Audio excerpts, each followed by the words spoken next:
In November 1922, Lloyd George... My name is George Nathaniel Curzon. I am a most superior person. My cheek is pink, my hair is sleek. I dine at Blenheim once a week. Why can't they let me forget that facetious, that appalling doggerel? George Curzon is the only man I know who could make an impassioned speech in his pajamas without looking ridiculous. Weekend at Montacute by Michael Robson.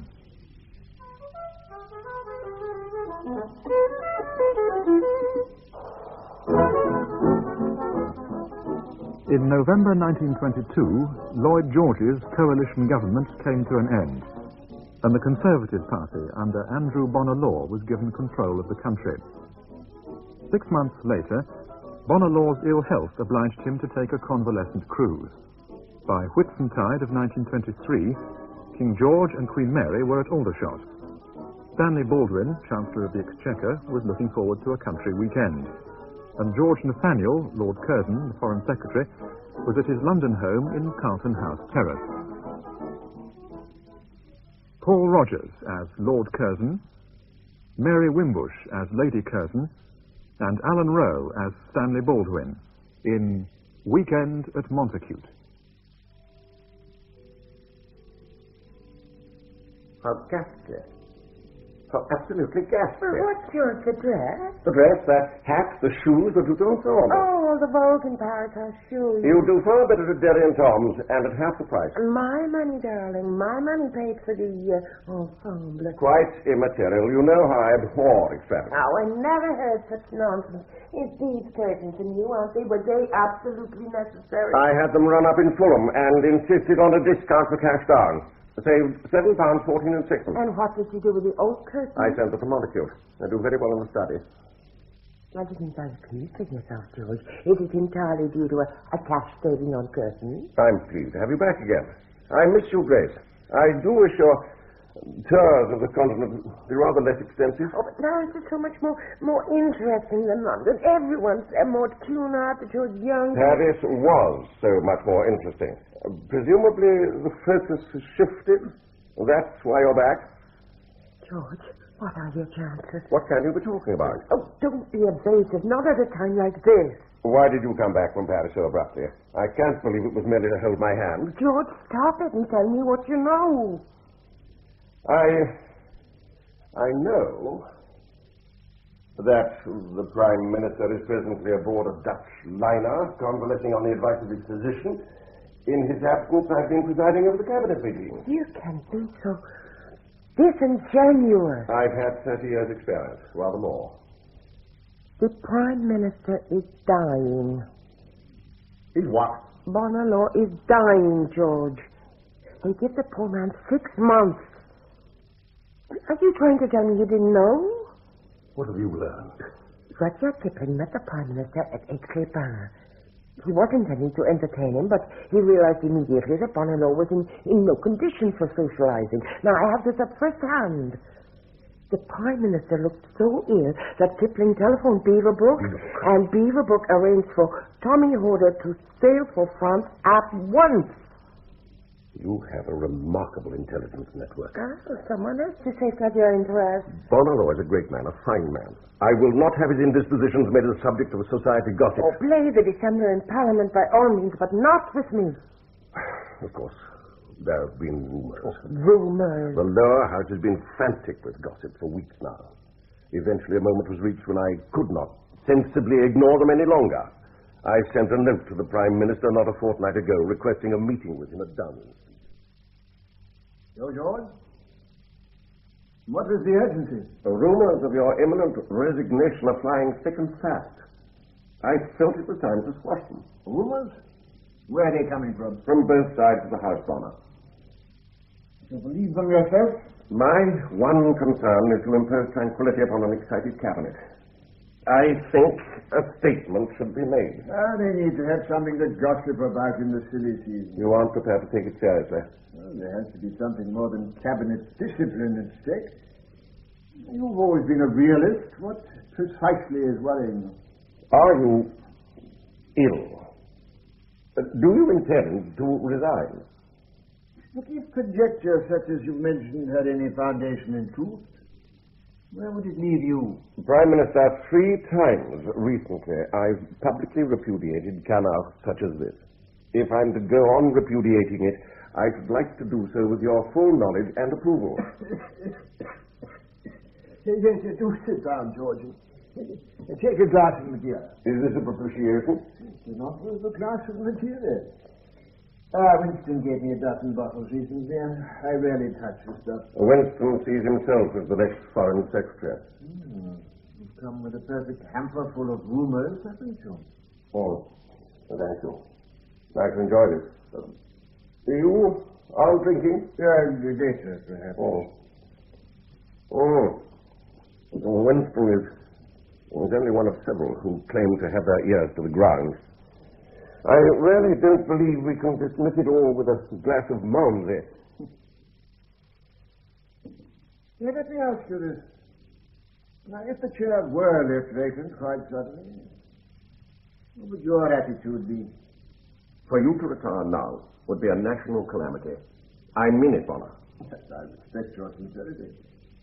Mr. Graham, would you stand? I should like to know. I should be interested in your blueprint for the future. Is it necessary for me at this stage in my career to trot out yet another curriculum by case? George. George, you're a senior and valued servant of the state. His contribution to post-war diplomacy has been incalculable. Why are you so on edge? The king must know.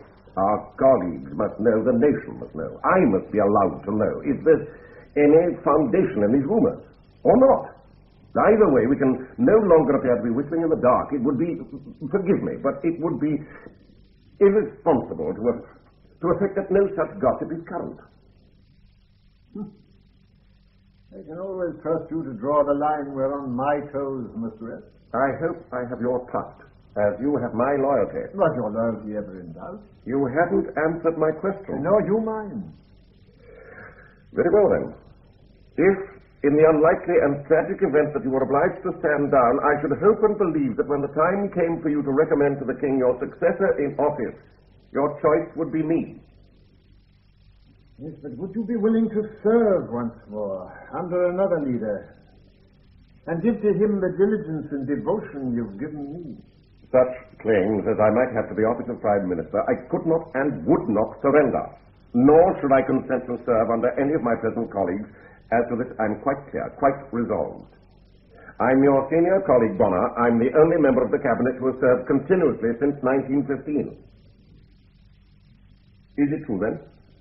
You are intending to resign? The rumors are no more than that. Oh, as you know, I haven't held up to the mark for a month or so. But a relaxed throat and a weary body are the occupational hazards of any politician. Sir Thomas Horder has advised a short cruise, and in this instance I shall take his advice. And when the time comes for me to sail, Baldwin must lead in the Commons, and I shall expect you to preside at cabinet meetings. So God knows you could do with a rest yourself. So, I may repudiate the gossip immediately. Repudiate? Denounce it, George. Denounce it with all the vigor at your disposal. But you didn't believe him. You didn't entirely believe him. It was far from well. That much was evident. But I'd no idea matters were so serious with him. Beaverbrook certainly thought so. He shunted Bonner off to Paris where Tommy Horder examined him. He told Beaverbrook privately that the trouble in the throat was malignant. He's unlikely to see the year out. This is a terrible thing. Terrible. I have the greatest sympathy for him, but sympathy isn't going to produce his successors. But Beaverbrook, what's he up to now? What candidate can he be lobbying for? It certainly won't be me. I know this much. Beaverbrook had a private audience with Lord Crewe in Paris only yesterday. Of what use can the ambassador be? He carries no weight in home affairs, nor would he expect to. Oh, I appreciate that. I also know that Beaverbrook does nothing without a very good reason for it.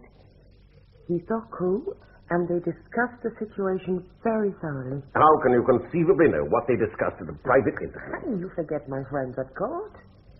Lady Crewe herself told me the substance of the entire discussion.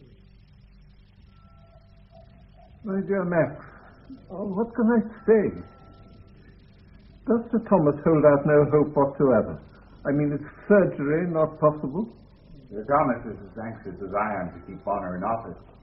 But he feels now that it would be cruel to expect him to continue working any longer. So what will the Prime Minister do? He means to return to London, set his house in order before tendering his resignation to the King.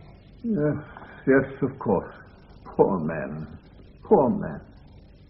But if ever we needed his courage and integrity, we need it now. But since he's been persuaded to give up office, I want to believe he can renounce the cares of office as well. And at present, it's not feasible. I don't follow you. Surely he can't mean to sit in the house as a backbencher. Lord Crewe, I haven't come here to indulge in mutual commiseration over Bonner. We both know what we feel on that score. I've come about something more immediate. There still remains an intolerable burden on his shoulders. And if it's to be lifted, I need all the advice I can get. I'm at your disposal, naturally. It's no exaggeration to say that Bonner is obsessed with the need, as retiring Prime Minister, to recommend to the King his successor in office. I fail to appreciate his quandary. There's only one possibility, Lord Curzon. And that's the burden on Bonner Law's shoulders. He has no wish to recommend George Curzon to His Majesty. But what alternative is there? Baldwin's leading the Commons at present. He must be regarded as a serious contender by some, not by me. Baldwin? Well, I know so little about the fellow. He's a Johnny-come-lately to higher politics in comparison with Curzon. He completely mismanaged the American debt settlement. Then what is the objection to Curzon? He's been leader of the Lords for 6 years. He's held high offices of state for over 30 years. He's a considerable administrator. But no one likes him, and no one trusts him. I take exception to that. When was Curzon ever untrustworthy? I'm not talking about his morals. I'm talking about his political expediency. The man's a trimmer. He'll stop at nothing to gain power and keep it. It's not my place or wish to argue Lord Curzon's merits. It's my belief he's the man for the job. But if Bonner Law cannot find it in his heart to recommend him, then there's nothing I can say that will alter his intention. Curzon and Baldwin. Scylla and Charybdis. Which way is Bonner to direct his sails? You believe there is no one, absolutely no one else, who might fill the bill? Non-entities, mediocrities, and charlatans. Take a poor view of our politics, Lord Beaverbrook. The nation lacks a leader. Curzon is the leader. But what does he know? What can he know of the wishes of the electorate? The man's lived in marble mansions all his life. He's an autocrat and a proven megalomaniac. You're overstating your case quite preposterously. Without Curzon's fantastic application and diplomacy during the Lausanne Conference, we might well be fighting a war in the Balkans even now. It does no credit your grasp of history to belittle his many achievements. Crewe, at this moment, it doesn't matter a tinker's damn what you and I may think of Curzon or Baldwin. Bonner Law doesn't want either of them to succeed him.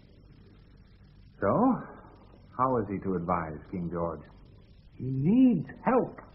As to that, recent history has shown that the retiring Prime Minister is under no specific obligation to name his successor. When Gladstone retired, Queen Victoria chose my own father-in-law to follow him in office, even though Mr. Gladstone, had he been consulted, would most certainly have chosen someone else. And more recently, Herbert Asquith was named as Prime Minister by King Edward, without reference to Campbell Bannerman. No. Is that so? Is that so? You've reassured me enormously. So long as Bonner knows we're a precedent, he'll accept the situation more readily. And the responsibility will rest with the King. When will he choose? I think we may assume that His Majesty will seek informed opinion first. and the choice must inevitably be Lord Curzon. In politics, nothing is inevitable, except ultimate disillusion. And you had this direct from Lady Crewe? She is my ally, George, and therefore yours. As is Crewe himself, so far as he's able to indulge in corporate hunting. They both believe you must attempt by every means at your disposal to win Beaverbrook to your cause. It's far and away the most influential voice in Bonalaw's ear. Can you imagine me groveling before Beaverbrook, that irrational colonial adventurer? How ghastly, how absolutely ghastly. For once we're in total agreement. You don't need Beaverbrook. As far as the diplomatic service is concerned, you are the only contender. Well. And so you come back, prepared to play the active wife of a prime minister, if not of a foreign secretary. Now, George, you must never confuse me with the First Lady Curzon, as you're sometimes in danger of doing. True, Mary was American, and so am I. True, Mary was extremely wealthy, and so am I. True, we were both by no means reluctant to marry into the British peerage. True, we both brought impressive dowries to the Curzon exchequer. But there, the resemblance ends. Mary tasted power with you. She was Viceroy of India at 27. I could have settled for Viceroy, but nothing less. And since to be Viceroy is now impossible, I must set my sights higher. Within the next few days, I think it more than likely that you will become Prime Minister of Great Britain. You will be, in effect, the most influential man in the world. And believe me, George, I shall be at your side every step of the way. You've never shrunk from the blatant truth, have you? Your ambition is as naked as mine. Your determination as unyielding. How very vice-regal you can be. Did you know that? Come here, Gracie. Give your poor old husband a kiss. Mm-hmm. Oh, I've missed you. I've missed you.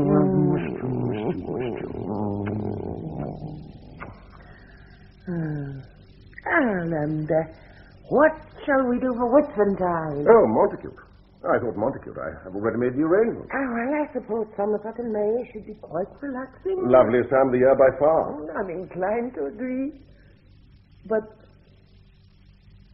couldn't it be dangerous? Well, Somerset isn't renowned for breeding political assassins. Well, careers can be assassinated as well as lives. London will be the battleground, not Somerset. But what's going to happen? What can happen over Whitsuntide? Every politician I know will be house partying. London will be a wilderness. Even the tradesmen have a day off on Monday. I can hardly imagine that either Beaverbrook or Baldwin will attempt to lobby in an empty citadel. No, I'm not so sure London will be entirely without activity this weekend. I hear, for example, that John Davidson is out and about and building a case for Baldwin. Davidson, that's a smug little backbench pipsqueak. Be careful. I know you despise Davidson, and he knows it too, and that could make him a formidable enemy. Davidson can no more dislodge me from the path to premiership than a mouse can kick an elephant over the Hindu Kush. If anything's to be done, Mr. Baldwin, it must be done this weekend. The King will expect constructive advice within a very few days, and we must be on hand to prepare that advice. What time is the Prime Minister expecting you? At 6. I'll have my man run you round there. No, I'd rather you didn't. It would be more politic if I were to take a cab. I have the highest regard for Bonalaw. I wouldn't want him to think his party was splitting into factions the moment he laid down office. He knows politics. He knows perfectly well that vultures gather whenever there's a prospect of carrion. We can't allow the party to be seen to be leaderless. I appreciate your concern, Davidson. Nevertheless, I shall take a cab to Onslow Gardens. Very well, as you wish. But promise me one thing. Promise me two things. Tell me what they are. One, that you'll use your best endeavors to discover whom the Prime Minister intends to name as his successor, whether it's embarrassing or not. Two, that you'll join me at the Argentine Club immediately after your meeting with him. Whatever he says, whatever he intends, we have 3 days in which to find an acceptable leader. In any event, Sir Ronald Waterhouse is at Onslow Gardens at the moment, attempting to take some of the strain from Bonalaw. I should pay close attention to what he has to say. He has the Prime Minister's confidence more than ever during this time of crisis. Mr. Baldwin, come in. Here, let me help you. Glad you arrived so promptly. Prime Minister is waiting to see you. How is he, Sir Ronald? He is under the weather, as you can imagine, but full of courage. He'll be pleased to see you, I know. Yes, we've heard nothing but rumors at the house. It's been unpleasant and, unsettling. And I think you should hear the news from Mr. Bonalaw himself. I see. He's in the study? I'll take you in directly. But, Mr. Baldwin, if you can spare the time, I should be grateful for a few minutes after your interview. You too? Suddenly I appear to be in demand. Has Lord Curzon seen the Prime Minister yet? Lord Curzon has not been invited. Is he expected? I think it improbable. Come, let me take you in. Before we go to Montacute, before we do anything, I must talk to you about money. Grace, you're living beyond my means.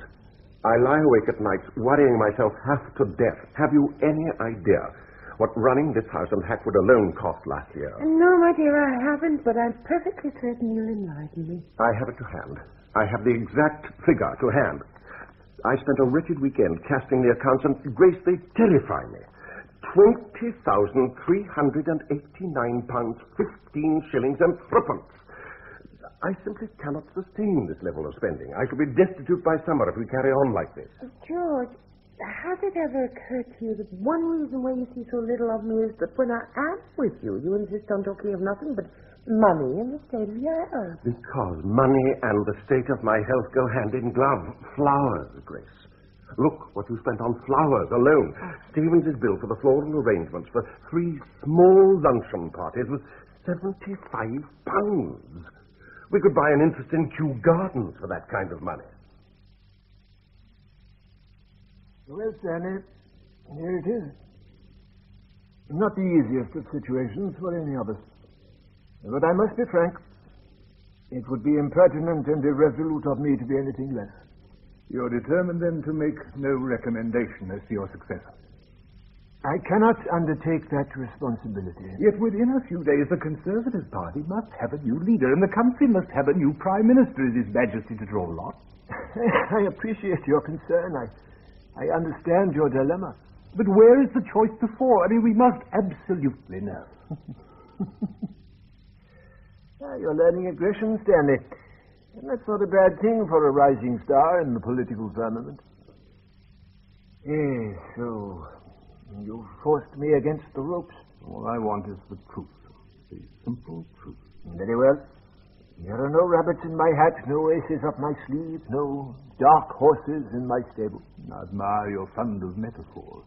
I'm glad you can smile. I'm glad you can still smile. Yes, the contenders are clearly George Curzon and yourself. Now, since you press me, I must tell you that I believe you are too inexperienced for the post. As I do. Believe me, as I do. Ah, you acknowledge that? Yes, but on the other hand, I believe Curzon's too autocratic to command the loyalty of the Tory party. How can I, then, truthfully, recommend either of you to King George? Well, Bonner, I asked for it and I got it.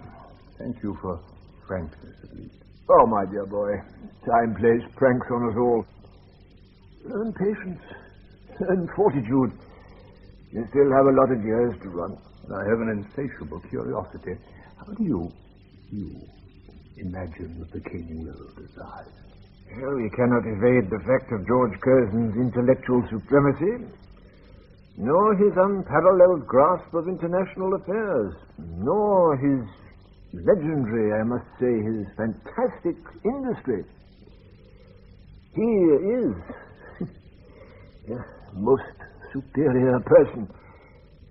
And it wouldn't come amiss if his lifetime's dedication to the country and to the empire were recognized. Yes, provided The recognition doesn't come from me. Oh, I'll concede that George is a great man. He has us all in awe. But... Yes. But... Set aside, if you will, your prejudices for one moment. You have a duty to the party which must outweigh all other considerations. Now, I believe the King will appoint Lord Curzon. Would you be prepared to serve under him? You may rely on me to act correctly. Lavery, sir. Who? Sir John Lavery. How dare he come here after that travesty? I was half expecting him. I want to talk to him alone. I want to talk finance with him alone. Would you please go upstairs and superintend the packing? My man's sure to include all manner of unlikely clothing unless you're there. All right. Just so long as you promise to convey to Sir John in no uncertain terms my unqualified displeasure with that picture. That is the reason for our meeting this evening. That he can cool his heels in the library for 5 minutes. It may give him time to arrive at a more reasonable attitude to his work.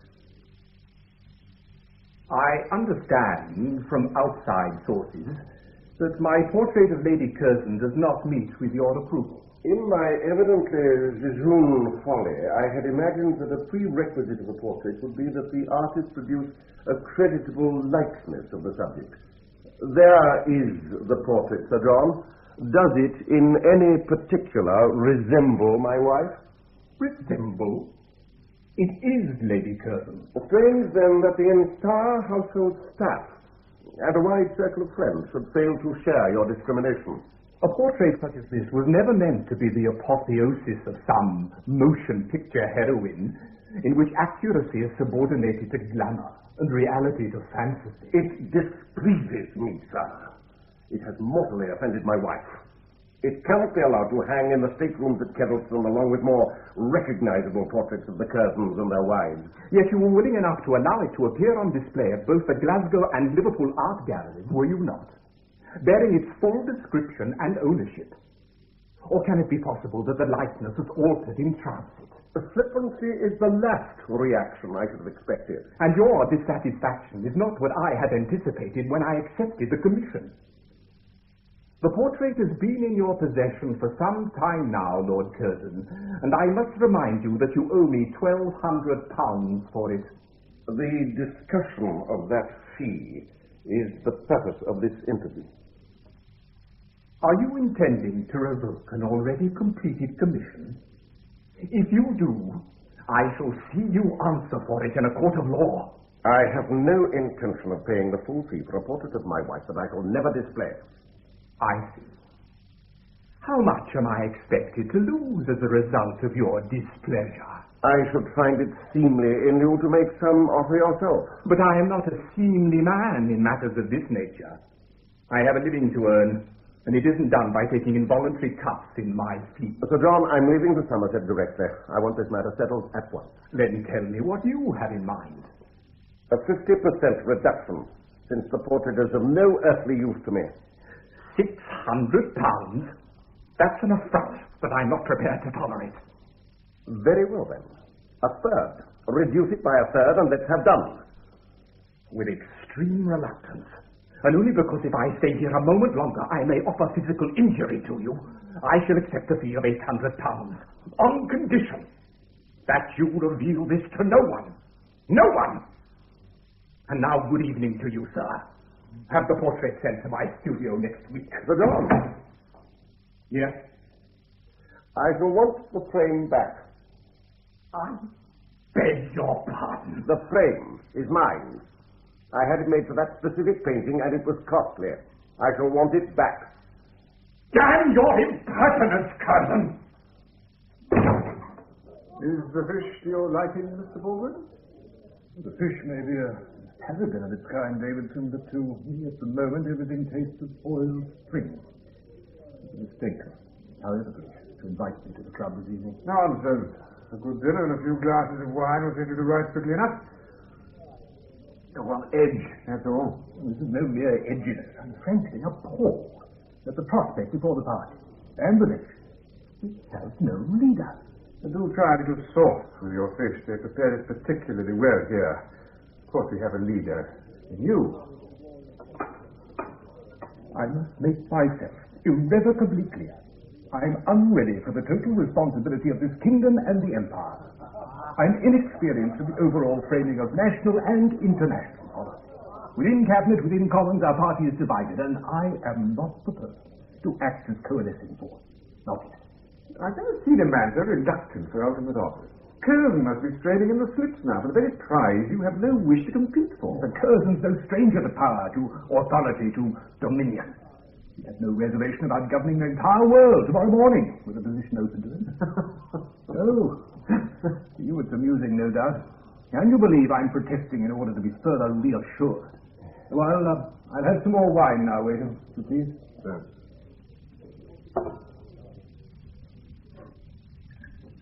Thank you. What can I say to you, Davidson? What message can I give to you and to Ronald Waterhouse and the rest of your cabal, bent so assiduously on propelling me onto that terrifying eminence, that peak of loneliness on which I have no present desire to dwell? Well, tell them this, and tell them I mean it with all my heart and soul.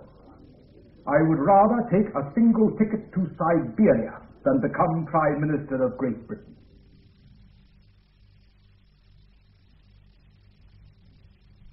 So, Parsley, Campion, the white ash of the hawthorn. Cuckoos and greenspanches. Why do we stay away from Montacute so long? Oh, look at that little thing. Oh, yes. Yes, a white folk. Poor little beggar. What? He always seems to me the tatterdemalion of the hedgerows. So starved, so precarious. I prefer you like this. Like what? Oh, you know, knowledgeable squire. At times like this, on mornings like this, I truly pity he who was not born an Englishman. You are so unbelievably pompous. Because I love the country. My country. Ah, thank God you can still occasionally surprise me. Have you seen the wood? Have you looked into the wood? The mist of bluebells. I was never really aware till now how much of a naturalist you are. The colonel of a regiment should know the name of every soldier he commands. His face, his dialect, his hometown, his domestic situation, his military abilities, his private longings. Even so should we, as landowners, respect and know the earth we occupy. Otherwise, we're simply parvenu, and should be whipped at the cartwheel. Why are you so demoralizingly clever? Clever? I'm not clever at all. Merely knowledgeable. If I were clever, I should be writing a poem about this past and these birds.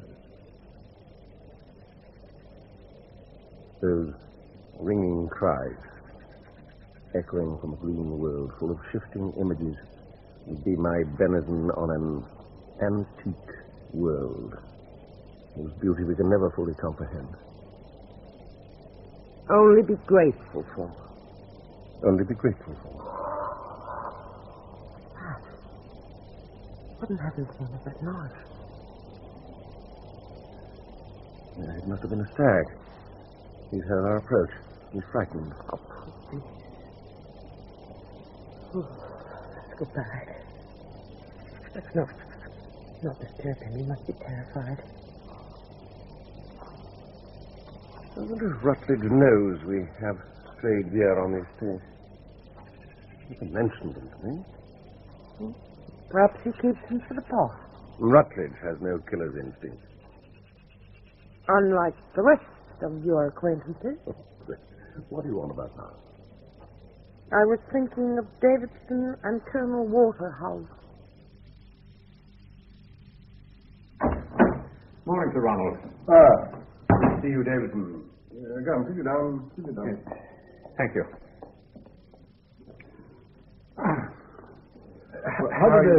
I beg your pardon, my dear fellow. No, I was going to ask how your meeting with Baldwin went last evening. chap's an enigma.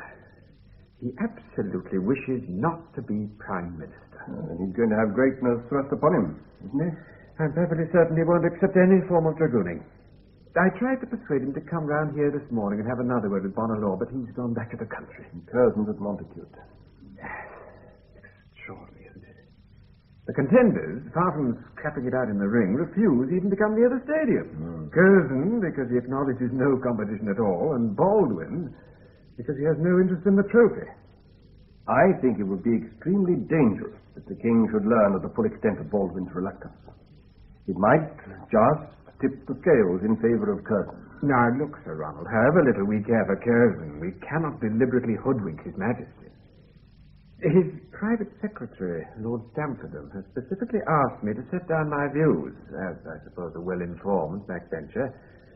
In the circumstances, how can I possibly tell him that Baldwin is willing and eager to succeed Bonalaw when I know it's the last thing he wants to do? But have you thought of the consequences if you fail to push for Baldwin? Where's the Prime Minister now? He's in the study, preparing his letter of resignation to the king. Do you think he might be able to draw up any generalized advice on a number of candidates? Oh, my dear Davidson, the one letter is taxing him sufficiently. We can't add to his anxieties. Well, then, I shall have to prepare a memorandum of my own. It can go to Lord Stamfordham along with Bonner's letter of resignation. Is King George in London today? At Aldershot. Stamfordham's with him and waiting to hear from us. Then I'd better begin at once. You're absolutely clear, aren't you, as to what you're going to say? The unquestionable facts. The resignation of the Prime Minister makes it necessary for the Crown to exercise its prerogative in the choice of Mr. Bonalaw's successor. There appear to be only two possible alternatives, Mr. Stanley Baldwin and Lord Curzon. Well, the case for each is very strong, and for this very reason the King is being presented with an extraordinarily sensitive choice, the resolution of which could radically affect the future of British democracy. Get it done. Draw up the memorandum, and Sykes and I will take it to His Majesty and Lord Stamfordham at Aldershot directly. Your Majesty? This memorandum is the work of Mr. Davidson, I take it? He submitted it at my invitation, perhaps. And it's a very cogently argued document. It was, as I understand, prepared at Mr. Bonalaw's home. Yes, that is good. Solely by Mr. Davidson? Mr. Davidson's signature is appended. Yes, but did he ever consult with the Prime Minister before, or during, or even after the composition of this memorandum? I'm afraid I have no idea, sir. All the information I have was furnished by Colonel Waterhouse this afternoon. He and Sir Frederick Sykes both assured me that the Davidson memorandum practically expressed the views of Mr. Bonalaw. Yes, practically. I should like to have had that assurance from Mr. Bonalaw himself. Well, shall I arrange to see him? I can leave immediately. No, it would be wrong to exert any sort of pressure on the Prime Minister now. He's in great distress. We must shift for ourselves. Can we then abstract the chief points from the memorandum? The case against Lord Curzon is interesting, I think, and a very significant one for the House of Commons. The Conservative Party can't fail to be embarrassed already by the fact that of the 5 Secretaries of State, 4 are from the House of Lords. They are beginning to regret that composition, sir. So that if Lord Curzon were to become Prime Minister, the embarrassment would be greater than ever. Absolutely. Then what about the nuts and bolts of the operation as itemized by Mr. Davidson?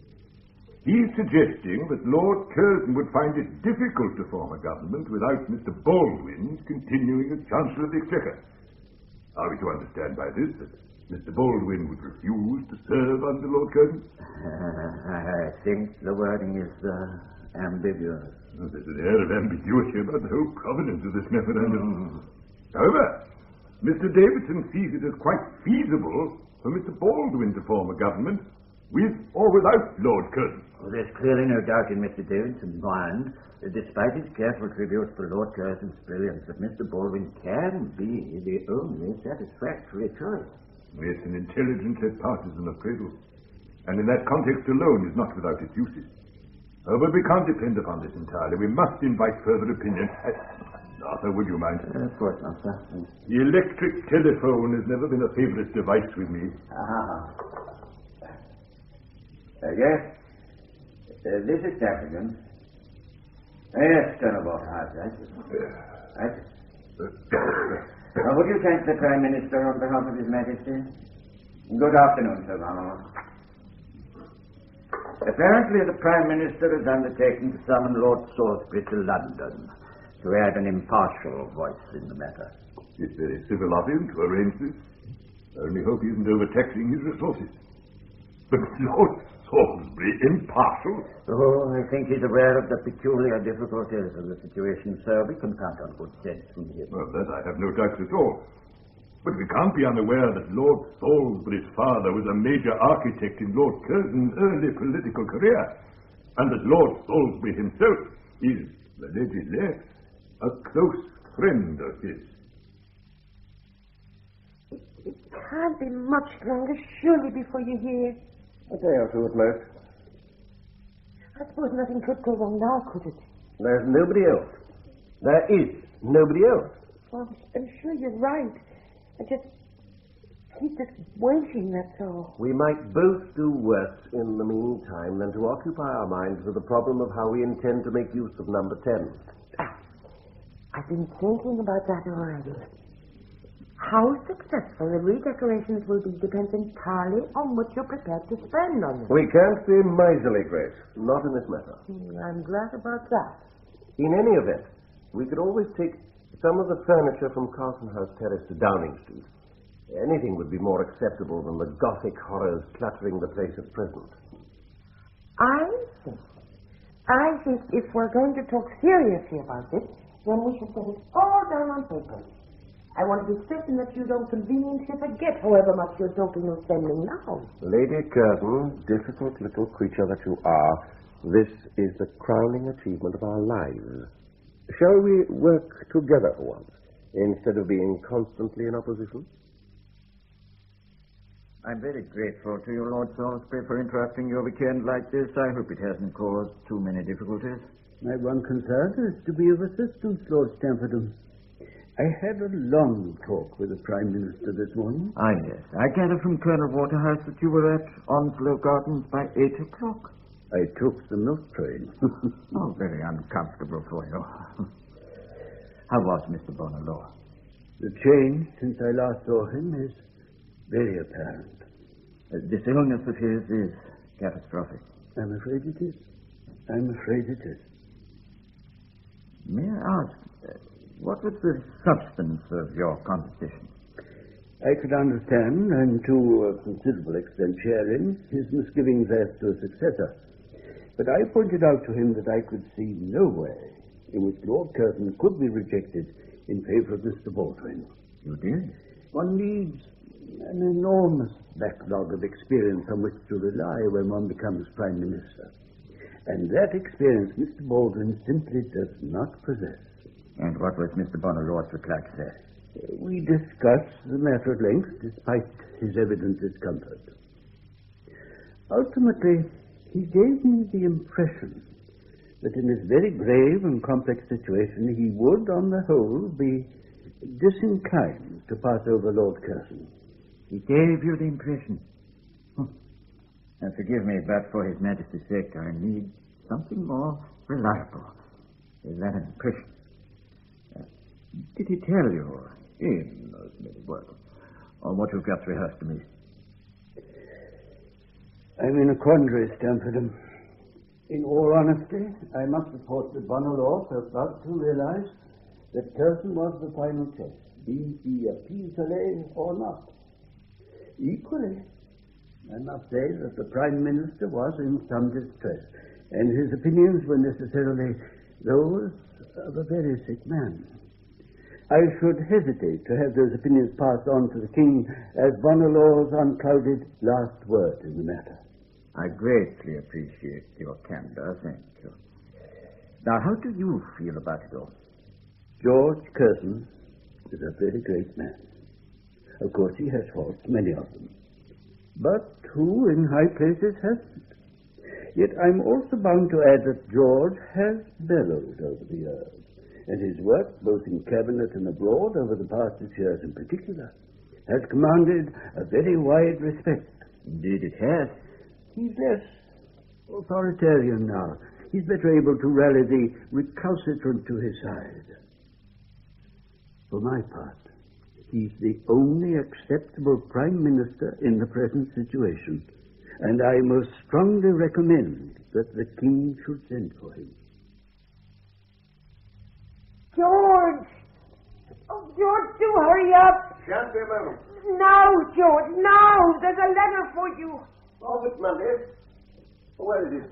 Here. Oh, I've been dying to open it for 5 minutes. Postmark London. Typewritten.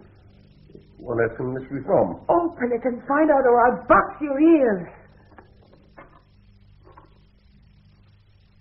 Well, It's from Bonner. My dear George, I'm sorry to say that I find it necessary to resign. I understand that it is not customary for the King to ask the Prime Minister to recommend his successor in circumstances like the present, and I presume that he will not do so. But if, as I hope, he accepts my resignation at once, he will have to take immediate steps about my successor. It's extraordinary. what did I tell you? Beaverbrook's behind this. You must go back to London at once and talk to Bonner. I shall do nothing so intemperate. Intemperate. To fight for what's rightfully yours. Grace, had Bonner wished to see me, he would have said so in the letter. But he quite evidently wants to be left alone.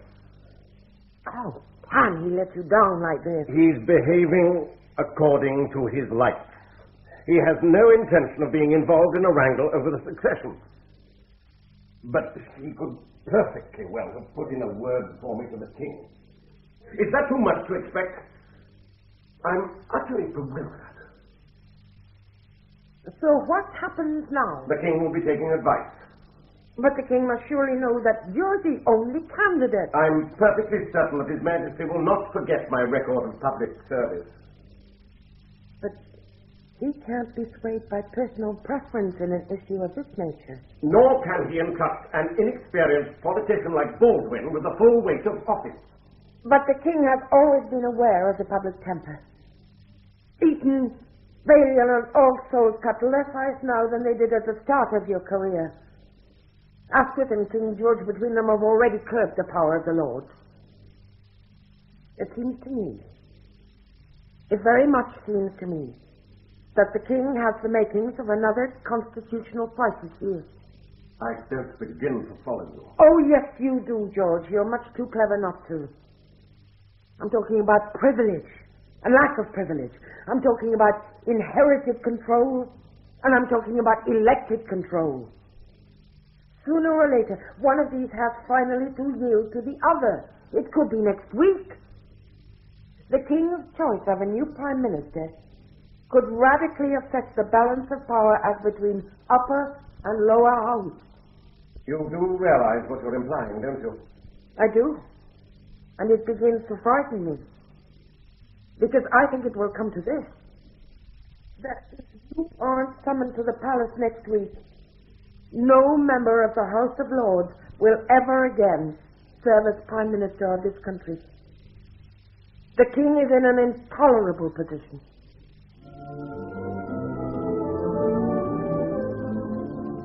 Aren't you enjoying the band? Georgie? I'm sorry, Yes, the band's excellent, quite excellent. I shall see our thanks are conveyed to them all. You've been very quiet all day. I'm worried about Mr. Bonner. He has the country's press. And ours. I'm afraid that's small compensation for the loss of such a man in such times as these. And in so hideous a manner. Whatever age we live in, we always think the times are bad. But we've lived through worse. We've lived through a world war. Perhaps you don't see what I mean, May. The challenges presented to us now are even greater because they're more insidious. I could only put it like this. The war led us to feed on stimulants. Now we're back to sober diets. And there's no glamour. In economic campaigns, there's no excitement. The very meaning of patriotism is on shifting ground. The people are listening for a definitive voice to give them a sense of unity again. And unity is now in hazard because of the illness of the Prime Minister. Have you made up your mind yet about his successor? I'm afraid I haven't entirely. That's what's concerning me. I imagine Lord Curzon must be waiting to be called. I imagine so. And very reasonably. He's given a lifetime of devotion to the Empire. Would he be a successful Prime Minister? He'd be a greatly ambitious one. In the interest of the state. Is that any kind of drawback, George? Curzon's a dedicated imperialist, but to be such in 1923 is no easy matter. I've no doubt he'd propose the annexation of China if he thought she offered the remotest threat to India. I think the people, at present, are more concerned with setting Britain to rights than in extending the empire. Do you think Lord Curzon could command their loyalty in the way that Mr. Lloyd George did? Or Mr. Bonner-Law? If I could answer that, May, I should no longer be in this dilemma. I need further opinion, and quickly. We can't admit of any sort of hiatus before a successor is appointed. Oh, Daniel. Your Majesty? Would you see if you can reach Lord Stamford by telephone? I should like to speak to him immediately. Yes, of course.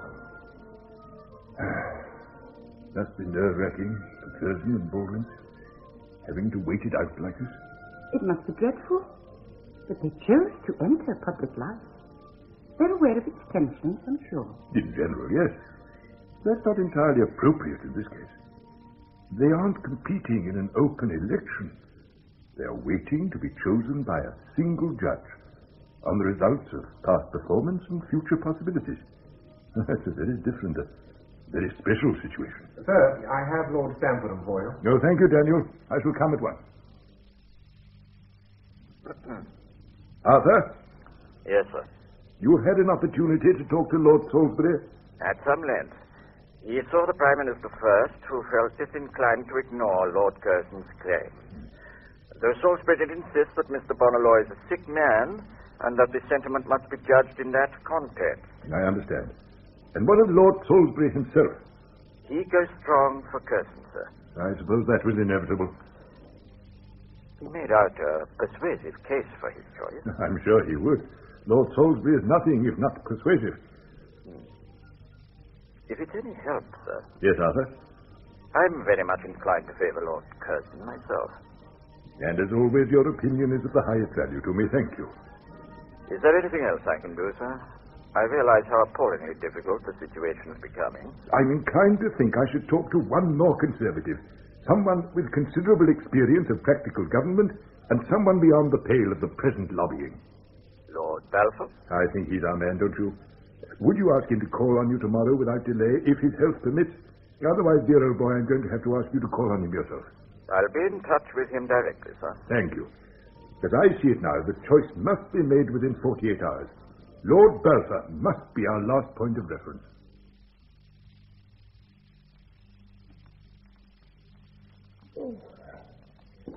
I'm glad we have the fire lit.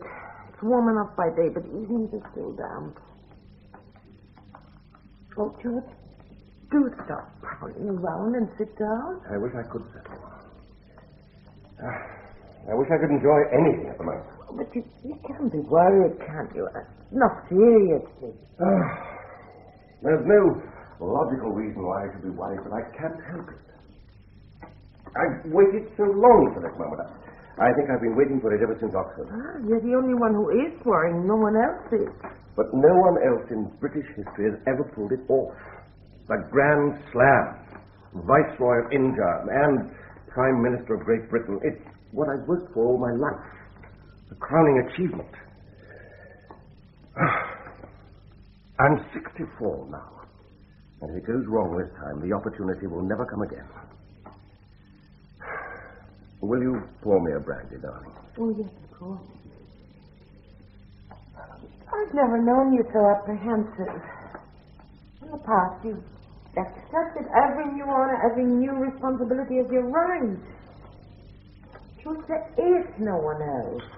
Your place is secure. Thank you. Oh. No. I suppose you're right. My only concern is this, that Since Bonner has refused to name a successor, the king will have to search around for advice. Is there anyone you know who won't come down on your side? Beaverbrook. And Rothermere, to begin with. But the king would never consult with newspaper men. Not in a matter as important as this. Well, then who? Arthur Balfour, perhaps? My God, I hope not. Oh, why do you say that? Arthur may be unpremeditated, but you've known him all your professional lives. He would never advise that the Tory party be controlled by a tyrant like Baldwin. Balfour has always been, and still is, the most unreliable figure on the English political scene. Oh, George, really? You're prejudiced and you know it. Of course I'm prejudiced, and of course I know it. I've had a quarter of a century's experience of his methods, and I detest them. Nevertheless, he has an adequatory, still. He has immense personal charm, and he's used it quite unscrupulously all his life. Of course he has a following. He has this extraordinary magnetism. But as a servant of the state, he's the most spectacular failure I know. You're jealous, aren't you? That he made Prime Minister sooner than you might. But don't you see, whether you admire him or not, he's of your breed. Whatever differences there may have been between you, Arthur will never betray his caste. He is peerage now just as you are, and he has all the passion of the newly converted. If only you knew him as I do. Grace, when I was appointed Viceroy of India at the age of 39, the youngest man ever to assume that responsibility, the world was totally at my feet. And so long as Salisbury remained Prime Minister, I was given virtually a free hand in India. The moment Balfour succeeded Salisbury, the pinpricks and the naggings began. When my first term of office ended and I returned to England, Balfour made it very clear to me that he did not wish me to become Viceroy a second time. He became closely involved in my struggle with Kitchener, and mine was not the side he took. Thereafter, during my second term of office, he lost no opportunity to clash with my policies, to interfere with my appointments, and to widen the rift between the army and myself. You must clearly understand, George, that your prolonged quarrel with Kitchener over this irritating situation of the military member is becoming a matter of scandal and concern within the cabinet. Should I need to remind you that it was entirely on your insistence that Kitchener was appointed Commander-in-Chief of the Army in India, against the wishes and advice of your friends and colleagues? Very well, you got him. You knew his reputation, you knew of his extraordinary influence at the highest levels in England, but you got him.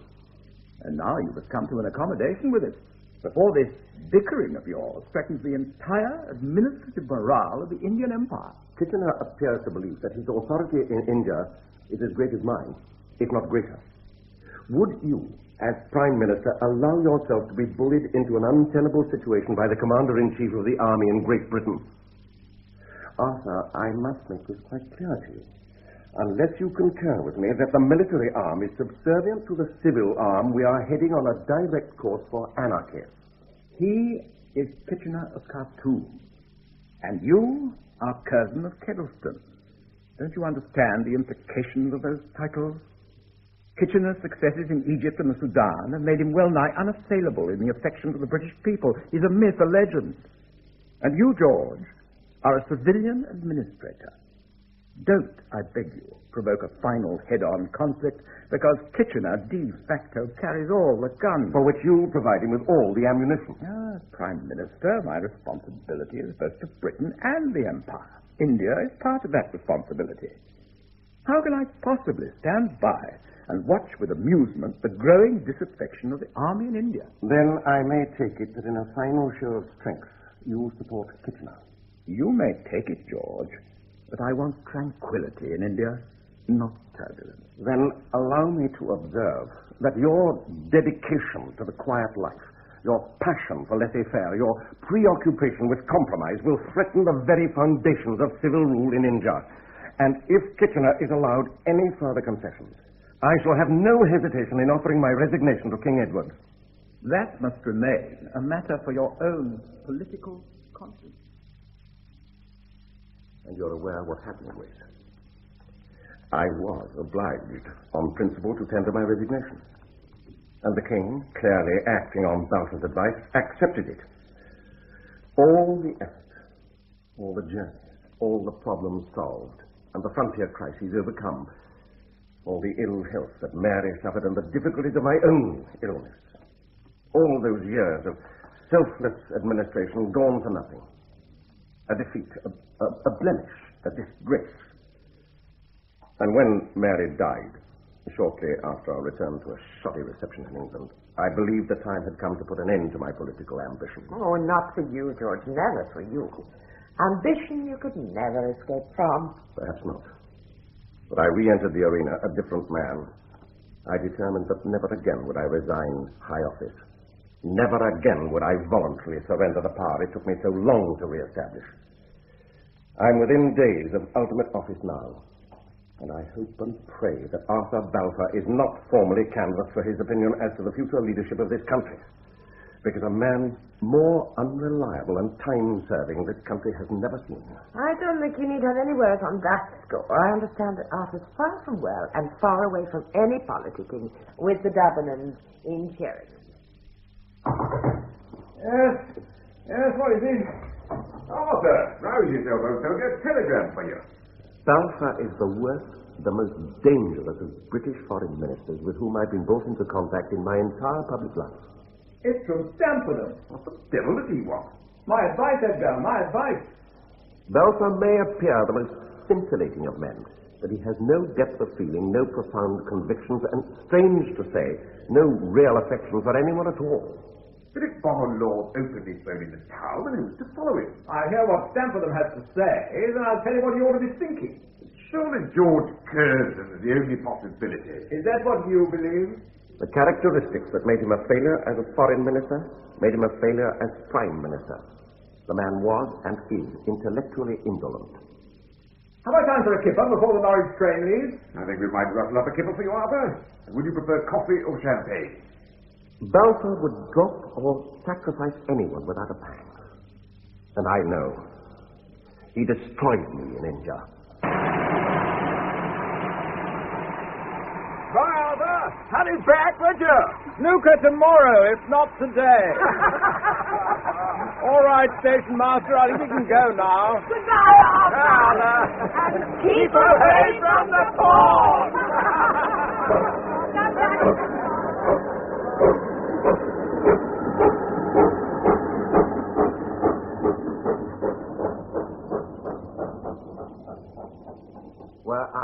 Were any one of his intimates to die suddenly, Arthur Balfour would dine out that night with undisguised complacency, and in the intervals of conversation or bridge, he'd be heard to murmur, "Poor old George."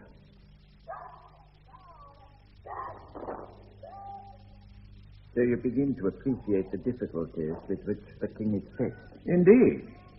And for that very reason, I think we must therefore confine ourselves to consideration of the problems that a Prime Minister, who is also a member of the House of Lords, would encounter. Very aware, of course, of the high proportion of peers already holding cabinet appointments. Yes, that's the first of the problems, and the second naturally follows from it. Can you begin to imagine the resentment that the House of Commons would feel if a peer were also to be made Prime Minister? In effect, the Commons would be entirely controlled by the Lords. And this in 1923 is a ludicrous proposition. These considerations have naturally been reviewed, but I'm grateful for your estimation of the Commons' likely temper in that event. Thirdly, and I think most important of all, would be the situation vis-à-vis the Labour Party. Labour presently holds the majority of opposition seats in the Commons, but it's scarcely represented in the Lords at all. It would therefore be unable to challenge or to question a Prime Minister who sat in the Lords. And that, Stamford, would be the final affront to a supposedly democratic system of government.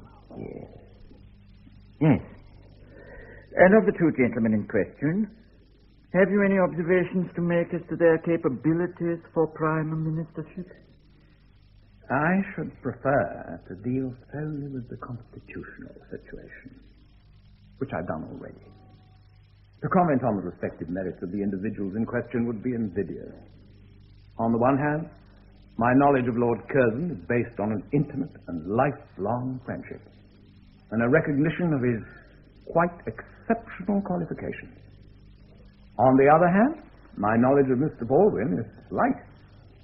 And so far, his public career has been more or less uneventful, with no signs of special gifts or outstanding ability. It comes to this, then. You feel that Lord Curzon is the more capable candidate, but that his nomination would grossly affront the Commons. Lord Stamfordham, I believe I've said enough already. The unpleasant dotting of I's and crossing of T's I must regretfully leave to you. In this affair, I can only act as an advisor, not as a sponsor.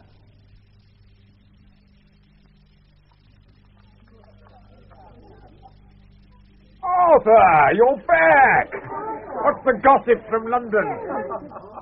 What I should like now, Edgar, what I should very much appreciate, would be a glass of extremely cold Chablis. Don't be so provoking, Arthur, and tell us what happened. Will dear George be chosen? No, my pet, dear George will not. It's Stamfordham, Your Majesty. Lord Balfour did call on me. I'm afraid the quandary is deeper than ever. George? I do believe there's a policeman bicycling up the path. Policeman? Good God, you're right. But what can he be wanting so late in the evening? This is something I must attend to myself. The Constable. Good evening. Yes, evening, my lord. I got a telegram for you, I have. Postmistress rushed round to my house not 10 minutes ago. Telegram? Would you wait a moment? It may be necessary for me to reply. Yes, sir. Would it be possible for me to see you tomorrow? Stamfordham. Pardon me, lord? Constable, there is a reply. That is indeed a reply, an immediate reply. Have you pencil and paper about you? Notebook, and somewhere. Yes, yes, sir. Yes. Yes. Are you ready? Yes, sir. What is the reply to be? The addressee, the person to whom I'm replying, is Lord Stamfordham at Buckingham Palace. Buckingham Palace? I know, sir. And the message? I will be at Carlton House Terrace at 1:20. Signed, Curzon. I will be at Carlton House Terrace at 1:20. Signature, Curzon. Splendid accuracy, Constable. I thank you. And will you ensure it goes off immediately? Oh, I'll rouse him, my lord. I'll rouse him. A florin should cover the cost. No. Look here, there's £50. And I hope you'll drink my health when your duties are completed. What is it, George? What's happened? The summons to London. It's come at last.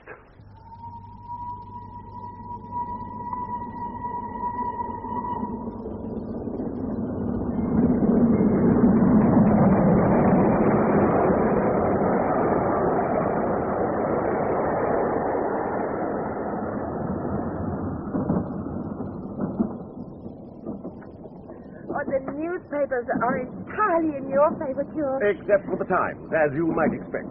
The Times never ceases to snipe at me, and purely because I'm a member of the House of Lords. But the telegram, have you seen the editorial? It's very comforting. Oh, comforting. George, this is the most exciting journey of our lives. Within 6 hours at most, you'll be frightened. And you will be first hostess of the land. I didn't mean to do it, you know. I thought the opportunity would never present itself. The trouble is that throughout our married life, you've always had less faith in my political future than I possess. No quarrel. Now we can begin to plan in earnest. I think we should visit number 10 once I've been to the palace. The press will expect it, and I should like you to have a good look round. Oh, yes, of course. It would be marvelous, absolutely marvelous. Oh, but George, we shan't live there, shall we? It's such a boring house. I think the answer is to use number 10 for official purposes only. We shall continue to live at Carlton House Terrace and do all our entertaining from there. Oh, entertaining, can you imagine? But the food service will be very expensive. Have you thought of that? I've thought of little else this weekend. But I've no intention of letting my term of office go down in history as a niggardly one. If necessary, I shall sell Montacute and taxes. So long as we have Kettleston and Carlton House Terrace, We can manage perfectly successfully. Well, I think there's room for discussion there, but the most immediate question is this. When shall we hold the celebratory dinner, and whom shall we invite? Even more entertaining, Gracie. Whom shall we not invite?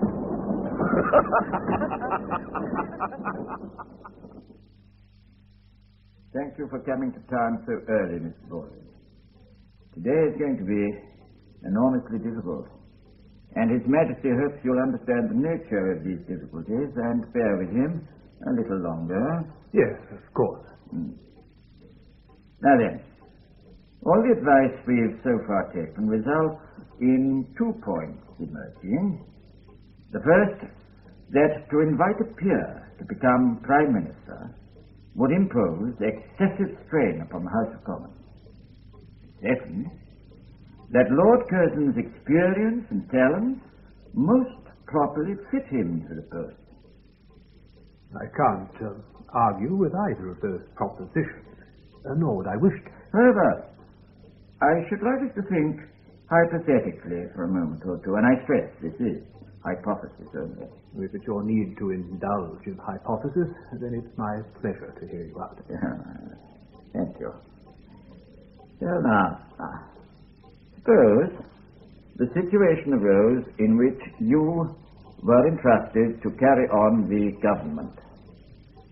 Would you be prepared to retain Lord Curzon as Foreign Minister? I would welcome the notion, believe me. But I've been given to understand by Mr. Bonalaw's private secretary that in the event of Lord Curzon's not being offered the premiership, he would feel unable to serve under anyone else. But suppose Lord Curzon were persuaded to remain in office as Foreign Minister, what then? I should be delighted to work with him. His experience would be invaluable. Hypothetically speaking, of course. Thank you. But I must reaffirm what I've maintained from the start. I have no ambition to become Prime Minister of this country. If Lord Curzon is offered the post, I shall gladly continue as Chancellor of the Exchequer. Lord Stamfordham, this is the work I love. This is the work I feel competent to deal with.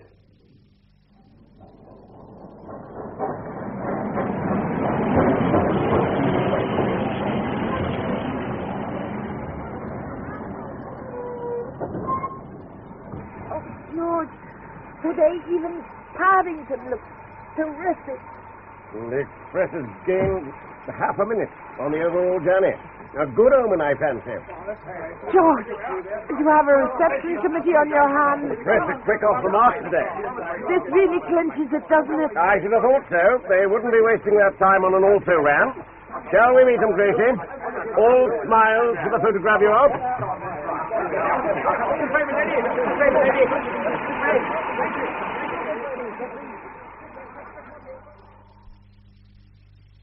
Come in, Lord Stamfordham. You've met my wife, haven't you? Good afternoon, Lady Curzon. Lord Stamfordham, how good to see you again. Very kind. You won't object if Grace remains with us. I'd like her to hear the news along with me. Well, of course, that's entirely up to you, Lord Curzon. Well, then do sit down, please. Thank you so much. I imagine you've had a busy weekend of it. I've known quieter times, certainly. Oh, the news is good, isn't it? His Majesty has been faced with a situation of, well, I think I may say a situation of almost unparalleled difficulty. Let me say first that the King was most offended at not being informed of Mr. Bonalaw's hasty return to England, nor of his intention to resign, nor of his resignation itself. I fully sympathize with His Majesty. Shortly before the Prime Minister left for his cruise, he categorically denied that he would resign. I was not made aware of it myself, officially, until yesterday morning when I received his letter at Montacute. The King had no idea whatsoever that anything was amiss, until he read about it in the newspapers at Aldershot. What further exacerbated the situation was Mr. Bonalaw's refusal to give any advice as to his successor, despite a request from His Majesty. The upshot of all this is that I've been in London since yesterday morning seeing Lord Salisbury and other politicians. Amongst them Lord Balfour, perhaps? Lord Salisbury and other politicians. In any event, the King fully recognizes your preeminent claims, immeasurably superior, were his words, to those of any other candidate. These claims are such as to entitle you to expect the succession for which His Majesty regards you as in every way qualified. I'm deeply grateful for His Majesty's kindness. And we both are, Lord Chancellor. Nevertheless, I beg your pardon. Nevertheless, the largest section of opposition to the present government is the Labour opposition, and as that party is not represented in the House of Lords, it seems judicious to His Majesty that the future leader of the government must be in the House of Commons, where he may answer the Labour leader with full authority. What are you trying to tell me?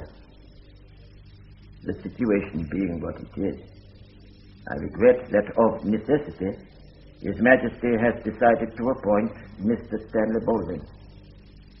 It can't be true. Wait. I'm sorry, but it can't be true. Lord Stamford, I'm indebted to His Majesty for the honor he has done me in sending me a personal explanation.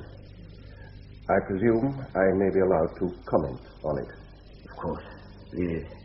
Since the King has expressed such high confidence as to my career and service, surely he must realize that the slur implied in Mr. Baldwin's supersession will be all the greater. There is another factor. If His Majesty excludes me from this office, he will in effect be laying down the doctrine for the first time in British history that a peer can never again be Prime Minister. I must earnestly protest against this. It involves an additional and a perpetual and a cruel disability on the order of the House to which I belong. Circumstances may change, Lord Curzon. They may alter. There's a further consideration. The King's decision, if it obtains, will render my position in the government difficult, if not impossible. My retirement at this moment will not strengthen the government at home or abroad, where so many critical negotiations are in my hands.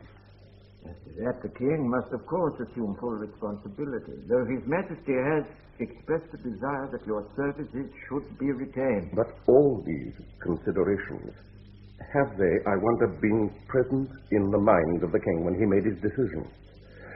May I respectfully ask you to bring them to his attention before he finally acts? Oh, I shall see that the King is informed. It is just after 3:15. What time did His Majesty propose to send for Mr. Baldwin? In the course of the afternoon, I imagine, before he returned to Aldershot this evening. So, my views may still carry weight. Your views will never go disregarded. Good afternoon, Lady Curzon. Lord Curzon.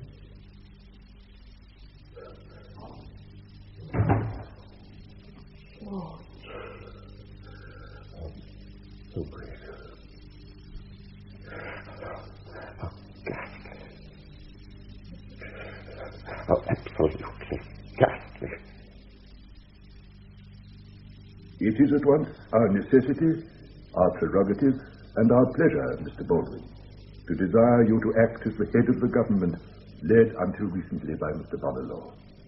I am deeply honored, Your Majesty, but still totally apprehensive.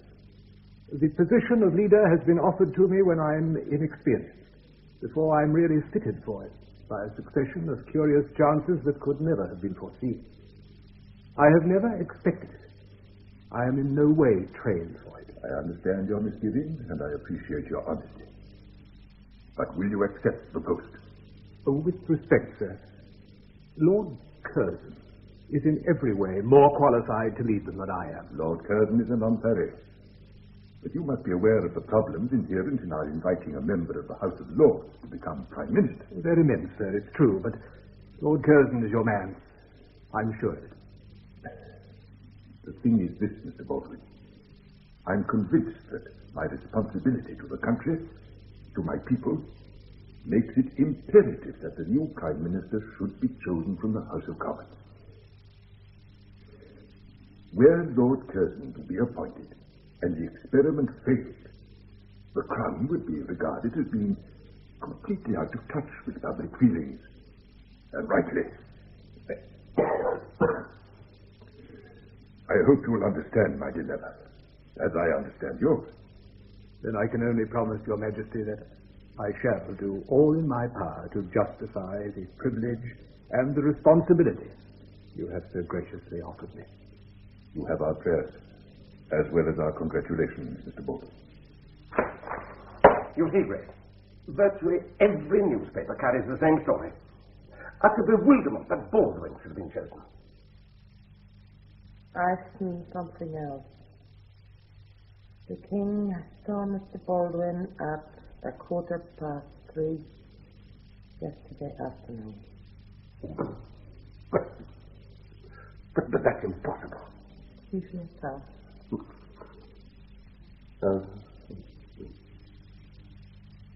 And it was at 3:15 p.m. that Mr. Baldwin was received by His Majesty. So, while Stamfordham was still here. Exactly. While he was still assuring me that my observations would be presented to the king, Baldwin was accepting office. Oh, Grace, when Balfour and Kitchener between them destroyed my tenure as Viceroy of India, I thought my heart would break.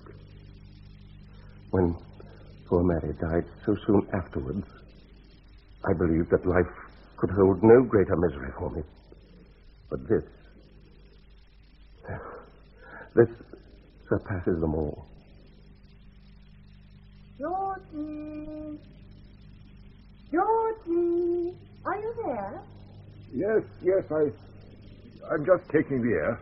You must try to stop worrying. The decision has been made, and I'm sure it was for the best. I hope so.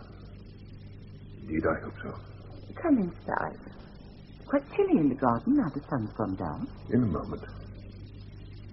I keep thinking of those two men, May. What they must be feeling now. Mr. Baldwin, worried and bewildered. Lord Curzon, utterly wretched. I've already said this once, darling. But I'll say it again because I'm not going to let you have any more sleepless nights. Mr. Baldwin and Lord Curzon chose to be statesmen. They knew the risks involved. They knew all about the frustrations and miseries of high office. They've known all along that this country must have a prime minister, and that we can only have one prime minister at a time. But they chose to lead this life of theirs. Oh, what is it that dear old dog says in Much Ado? Can you remember? Yes, I've got it. God's a good man. When two men ride a horse, one must ride behind. I'd forgotten. How right he was. Well then, you were the one who had to decide who should sit in front, not them. You had no choice in the matter of being king. They had every choice in the matter of being politicians. Yours is the loneliest and hardest task, Georgie. Dear May,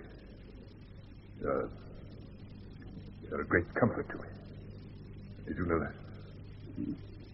What keeps occurring to me is irony of the situation. I've had to pass over a great man in favor of a reluctant, if capable man. And what the loss could be to the nation, I can only begin to imagine. There's a letter from Stanley Baldwin. Oh, what can that man possibly have to say to you? He wants me to take luncheon with him tomorrow. Oh, you'll refuse, of course. No, you will, won't you? I'm intrigued to know what he has to say. Well, it's quite obvious what he'll have to say, and it's equally obvious what you'll have to reply. Well, there's nothing to be lost by meeting him. Oh, there's everything that your self-respect. You made it clear to Bonner that you could not accept office under a prime minister other than himself. That prime minister has been appointed, and he could only wish to see you to beg you to continue as foreign minister under him. The problem is that so many negotiations are in progress under my direction that it would be dangerous to discontinue my control now. You see what I mean?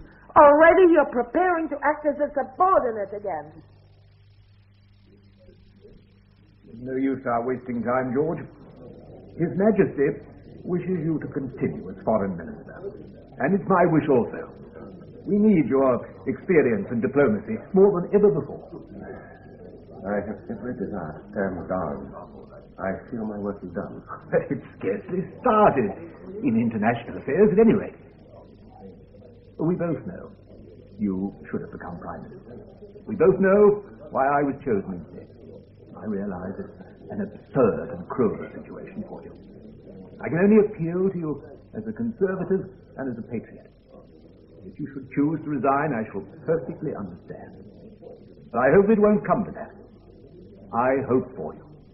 The king requests you, the nation wants you, the empire needs you. George! In the study. Hello, darling. You're looking very bright about the eyes. What have you been up to? I'm just been down to Thomas Cook's. We can have a stateroom on the next suitable cruiser that's sailing for Buenos Aires. But when would that be? 10 days' time. But why so soon? Your Argentine affairs have waited for months. Couldn't they wait a few months more? But what's to keep us here now? I shall be back in Lausanne in 10 days' time. I don't believe it. You'd better see what I've written to Baldwin. Baldwin? He has you dancing to his tune already. That's very far from the case. He's dancing to mine. George, let me think. As my retirement at this moment might be thought to involve distrust in your administration, I will for the present continue as a foreigner. And you're going to stand this? I have no real option. Now, you must see it, surely. You can turn him down flat and let him sort out Lausanne himself. It's not as straightforward as that. It's totally straightforward. You swore that if anyone else became Prime Minister, you'd never work under him. Yet only 2 days after your ultimate humiliation, you're sitting up at Baldwin's table on your hind legs begging for a bowl. That's unjust and untrue. It's entirely true. You've gone back on your word and everyone will know it. You're a trimmer, George. You'd rather hang on as a messenger boy than surrender office completely. I'm not thinking of Baldwin, I'm thinking of the country. You're thinking of yourself. You need to feel you're at the center of things. You like to believe you're running the empire. But all you're doing is to play the elderly nursemaid to an ironmaster's son. That's enough, Grace. It's more than enough. I could live with you in victory. I could stand by you in honorable defeat. But this cap in hand appeasement is more than I can take. I shall go to Hackwood tomorrow. You can reach me there if you can find any reason to. Have you no conception of the meaning of duty? In your vocabulary, duty is a very elastic word. The only duty you recognize is your own presence in the hierarchy of power. How you know doesn't matter so long as you're in there somewhere. You won't miss me, George. Not really. There'll be plenty to occupy you while I'm away. There always is. Grace! You better finish that letter, if it's to reach Baldwin in good time.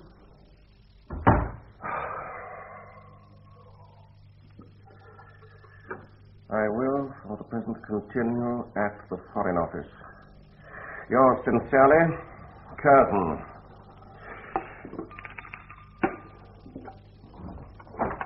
Oh, Anderson. My lord? I'd like this letter to go to number 10. Downing Street, you understand? My lord. There's no need to send it through post. You can take it yourself. Directly, sir. On the instant. Oh, Anderson, don't take a cab. They're ruinously expensive. It's just as fast to walk from here. Very good, my lord. Thank you, Anderson. My name is George Nathaniel Curzon. I am a most superior person. My cheek is pink, my hair is sleek. I dine at Blenheim once a week.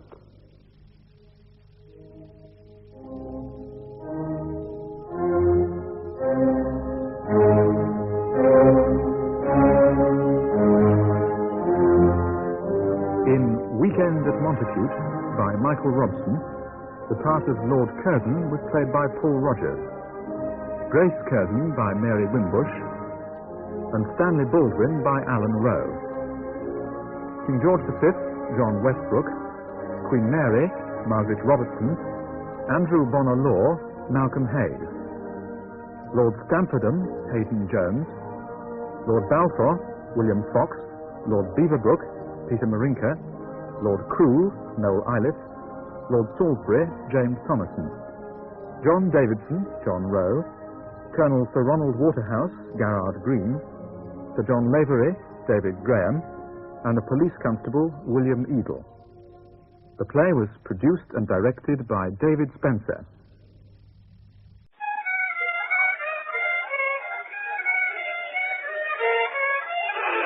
No, Monsieur Denis. Please, tune up the violin. I will make the A on the piano.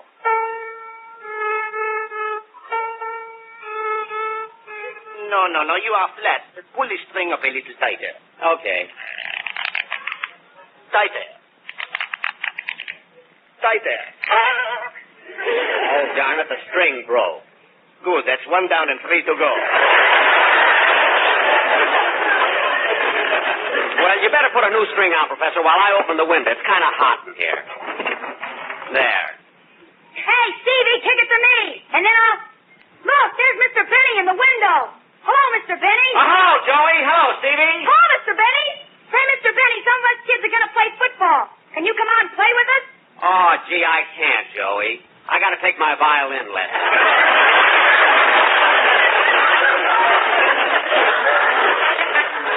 But I'll maybe a little later. Okay, we'll wait for you. So, Benny, you better close the window. It will be quieter. Okay. Here's your violin. We'll start with the piece I gave you last time. What was it again? The glowworm. Oui, monsieur, the glowworm. It is very pretty. Commence. Okay.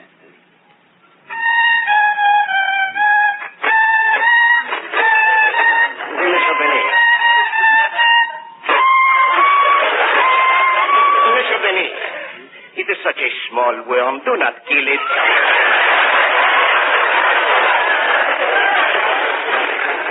I'm sorry. I'll take it again.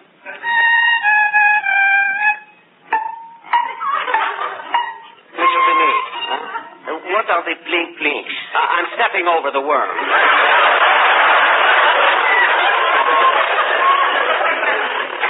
Mr. Beneath, leave the jokes to the comedians. Yes, sir. Perhaps we better limber up a little more with the exercises. As you wish.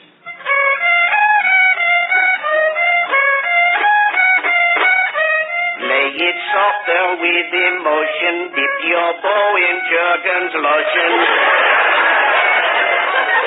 Nero played while Rome was burning. Now for a match I'm yearning. Now, Mr. Benet, you are sounding worse than ever. But, Professor, I've been practicing 2 hours every day. How can you stand it? What? Now, look, that is enough of the exercises. Let us go back to the lesson. Come in.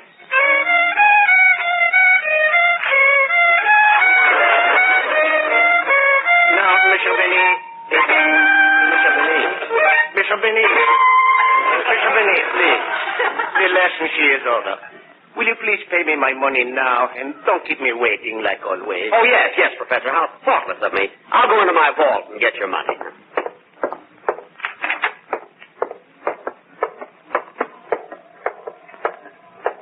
Gee, I wonder who keeps it further underground, me or Fort Knox? I must ask him someday when I'm there to collect the rent.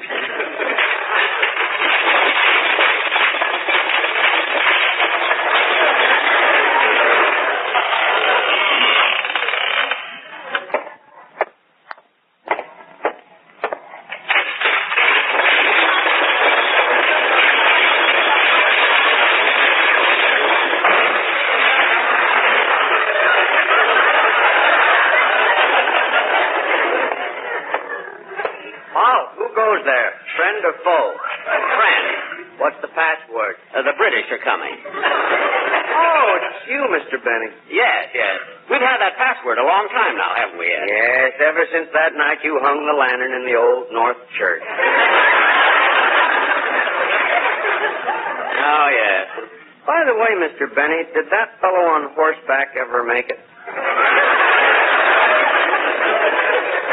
Why? I had $2 on him. Well, excuse me a minute, Ed. I'm going to open the vault. How much money are you putting in? Oh, nothing. You know, I'm taking some out. Oh? Sickness in the family? No, everything's all right. Well, I'm going to open the vault now. Shall I take a sleeping pill? No, Ed, you can watch. It's all right. see, the combination is right to 45, left to 60, back to 15, and left to 110. There.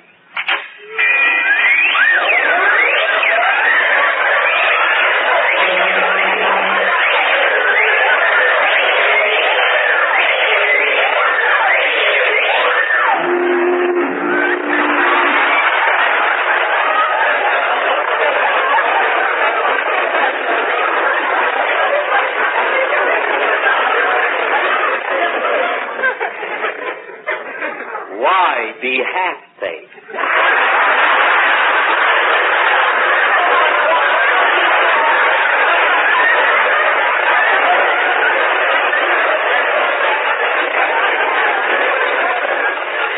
Now, let's see.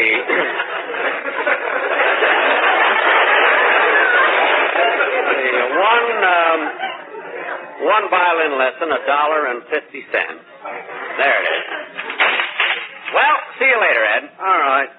Oh, by the way, Mr. Penny, I meant to ask you, how are things on the outside? Oh, it's December. Winter is nearly here.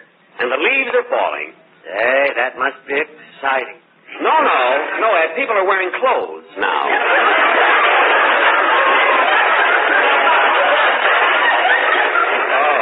Oh. Well, goodbye, Mr. Benny. Goodbye, Ed. Well, here you are, Professor, $1.50. Here's your $1, and here's a... Oh, darn it was so dark down there I got the wrong coin. Professor, have you got change for a Spanish doubloon? It's Bob Crosby. Well, here I am. Bob, I just happened to think of something. You missed rehearsal, too. What's your excuse? Well, I had to go down to buy a little gift for Sammy's new baby. Sammy, the drummer's wife, had a baby? Mm-hmm.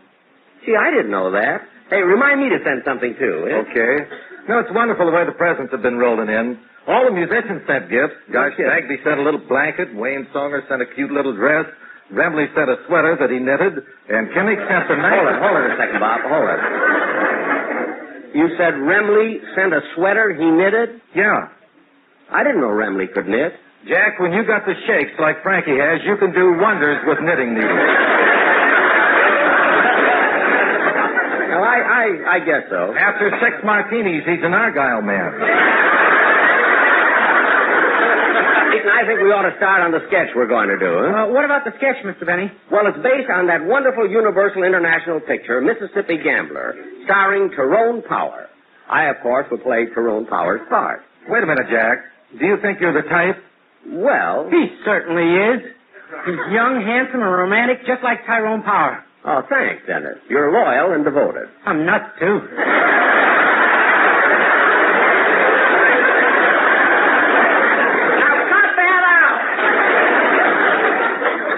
Now, Don, set the scene. And hold it a minute, hold it. Hello? Hello, Mr. Benny, this is Rochester.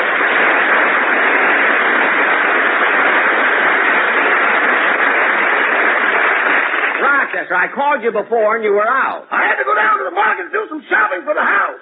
Oh, what'd you get? I got a half-pound of hamburger, a can of peas, a can of beans, and a bale of alfalfa. Why in the world would you buy a bale of alfalfa? The price of milk went up 2 cents, and I know what you're going to do about that.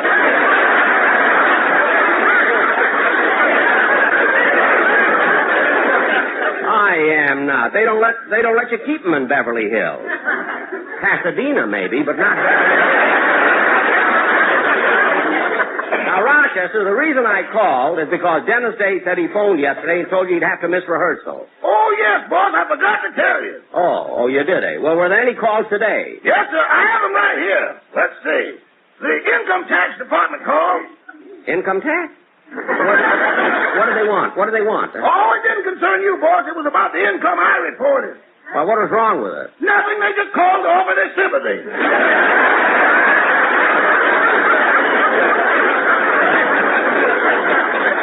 Well, that's your problem. Were there any other calls? Oh, yes. Miss Barbara Stanwyck called. She's giving a big party tomorrow night, and she wants you to be there. Oh, good, good. Black tie or white tie? White coat. You'll be parking cars.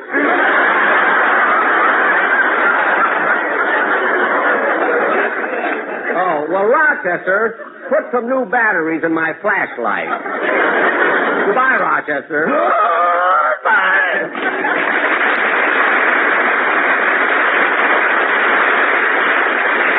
All right, Don. Now, Don, you can set the scene for our sketch. Okay. And now, ladies and gentlemen, the Playhouse presents its version of Mississippi Gambler. Curtain. Music.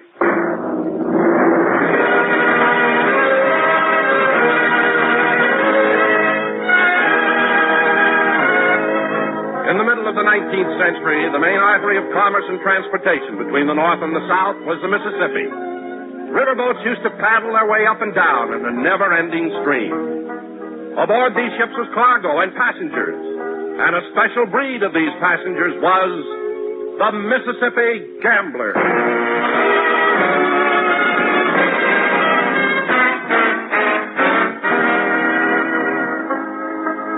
My name is Tyrone Benny. I'm a Mississippi gambler. I've been going up and down this river all my life. The first 20 years were tough. Then I got on a boat.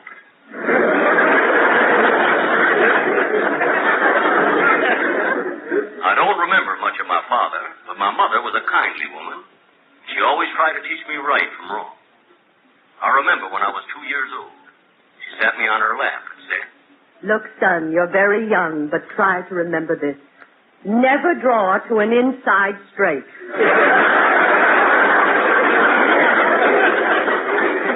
Ours was a wonderful relationship.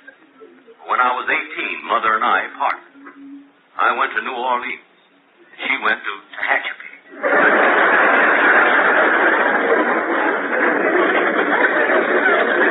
One day, my best friend, Robert Stonewall Crosby, and I found ourselves in St. Paul. And we boarded a riverboat back to New Orleans.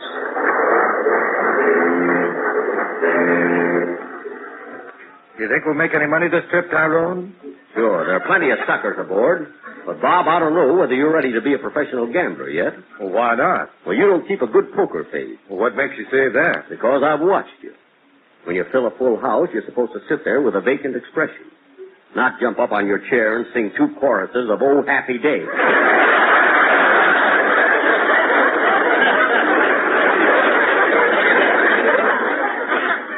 Wait a minute. Here comes a couple of guys that look right for picking. Let me do the talking.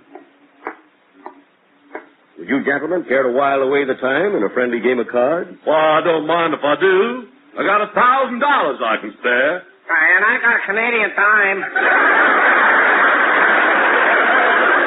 You got your tip. Get out of here. Now, come on. We'll play some 3-handed poker. Well, suits me. Here's the table. I'll deal.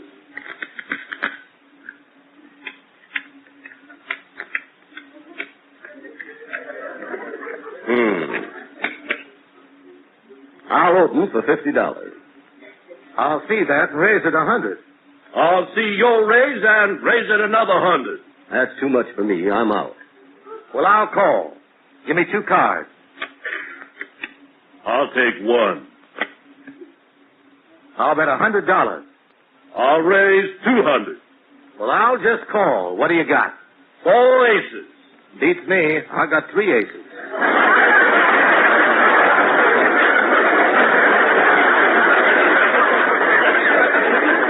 That's why I dropped out. I only had 2.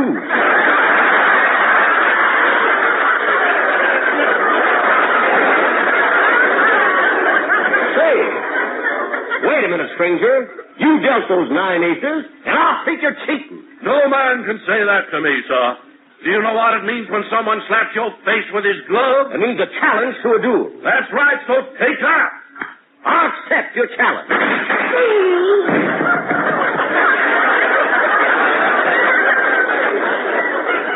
However, duels were small incidents on the river, and our boat pushed southward. Our ride took us down past Wisconsin, Iowa, Illinois, and then Missouri. No, that isn't who you think, folks. Yes, there was always plenty of melody and music along the river. Some nights, as we sailed close to the shore, we could hear voices harmonizing on the levee.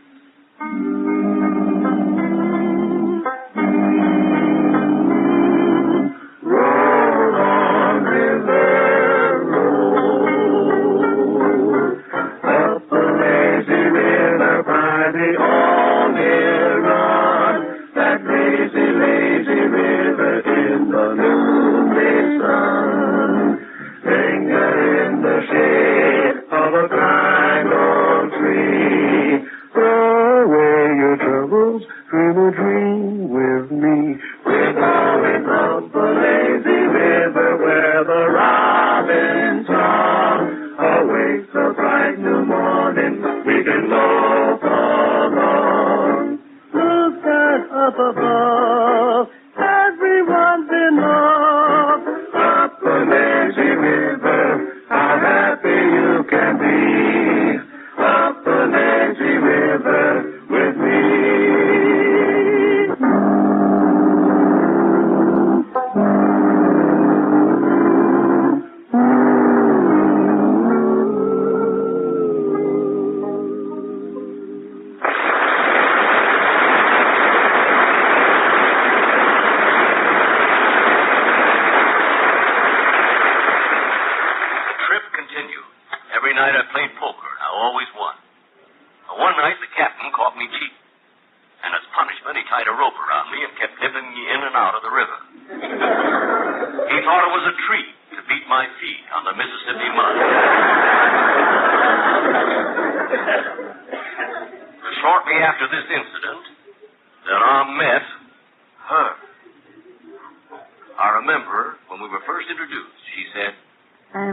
Glad to meet you, monsieur. And I hope you and I can become good friends. Very good friends. Her name was Yvette. And she had come aboard that morning at Albuquerque.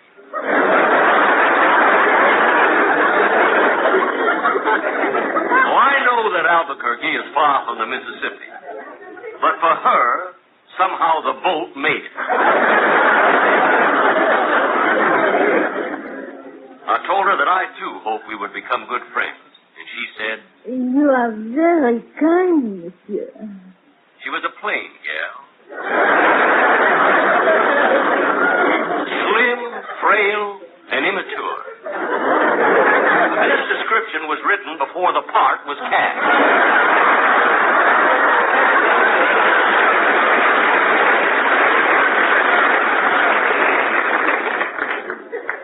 We fell in love, but because her brother hated gamblers, we had to meet each other secretly. One morning after we landed at New Orleans, she was supposed to meet me at the place where I lived, the Old Man River Hotel. It was called the Old Man River Hotel because when you stayed there, you were tired of living and feared of dying.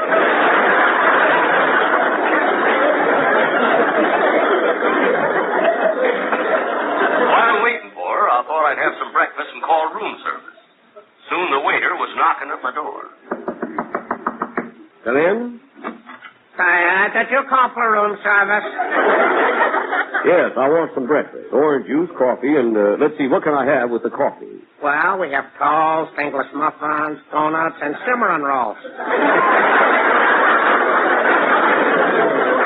What? Cimarron rolls. Look, waiter, bring me some orange juice, coffee, and a cimarron roll. Okay, and you're lucky. Yesterday I couldn't have brought you any cimarron rolls. Why not? We were out of cinnamon. All right, just go get it. He brought me my breakfast, and I finished it. And then Yvette arrived. She looked so beautiful standing there in her new knitted dress. I could tell it was newly knitted because a drunken guitar player was still working on it. Now, darling, you're here. Oh, yes, Your Honor. I'm sorry to be late, but I Don't talk. Just come into my arms. And let me kiss you. Oh, your kiss. It is so wonderful. It tastes of cimarron.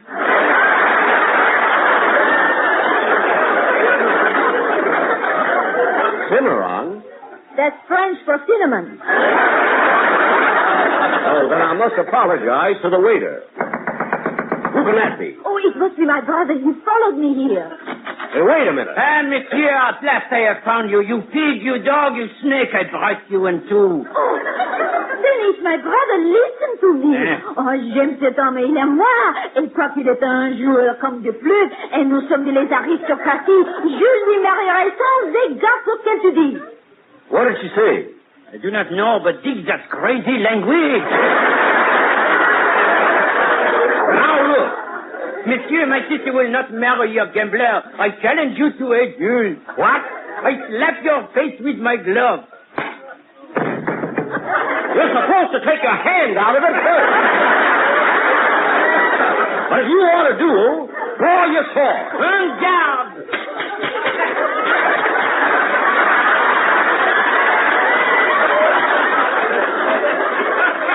I thought he'd be an easy victim for me. He was so young, so inexperienced. But as the duel progressed, the minutes walked on and on, till we had fought an hour. Still we fought on with unabated fury, and another hour passed. And another hour. Then suddenly it was over. He didn't hurt me, and I didn't harm him. But my two sound men killed each other.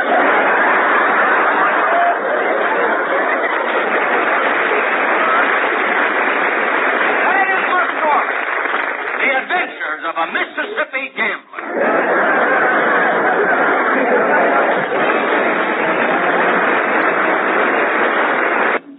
What's this bakery here? Oh, there, look at those nice-looking cakes in the window.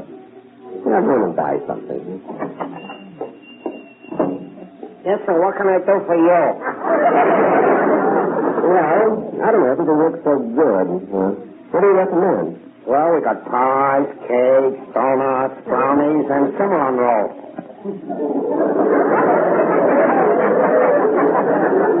What? Cinnamon rolls.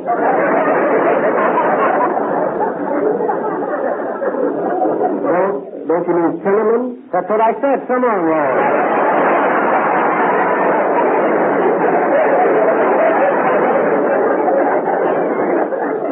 Well, I don't want any of those.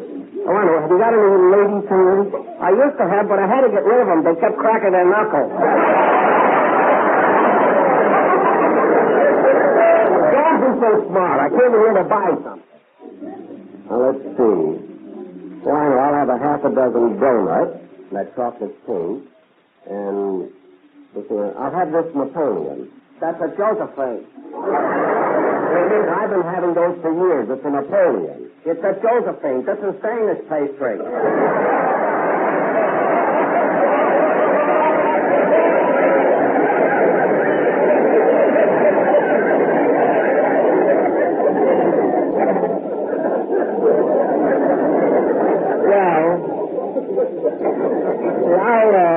I'll have it anyway. And say, on second thought, I think I'll have some of those cinnamon rolls. What? I said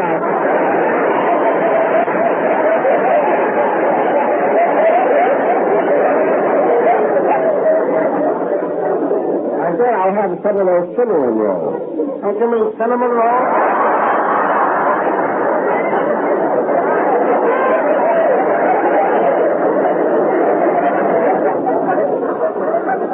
Yeah, give me 6 of them. How much is it altogether? Let's see, donuts, chocolate, pastry, and half a dozen cinnamon rolls. That comes to $1 even. $1? Well, here you are. Goodbye. Goodbye. And call again. You're quite a character. All right. Goodbye.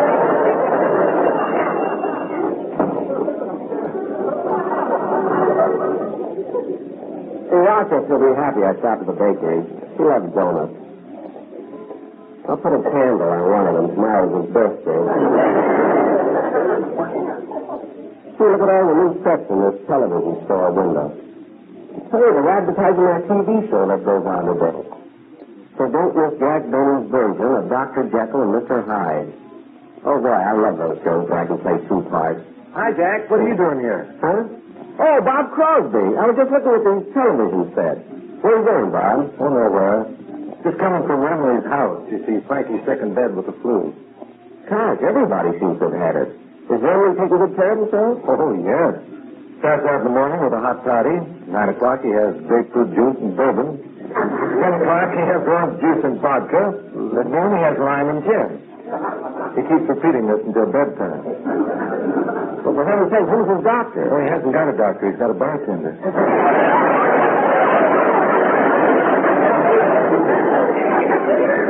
Well, of all the... Why doesn't he get a doctor? What? And get well?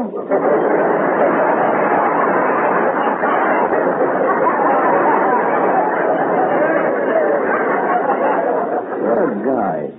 Well, I gotta be running along, Bob. Don't forget my television show this afternoon. Don't worry, Jack. I'll be watching it. Watching it? You're on it. Oh, yes. Well, see you later. So long. Oh, Bob. Yes? You know, I got something funny to tell you. You know that word that you always have so much trouble pronouncing? Manischewitz? Yes. Well, I just ran into a fellow in a bakery who couldn't pronounce cinnamon rolls. Well, how do you like that? You mean you couldn't say cinnamon rolls?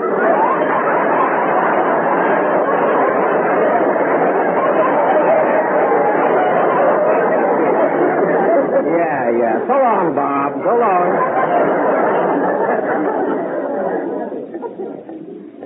Imagine Bob almost forgetting my TV show. Yeah, I can't wait till I get on and do Dr. Jekyll and Mr. Hyde. The part I like is when I change from the nice, kind-hearted Dr. Jekyll into the mean, cruel Mr. Hyde. Boy, that really takes acting. Oh,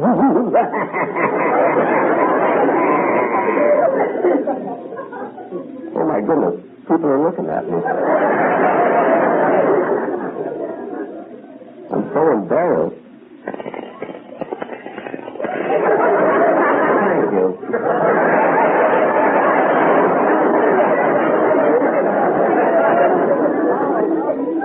See, look what time it is.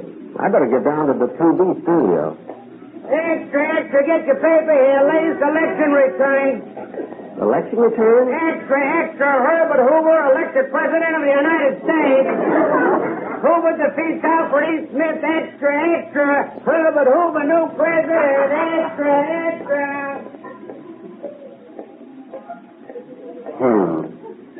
That's what I get for transcribing my show so far in advance.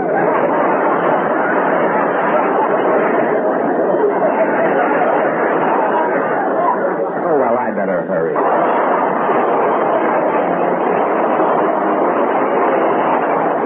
Good night, folks.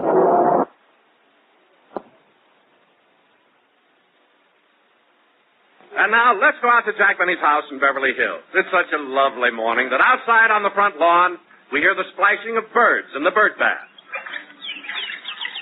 While upstairs, we hear the sound of the shower.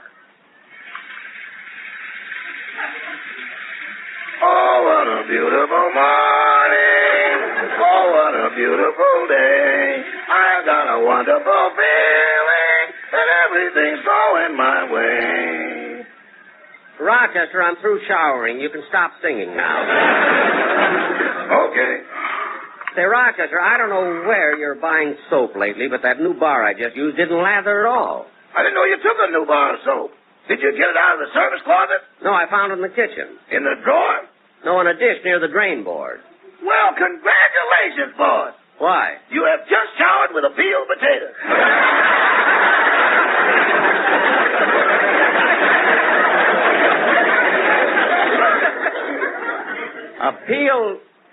Imagine showering with a peeled potato. You now have the skin that lamb chops love to touch. Never mind that. Here, take this towel and dry my back, will you please? Yes. Ah, that feels good. Now, Rochester, while I get dressed, how about fixing me some breakfast? Yes. Oh, what a beautiful morning. Oh, what a beautiful day. I've got a wonderful... Oh, good morning, Polly. Oh, what a beautiful morning. Oh, what a beautiful day. I've got a wonderful feeling that something is coming my way. You got a feeling all right. You laid an egg. Good girl, Polly. Coming. Oh, what a beautiful morning. Rochester. Oh, good morning, Miss Livingston. Come right in. You must be in a good mood. I heard you singing as you were coming to the door. Oh, I always sing when it's getting close to my payday. Why do you sing so long before payday? There ain't much to sing about after.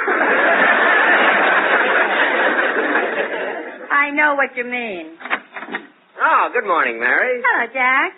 You know, it's so early, I thought you'd still be in bed. In bed? Are you kidding? I've already taken my shower. Rochester, how about breakfast? Coming up. Mary, would you care for something to eat? No, thanks. I'm not hungry. You know, Mary, you look kind of cute this morning. You really do. How about a kiss? Okay.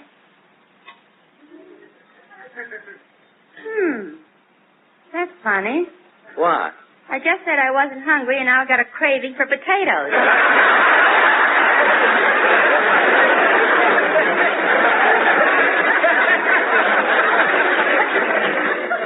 Well, we've got the cleanest ones in town.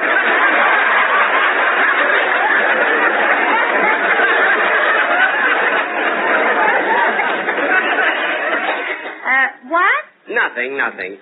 Rochester, just make my breakfast. Wait a minute, Jack. What is Rochester talking about? All right, I'll tell you. This morning when I was taking a shower, I thought I picked up a cake of soap, but it turned out to be a peeled potato. It could happen to anybody. That couldn't happen to Gracie Allen. All right. So I showered with a potato. What do you want me to do? Kiss me, I'm hungry. Never mind. Rochester, is breakfast ready? I just put the coffee on. What else would you like? Well, I'd like a little bacon and one fried EGG. Yes, sir. A little bacon and one fried EGG. Jack, what's the idea of the spelling? Why don't you just say you want a little bacon and one fried... Don't say it, Mary. Don't say it. We always spell it. You know, Polly lays an EGG every day, and she'd go crazy if she ever found out we were eating them. EGG. Isn't that cute? EGG. Hey!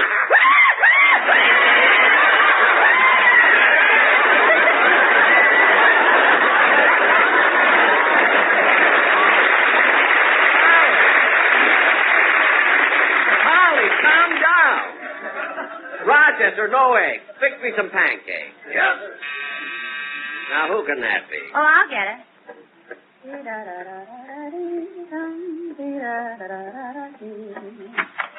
hello, Dennis. Hello, Mary. Is Mr. Benny in? Yes, he's having breakfast. I'm sure glad he's here because I got plenty to tell him. Dennis, what's the matter? 14 years this has been going on, and I've had all I can take. I've stood enough, believe me. Well, Dennis, what is it? I wouldn't mind if it was only once or twice, but every week the same thing, week in and week out. After all, what did he take me for? I'm fed up, I tell you, fed up. Well, Dennis, I don't know what's on your mind, but obviously you should talk to Mr. Benny. Oh, I'll say I'm going to talk to him. I'm going to tell him off. Well, come on, he's in the breakfast room.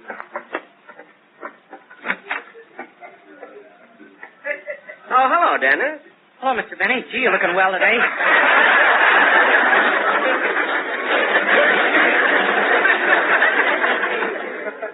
Thanks, kid. What'd you come over for? Oh, I just happened to be in the neighborhood, and I thought I'd drop in.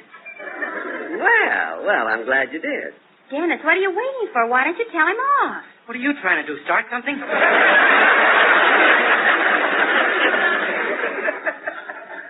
Yes, Mary, what's the matter with you? What's the matter with me? Yeah. You've been mistreating Dennis and taking advantage of him for 14 years. What? And he's had enough of it. After all, what do you take him for? Mary, what are you trying to do, make trouble or something? That's telling her, Mr. Benny. Now, wait a minute. Look, Dennis, I'm going to straighten this thing out right now. Didn't you come to the door and tell me that you were mad at Mr. Benny? Uh-huh. And didn't you tell me that you were fed up with the way he was treating you? Uh-huh. And didn't you say you were going to tell him plenty? Uh-huh. Then why is it when you walked up to Mr. Benny you were so nice to him? When I saw his long fingernails, I lost my nerve.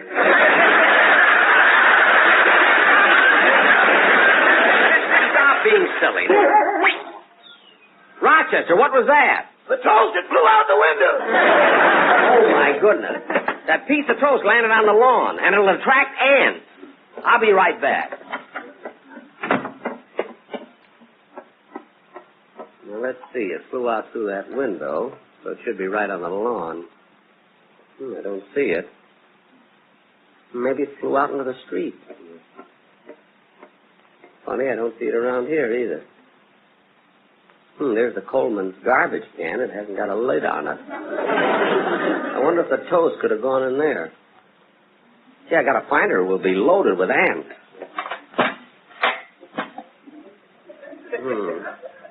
There's several pieces of toast in here. Jack. Huh? Oh, hello, Bob. I was just looking for a piece of toast. Well, Jack, why didn't you tell me that things were that rough? Why, I'd work for nothing.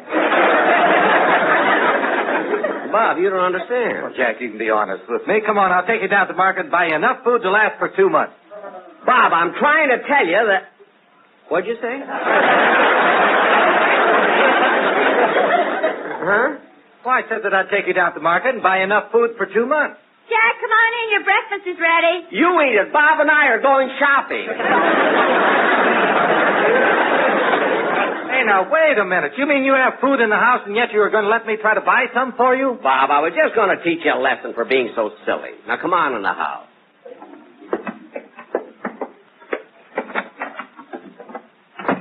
Hello, Mr. Crosby. Hello, Rochester. Hiya, Mary. Hello, Bob. Hiya, Bob.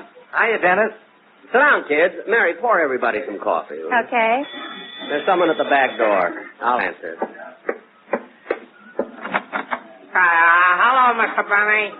Oh, the man from the bakery shop, huh? Yeah, I got the stuff that you ordered. Some donuts, some chocolate cake, some bakery, and a half a dozen cimarron rolls. You still can't pronounce it, can you? Look, it isn't cimarron, it's cinnamon. Now, let me ask you something. Maybe this will help you pronounce it. How are these rolls made? Well, you take some flour, sugar, eggs, and do you want to know all the ingredients? Now, look, it isn't ingredient. It's ingredient.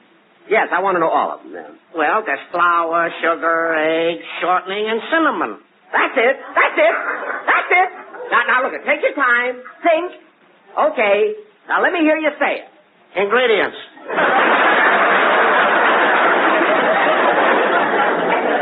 I don't mean ingredients. I'm trying to get you to say cimarron. I mean cinnamon. Why don't you order something else? You drive me nuts.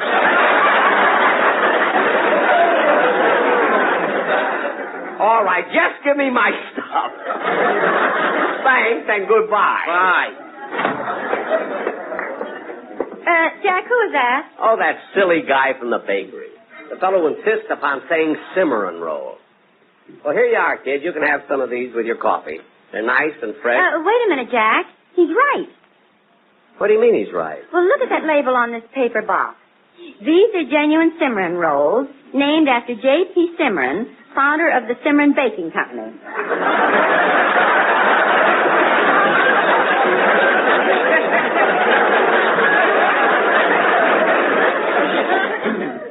What?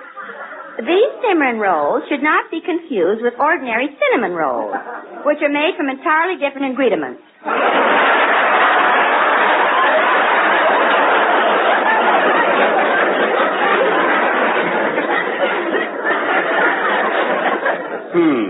Well, Jack, I guess that'll hold you. Hold me nothing. That silly guy had that label printed himself just because he can't say cinnamon.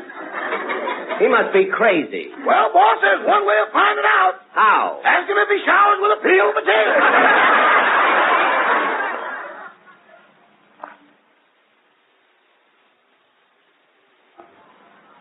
Nearly every good comedian has good timing. They couldn't be good without it. Burns has great timing. Ed Wynn had the greatest. Gracie Allen had probably the greatest. Well, she was the great of all time when it came to timing. You have to have real good timing or you can't exist as a comedian. The Federalists had us outnumbered. They killed my workers and took the mine. I had to flee into the hills for my life. After wandering for days, I stumbled exhausted into a camp of insurrectos. At first, they were suspicious, but finally one of them came over and shook my hand. You want to shake hands?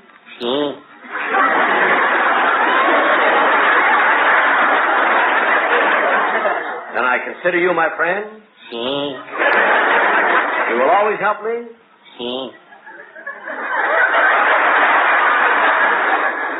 to my surprise, he walked away. I turned to go. Someone pulled at my sleeve. Oh, Senor Iris. What is it? Before you leave, I would like you to meet my little 6-year-old son, Tomas.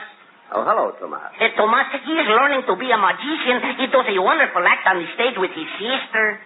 Really? So you're a magician, eh, Tomas? Sí. Do you have an act? Sí. With your sister? Sí. What is your sister's name? Sue.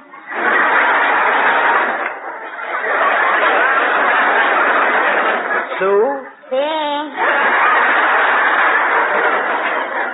What do you do in your act? Saw. What do you saw? Sue.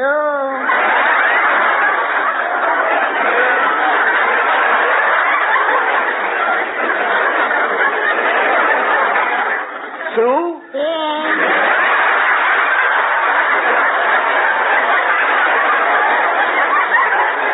Now, wait a minute. Somebody put you up to this. Who was it? Me. You? Sí. Who are you?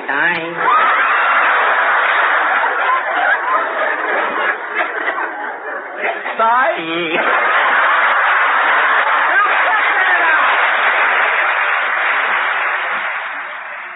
Hi, Joe. Earl Carroll's Vanities. I had about 20 weeks to go, and I was making, $1,500 or $1,700 a week, even then, before radio. And that was a lot of money. And I realized that the coming thing now was radio, and I'd better get into it. And I went to Earl Carroll, Carroll's Vanities, and I asked for a release. He finally gave it to me. And I showed him why he could. I said, you're going to play some small towns now. We've played New York and the big city. You really don't need me. You'll save $1,500 a week, and I'll try to get on radio. Well, then I went back, played a few theaters, and there wasn't much vaudeville left. As you know, it kept dying out, because I used to play here at the Orpheum years and years and years ago. And finally, I went on Ed Sullivan. We were friends, and I went on Ed Sullivan's news show. And he did this thing, and he says, come on, be a guest. I said, what we do? Always said, we'll prepare something. So I got on his show, and the agency for Canada Dry Ginger Ale heard me. And they gave me a job right away. I work because I enjoy working. Excuse me. I work because I like it. What would I do, let's say, if I didn't work? Now, that doesn't mean that I have to work quite as much as I do. I'm going to try to cut down a little bit because I have a beautiful home in Palm Springs, and I should spend more time there, taking a little holiday and a vacation. Gee, Mary, it was awfully nice of you to drive me down to the station. Oh, that's all right, Jack. I wanted to see yours. Well, let's go in. Train leading on track 5, 4 Anaheim, Azusa, and Cucamonga. You know, Jack, there's something fascinating about a railroad station. So many people going so many places. Yeah. Mary, I'm going over to the newsstand to get a magazine. You wait for me here. Okay. Attention, please, attention. Train leading on track 1 for Baltimore and Washington. It's leaving now, so you better run.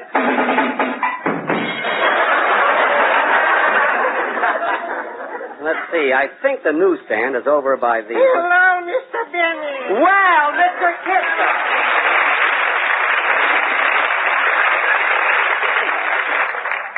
Mr. Benny, what are you doing by the railroad station? Well, I'm going to Houston, Texas. Well, put her there, partner. That's where I'm a-heading. Well, Mr. Kitzel, I'll probably see you down there. I'll be at the Shamrock Hotel. Shamrock. My, that's a wonderful name for a hotel. It brings a lump in my throat. It does? Yes, I haven't seen a shamrock since I left the old country. Well, so long, Mr. Kitzel. See you in Texas. Yippee-yi-yay, yippee-yi-yo, Ghost Rider.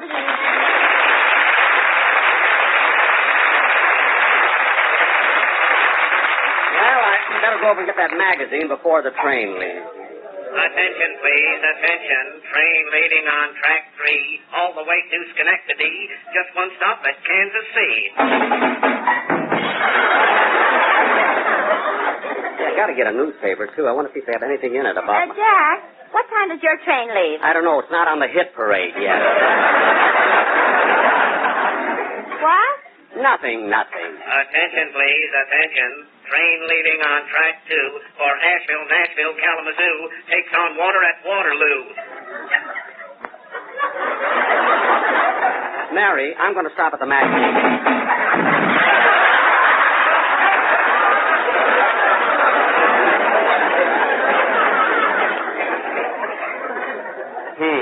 Watch it, Sam.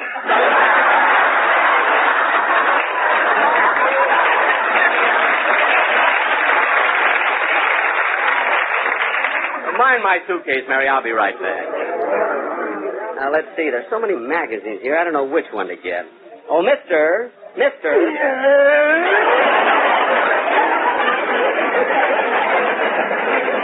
Why do I always have to run into him? Now, look, mister, all I want to do is buy a magazine. Okay. Do you want to read it or tear it in half to show me how strong you are?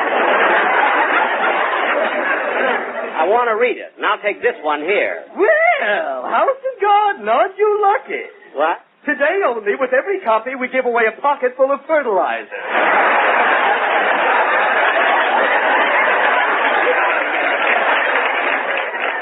Now, look, clerk, I can't stand here all day.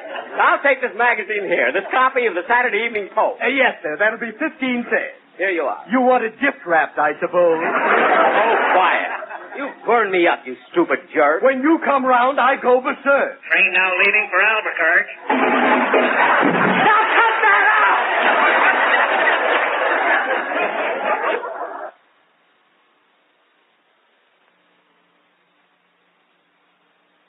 Ladies and gentlemen, we present our version of The Snows of Kilimanjaro, which starred Gregory Peck, Susan Hayward, and Ava Gardner. Our story opens in the African jungle, at the foot of the majestic snow-capped mountain, Kilimanjaro.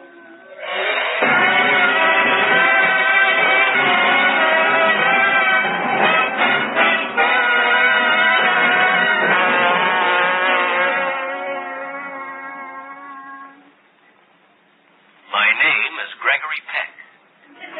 I am a writer who came to hunt in Africa. As I lie here at death's door with the painful throbbing of my infected leg, my entire life has flashed before me. I can tell this is the end because as I look up at the hot African sky, I see 2 vultures circling over me. Oh, I've seen vultures before, but these 2 are carrying a bottle of ketchup.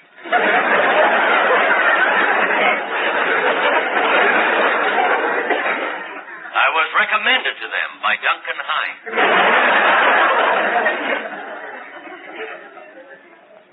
As my temperature rose, I felt a soft, cool hand on my forehead. It was my wife, Susan, tenderly stroking my fevered brow. But as I muttered and moaned in my delirium, she said, Cut out that blubbering, Mac.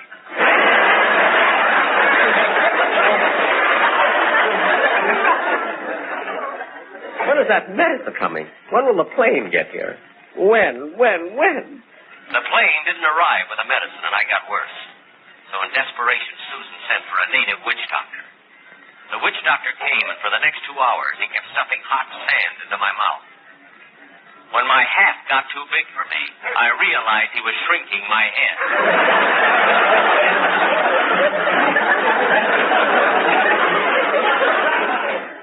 Fortunately, I stopped him in time. But to this day, I wear a size 2 3/8.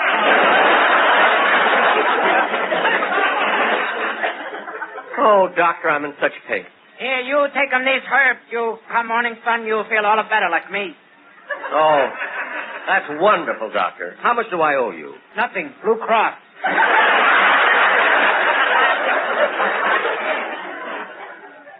The witch doctor left. And as the night wore on, my feverish mind was frightened by the sounds of the jungle. The roar of the lion. The cry of the wild boar. The frightened whinny of our horses. The wild chattering of the monkeys. The maniacal screech of the hyena.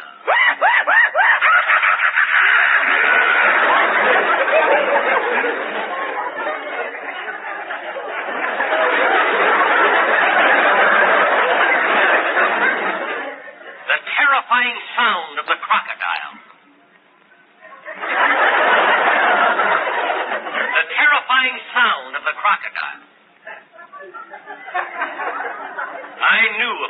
trying, I'd find something that Mel Blanc couldn't do.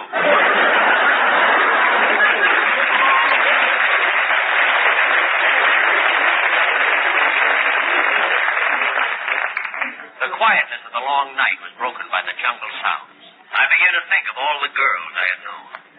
Constance Forsythe, Rosalind Winston, Valerie Fitzgerald.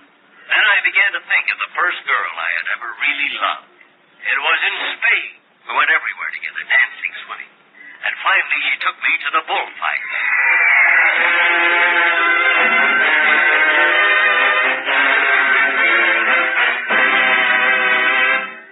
It was my first time at a bullfight. I didn't know much about this Latin sport. With the traditional blare of trumpets, the first event got underway.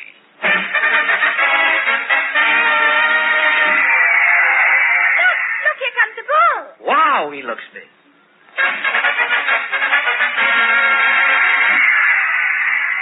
Ooh, here comes the toreador. Hey, dig that crazy steak knife.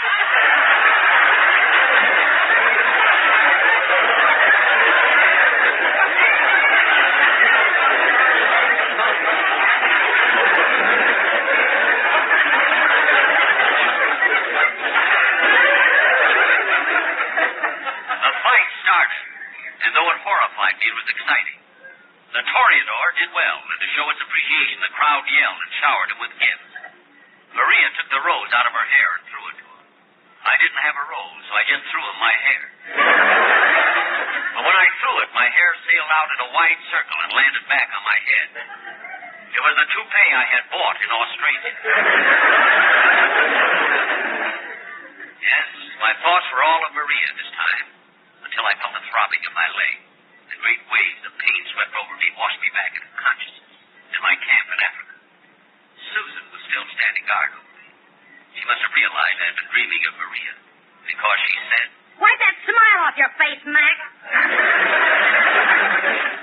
Oh, it's you, Susan. I must have been dreaming. Has the plane arrived yet with the medicine? No, they were halfway across the Atlantic and they had to turn back for the peroxide. For my leg? No, for me. I wasn't born a blonde. Susan's voice soothed me. And again I fell asleep. I forgot the pain of the present as I remembered the pleasures of the past. And it was at this point I remembered Eyre.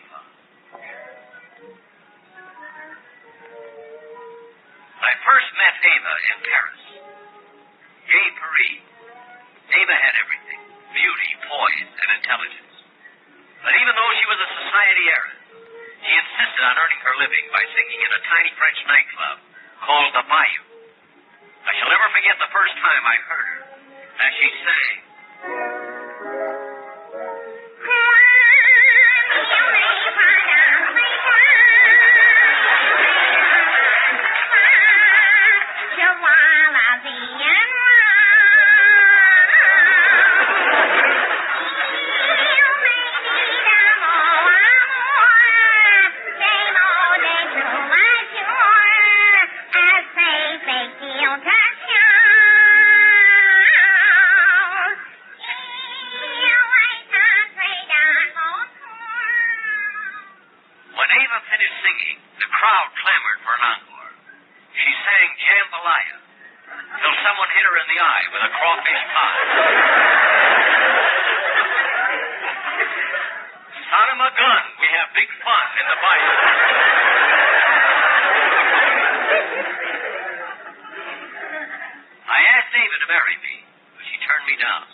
and threw the medicine and peroxide out.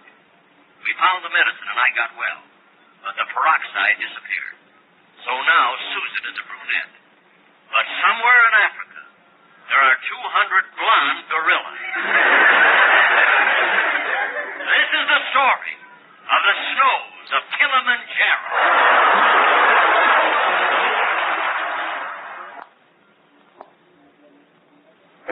Gee, the station is crowded. Rochester. Yes, boss. Put on your red cap and carry my bags to the train, will you? I gotta meet my gang. Train leaving on track 5 for Anaheim, Azusa, and Cucamonga. Gee, we're all supposed to meet here at the information desk. Oh, there they are. Hey, Phil, John. Oh, hello, Jack. Hiya, Jackson. Say, what are you carrying there under your arm? Well, I heard it was pretty cold in New York, and I want to be on the safe side. The Jackson, a smudge pot.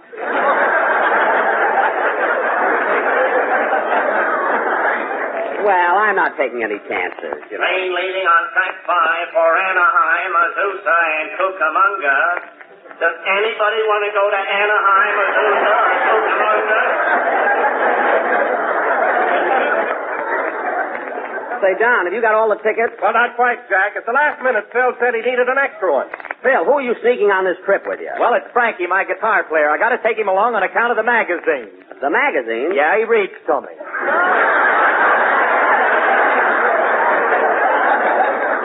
Oh, for goodness sake, now I have to buy another ticket. Hi, Jack. Where you been? Ain't seen you around. What? Oh, hello.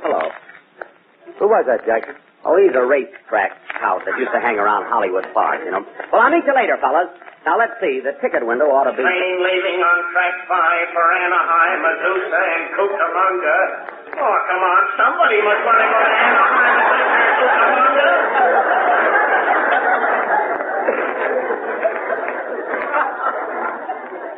Now, let me see. The ticket window ought to be... Jack. Jack, come here a minute. Huh? Oh, it's you again. What is it? I didn't want to say anything while you were with your friends there, but where you going? New York. What train you taking? The Chief.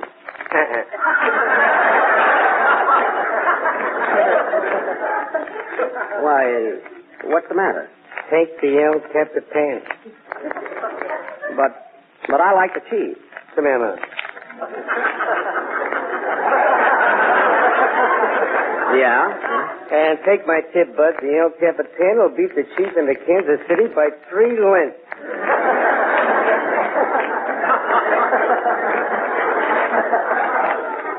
What? According to yesterday's performance, it can't miss. Well, look, I'm sorry. I'm taking the Chief. Why? Come here a minute. Don't noise this around, see? No. But I found out the Chief is a sleeper.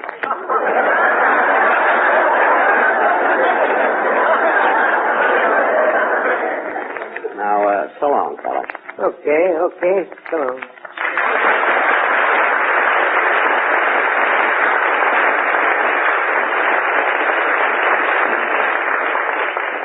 Now, let's see. The ticket window should be... Train leaving on track 5 for Anaheim, Azusa, and Cucamonga. Look, we're not asking much. 2 of you, or even 1 of you. Just somebody to keep the engineer company. Here's the ticket window. Oh, pardon me. Are you the ticket clerk? So what do you think I am in this cage, a canary?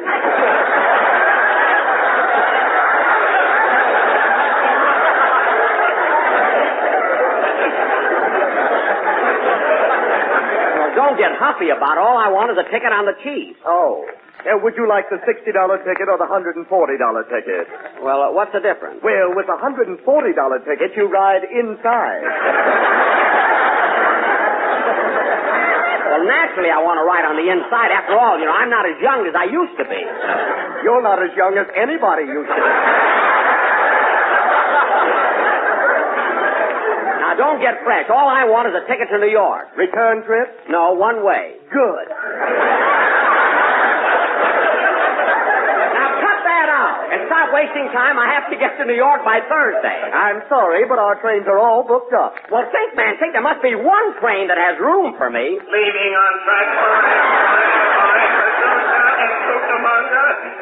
Look, there are 5,000 people in this station. Isn't there somebody, anybody, a ready volunteer? Please. I'll get fired if I don't get somebody on the train for Anaheim and do nothing. Come on, go.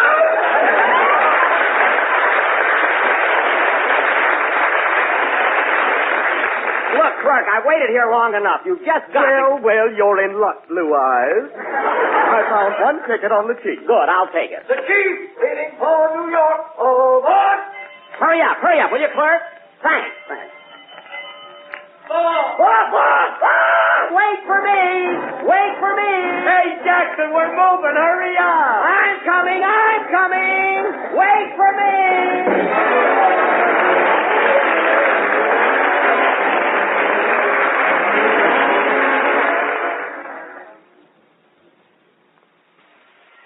I don't think that anybody, a comedian or an actor of any kind, says to himself at any time, I think I'm going to develop a style.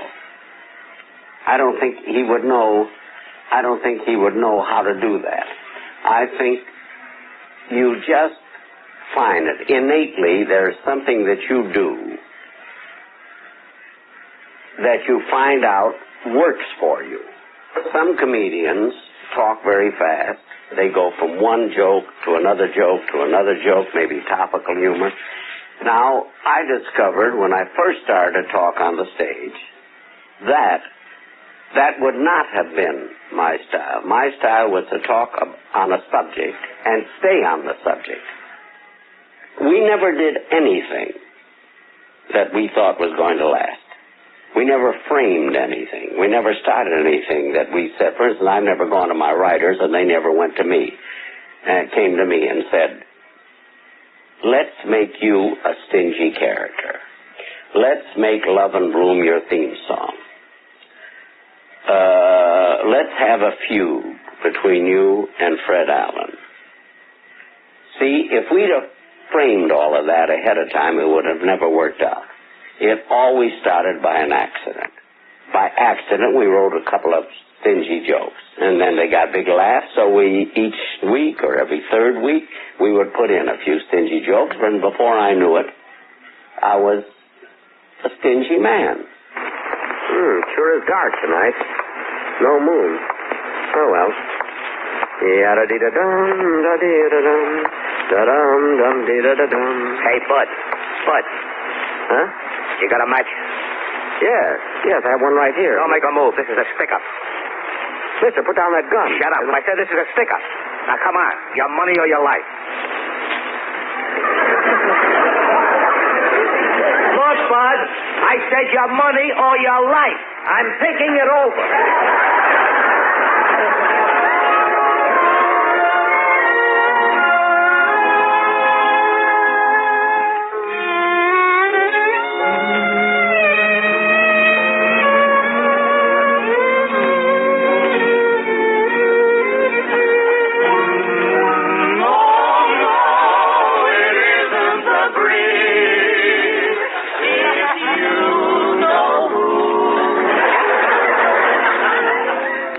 Start out by saying I want Love and Bloom as my theme song, I would have hated Love and Bloom as my theme song.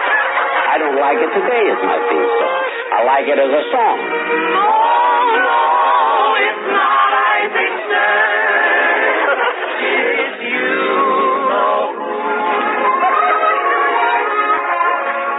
I was 36 for years. Then I was 37 and 38.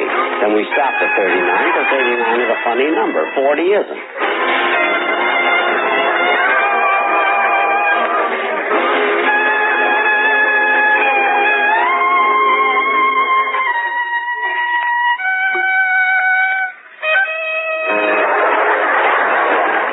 The feud with Fred Allen started by Fred Allen insulting me on his show, knowing that I was going to be listening. And so I answered him. Then he answered me. Then I answered him. We were in the feud for 8 or 9 months before we even discussed it with each other. That's why it was successful.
interested in the violin. I practice every day, sometimes anywhere from an hour to 3 hours.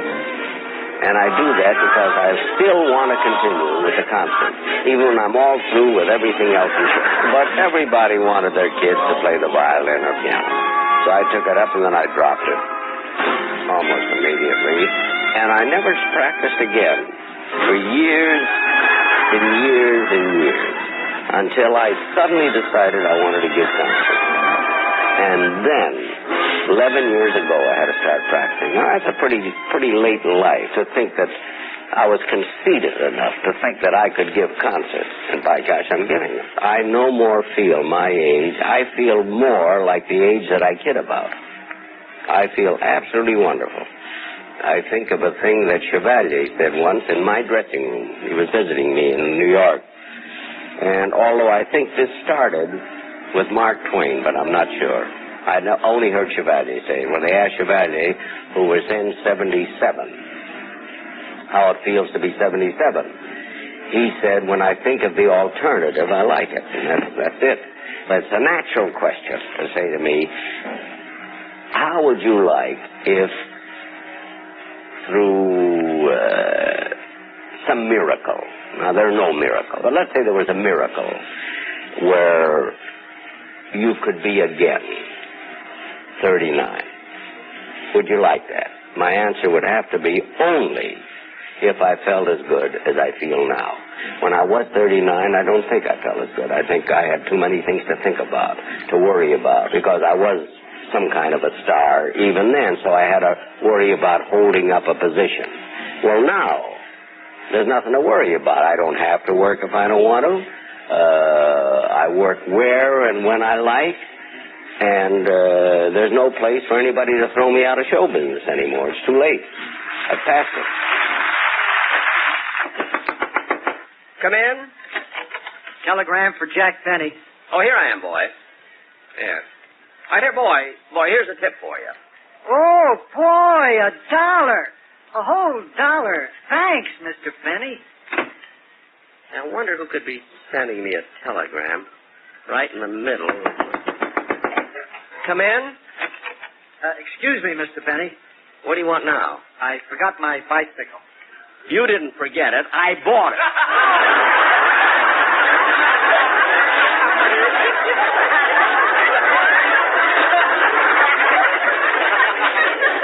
Now, goodbye. I hate when a guy makes a deal and then tries to get out of it.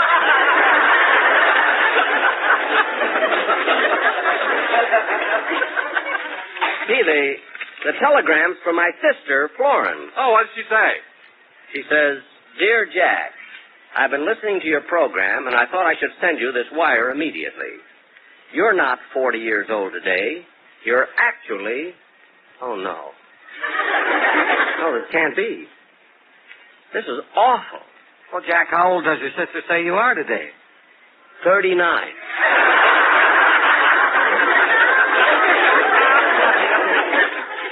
Oh, my goodness, this is embarrassing. But my sister Florence ought to know.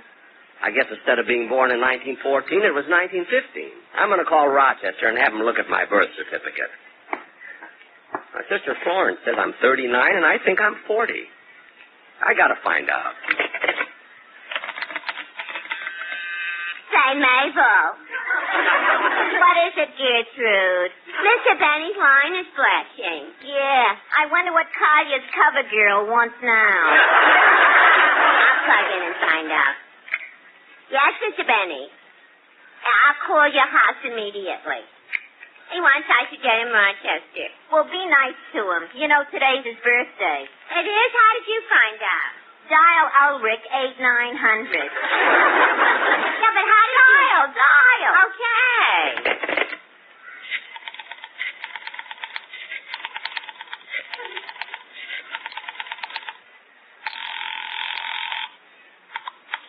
The time is 4:21 and 10 seconds.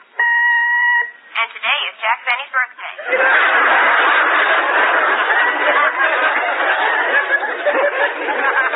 The time is 4:21 and 20 seconds. His shirt size is 50 and a half.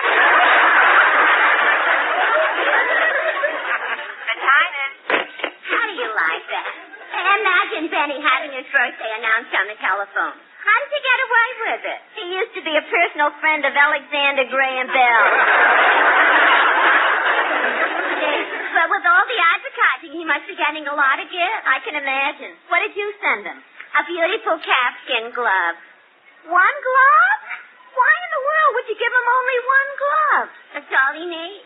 He never takes his right hand out of his pocket.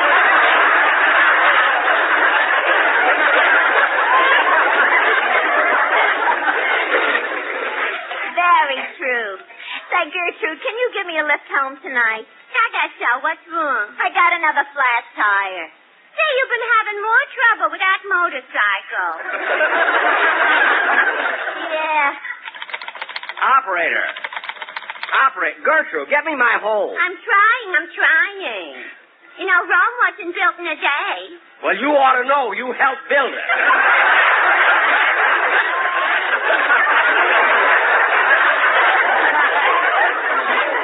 Well, thank you, Julius Caesar.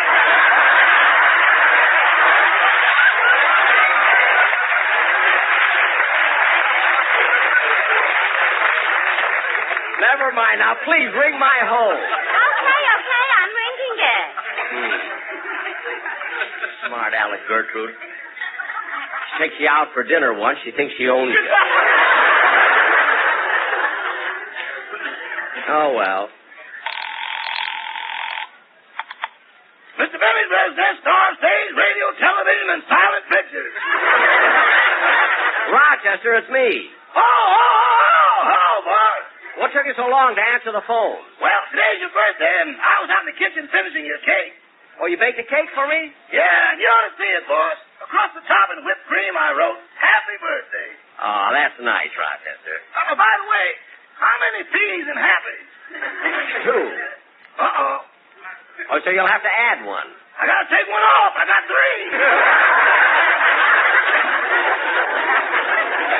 Well, look, you can do that later. Now, Rochester, here's why I called you. I don't know what to do. I thought today was my 40th birthday, but I just got a wire from my sister, and she says I'm 39. Well, don't argue with her, boss. Grab it.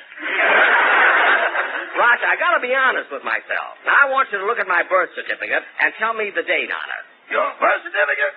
Yes, you know where it is? Right here on the desk. What's my birth certificate doing on the desk? You got it out the other day when you applied for your old age pension.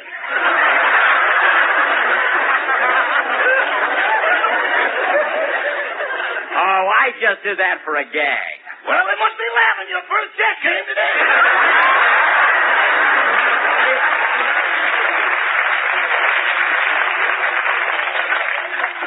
Rochester, stop making things up. Now, look at my birth certificate. I'm looking at it. Now, in the space where it says date of birth, what's there? A hole. A hole in the paper? Yeah, we erased it once too often.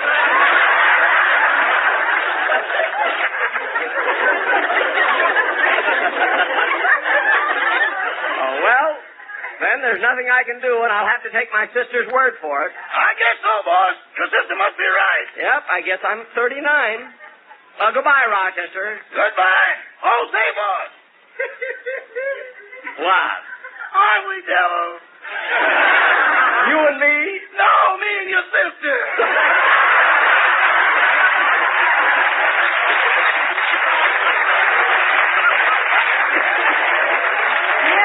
Yeah. Goodbye, Rochester.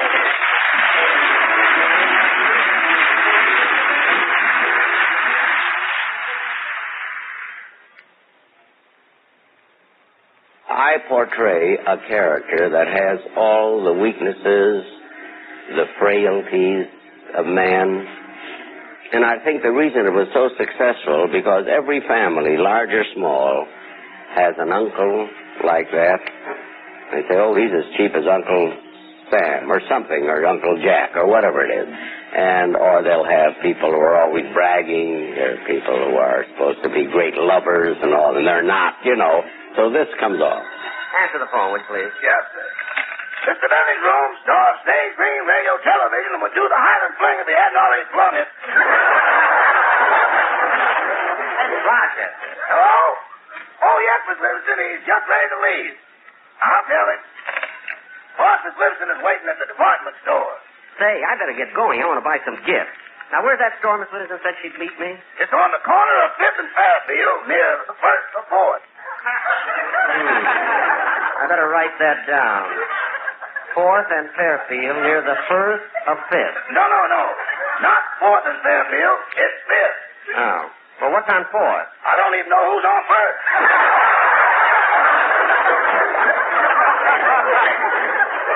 Well, I'll find it. Goodbye, Abbott. So long, Costello. Goodbye.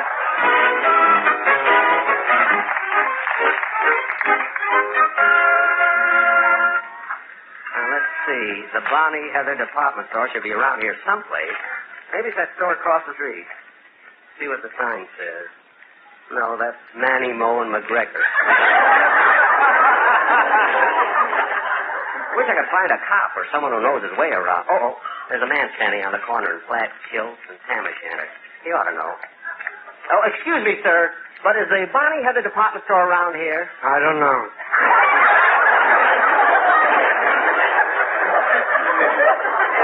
Well, we are near the 1st or 4th, aren't we? I don't know. Well, this is 5th Street, isn't it? I don't know.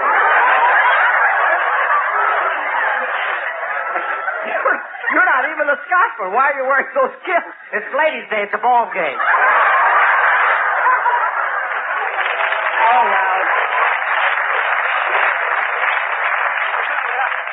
I'll find the store. It ought to be around. Oh, Jack. Oh, Mary, I was looking for you. Where's the store? Right here. How do you like that? I was standing right next to it. Well, come on, let's go in. So, actually, get something nice for my sister Florence. Well, they have some beautiful gifts in here.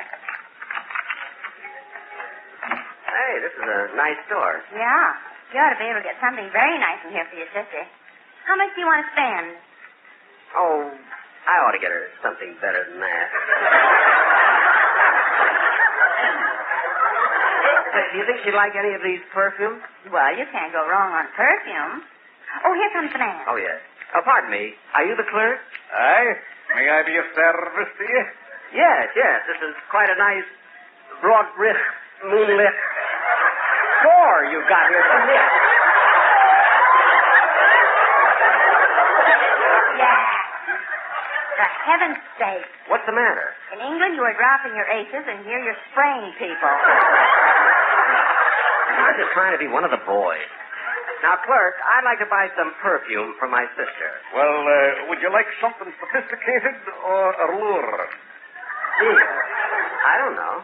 Well, how old is your sister? Well, she's 2 years younger than I am. And how old are you? 39. 39? Yes. That one almost started his motor.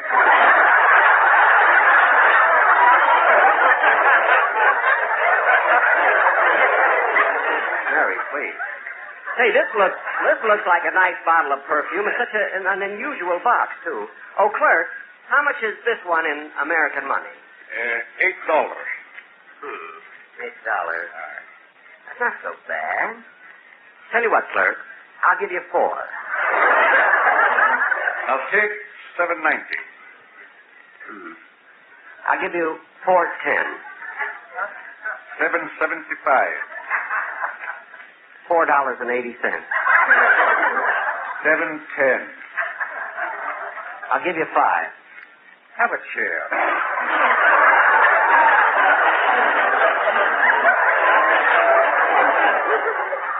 Thank you.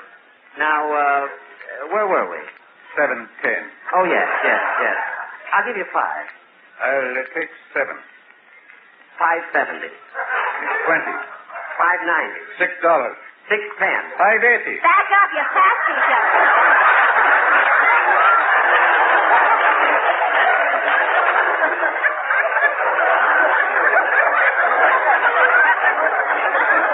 Oh, yes. I'll tell you what, clerk. Let's make it $6 even. You're a gentleman and a scholar. It's a deal, sir. Thank you. I'll unlock the store and let you out.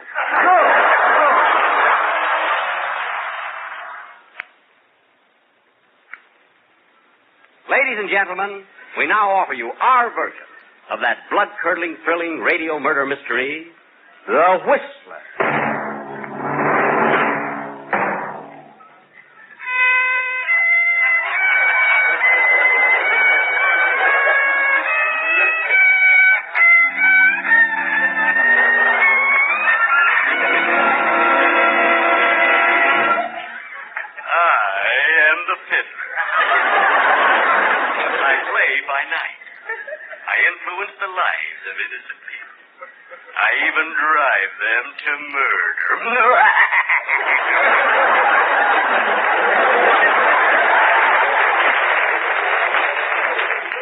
Let me take you to the home of Mr. and Mrs. Park, Gwendolyn and Griffith.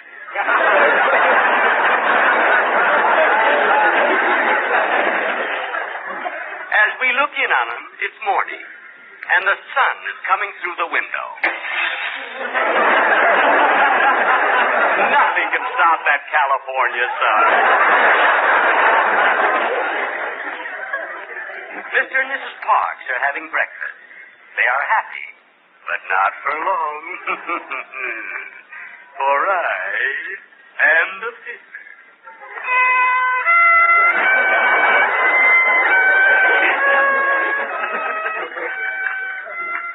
Gosh, Gwendolyn, this is a wonderful breakfast. I'm sure glad I'm married to you. So am I, Griffith. Where are the children? We have no children. Oh, then who is it that's always bringing me my slippers? Our Cocker Spaniel. Oh, funny, I've waited to have his teeth straightened.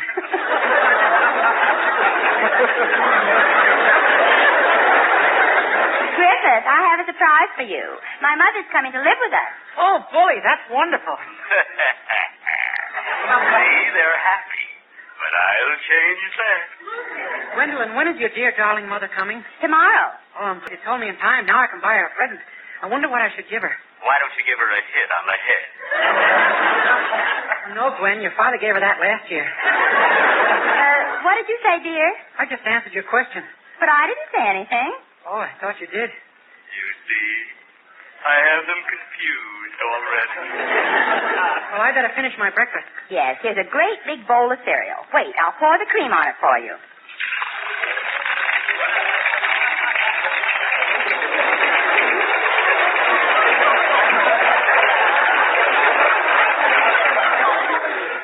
You can take your fingers out of your ears now. They stop crackling. Now eat your cereal. Gee, that was a stubborn little one, wasn't it?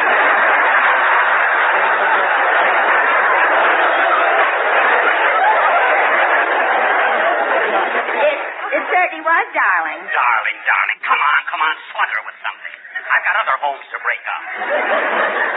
What did you say, Griffith? I didn't say anything. My mouth was full of the breakfast of champions. Well, I better finish my breakfast and hurry to the office. Yes, Griffith. Hurry to your office. While your wife, Gwen, waits at home for her sweetheart, the milkman. She adores him.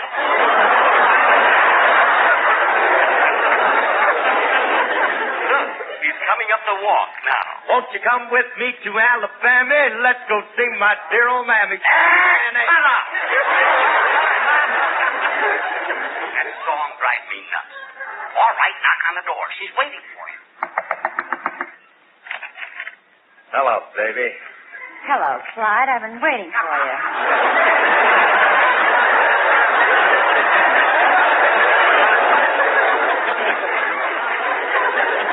Come on in. Well, wait a minute. I got to get rid of this milk. Why don't you drink it? Who, me? Go ahead, Clyde. Drink it. It'll be good for that pool table complexion. With those side pockets under your eyes. Come here, baby. Pucker up. Give me a kiss. Why, sure, Clyde. Lay one on.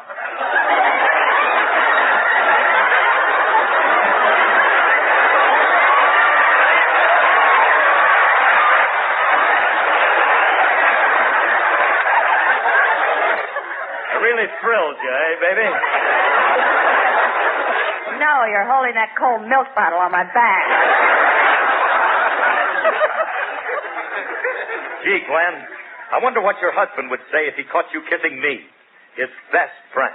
Oh, tell him you're congratulating me on my birthday. But you've told him that 28 times this year. Ain't he getting wise? No, but he's getting to buy me all those presents. Gee, Clyde, you and I could be so happy together if it weren't for my husband. Now you're on the right track.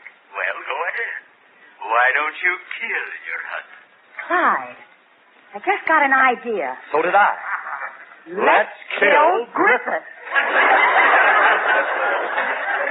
Must be love we said it together. That's it. Now we're getting somewhere. Go ahead. Kill him. Kill him. You shut up. And take those braces off your teeth.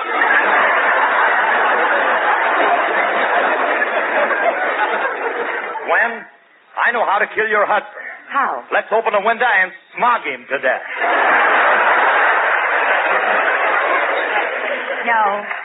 No, Clyde, I have a better way. When he comes home, you hide in the closet. When he hangs up his coat, you can strangle him. And no one will ever know. No one will ever know. Except me. For I am the fiddler.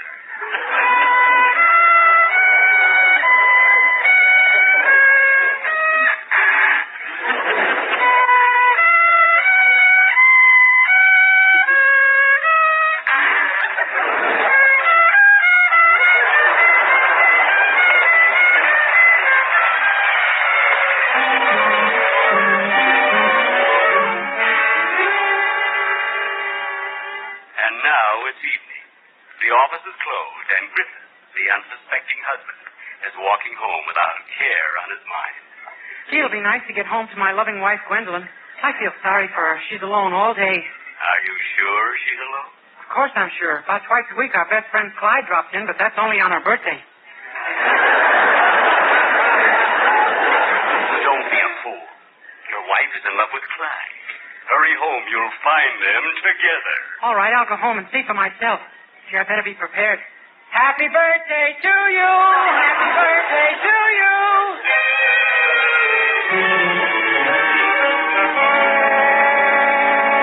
You see what I mean? Here are three innocent people, and I have planted a seed of suspicion, which will soon grow into murder. Ain't I a stinker?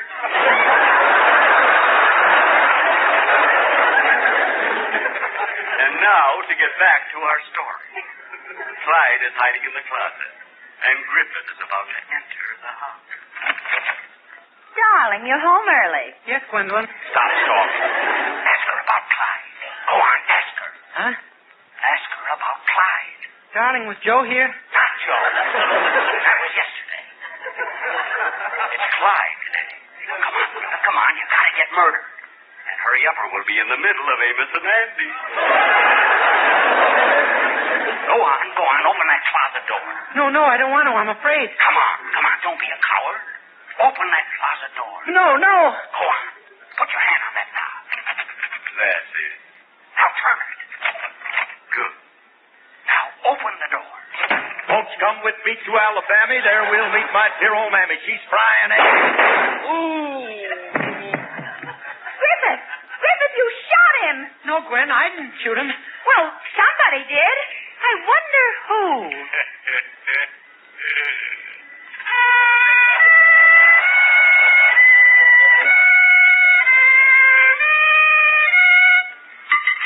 Thank you.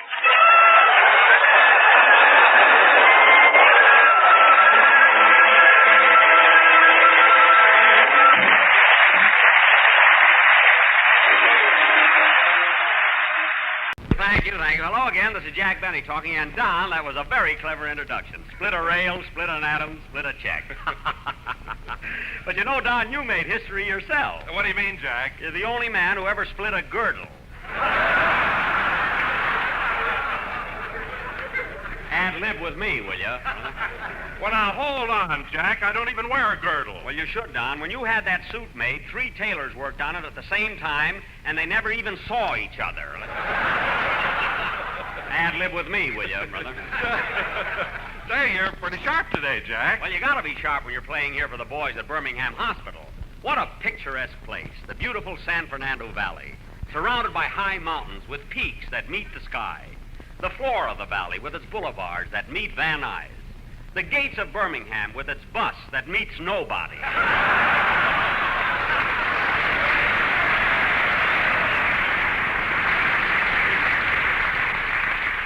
The fertile soil. Wait a minute, Jack. I thought the bus service out here was excellent. Excellent. Don, a soldier in Hollywood had the 7-year itch.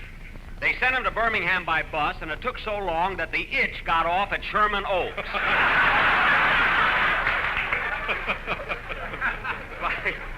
By the time he... Oh, hello, Mary. Hello, Jack. Hiya, fellas.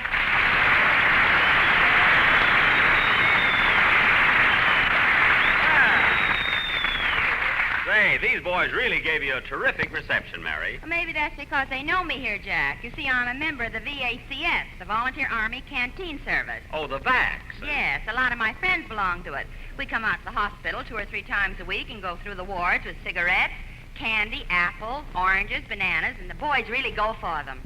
Gee, why didn't I think of... Jack, we don't charge them.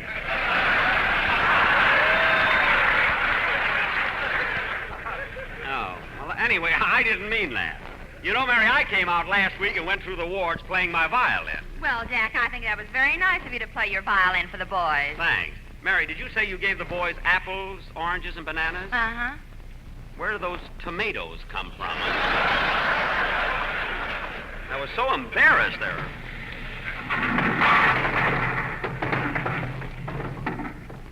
What's that? That's some of the boys bowling. You know, Jack, the patients here made all the equipment themselves. All the equipment, Mary, the alley I can believe, but how could they make a big bowling ball? They took one of the doctor's pills and put 3 holes in it. Oh. And did they make the pins themselves? No, they don't have any pins. Well, what are they knocking down? The doctors. Mary, if you expect me to believe that... Okay, fellas, here I am, the one and only Birmingham. Well, pour it right on. That's it, just lay it right down. Yeah, just make me know it. Now, that's what I call appreciation for the sensation of the nation. Phil, coming in here with a noisy entrance doesn't excuse you for being late. Where were you? Well, I'm sorry, Jackson, but I overslept. You see, me and my boys had a chance to play a ritzy place last night, and, well, we just couldn't afford to pass it up. Oh, that's different, Phil. Where'd you play? At the Brass Rail.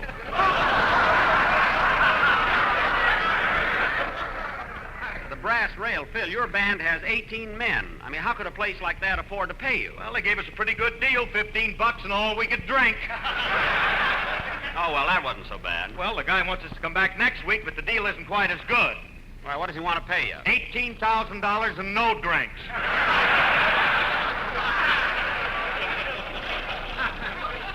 Well, the guy's got to protect himself. Anyway, Phil, you ought to be ashamed of yourself only making those kind of deals. What do you mean? Last week we were offered $200 and all we could drink, and we turned it down. Well, where'd they want you to play? At Eyre. Eyre? Phil, that's a dairy. Hey, Jackson. Why in the world? Hey, What? Jackson, wait a minute. Ain't you going to ask me what kind of music we play at a dairy? No. Well, then I'll tell you anyway. A cow, a boogie. Oh, Harris, you got to stop eating that alfalfa, kid. Phil, oh, brother. Phil, you ought to be ashamed of yourself. Say, Jack, you mind if I say something? Don, everybody knows that Lucky Strike means fine tobacco. Oh, I don't mean that, Jack, but talking about dairies reminded me that they've developed a process whereby they make clothing out of milk. Well, what will them cows think of next? Quiet, Phil. Say, Mary, didn't you tell me you had a dress made out of milk? Yes, Jack, it's called Airlac. Well, why didn't you wear it today? I couldn't. I wore it last night to the Palladium. A soldier asked me to jitterbug, and you'll never guess what happened. What? He whirled me around the floor once, and my dress turned to butter. Butter? Oh, my goodness. Well, what did the soldier do? Nothing. He gave me 8 points and took me home.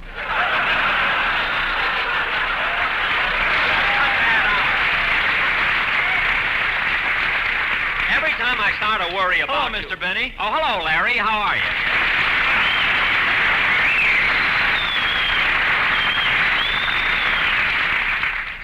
Say, Larry, what's that you've got in your hand there? Oh, it's a fan letter. I just received it this morning. Well, you're going places. Come on, kid, don't be modest. Read your fan letter to us. Okay.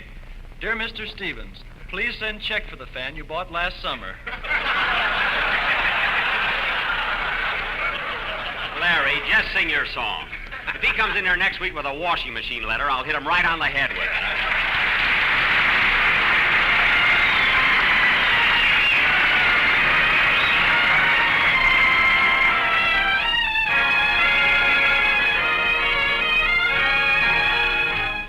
Imagine you. That was I'll Buy That Dream, sung by Larry Stevens. Very good, kid. And now, fellas... Say, Jack, I want to ask you something. What is it, Don? Did the police ever catch the gangster who robbed you of the $10,000?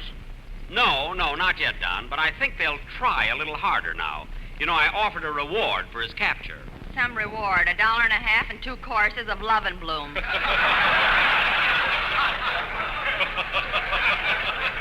Mary, don't be ridiculous. No, really, I offered him more than that. I know, but who wants a lock of your hair? Anything that's scarce nowadays is valuable. And live with me, will you? That's a deal. Jack, didn't I read where the gangster came back last week and beat you up? The gangster beat me up? Mm-hmm. He didn't even hurt me. Oh, no. What about that military punch he gave you? Military punch? Yeah, he hit you on the chin and your brain took a 3-day pass. It was only 3 hours. What a lousy time I had. Hey, Jackson. What? Look, Jackson, when you get into a fight like that, you gotta be tricky. What? Well, when I'm in a fight, I tell the guy his shoelace is untied, and then when he looks down, boom, I clip him. I tried that, Phil. I said to the gangster, look, your shoelace is untied. Well, what happened? He said, well, you're down there, tie it.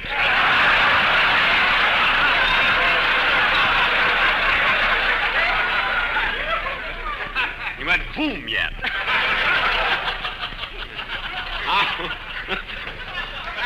How do you like that? Jack, did you tie his shoelace? I would not. Anyway, I got up, drew back, and I'll get it. Hello? Oh, Mr. Benny, this is Rochester.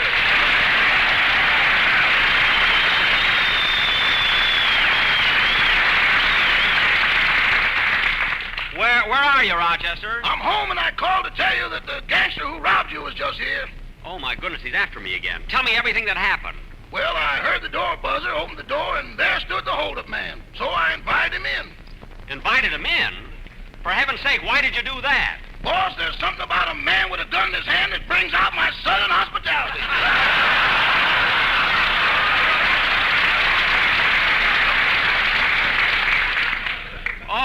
Oh, he had a gun. With 12 notches. 12 notches? Rochester, why didn't you grab it and capture him? I'm superstitious. I didn't want to be that 13th notch.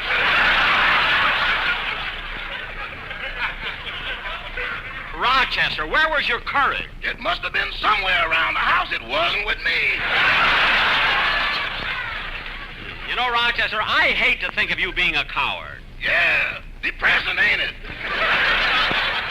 Certainly is. But, you know, boss, there's a difference between being a coward and being practical. There is, huh? Yeah, if you're a coward and a man pulls a gun on you, you'll get down on your knees and beg for your life. Uh-huh. But if you're practical, you'll get down on your knees and try to think of something he's interested in. That's what I thought. Anyway, you should have made some attempt to capture him. You know, boss, I hate to bring this up, but last week you had a mighty good opportunity to capture that gangster yourself. Rochester, he took me by surprise. Well, I didn't have no appointment with him.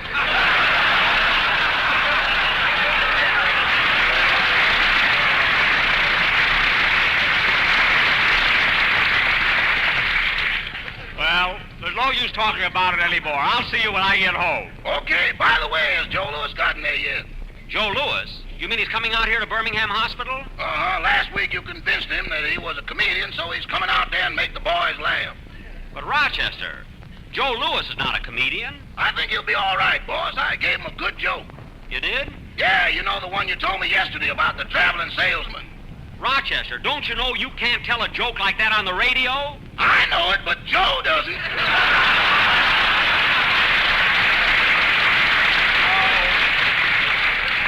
Oh, for heaven's sake, we'll do the best we can.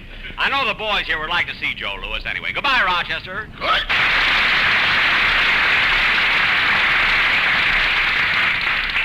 Everything backfires. I tried to get Joe Lewis as a bodyguard, now he wants to be a comedian. All right, Phil, it's time for a band number. Let's have it. Okay, boys, come on, hit it. Well, a root, toot, ta-da. Phil, wait a minute. What is that? A root, toot.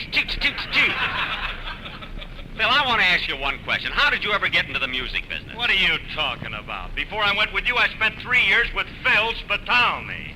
Phil Spitalny? How could you play with Spitalny? He only has girls in his orchestra. My curls weren't always this short, Bob. Well, take the ribbon out of your hair and play a number, will you? Okay, fellas, all right. 1, 2. Hold it, Phil, hold it. Come in. Hello, Joe. Hey, fellas, it's Joe Lewis.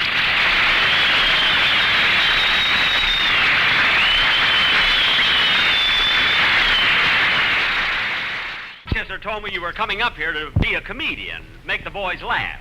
Do you think you can do it? Oh, sure. You know I used to be in the Army. Yes, I know. I was a sergeant. A sergeant in the Army? Yeah, a sergeant is the rank between a private and a general. Oh, well, what about majors and colonels? They're mixed up in there someplace.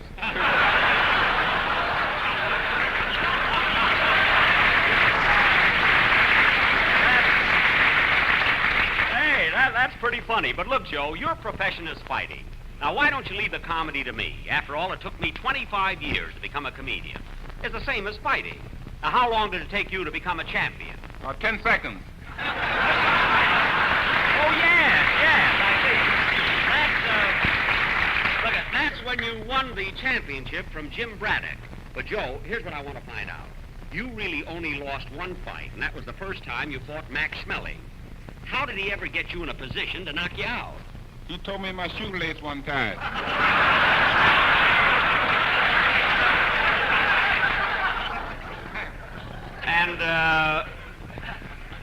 And you fell for that? I fell for something.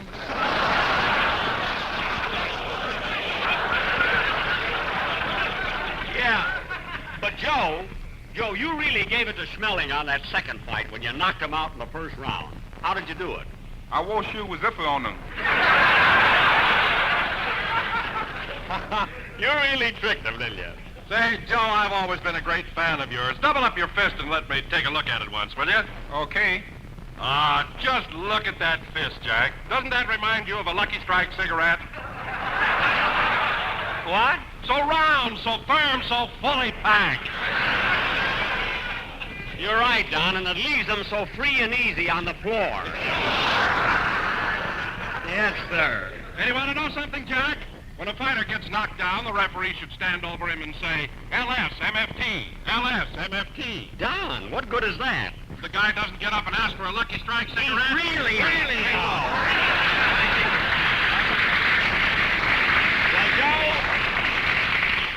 Joe, it was certainly nice of you to drop in, and I'll see you right after the broadcast. Just a minute. I come here to be a comedian. I want to tell a joke. A joke? Well, all right. Go ahead. Okay. Tell me, Mr. Bennett, who was that lady I saw you with last night? Oh, no, not that old one. I'm not going to go along with that. Try it on somebody else. Okay. Oh, Miss Livingston. Yes, Joe? Who was that lady I saw you with last night? There was no lady. That was Jack Benny's. All roads walk that way.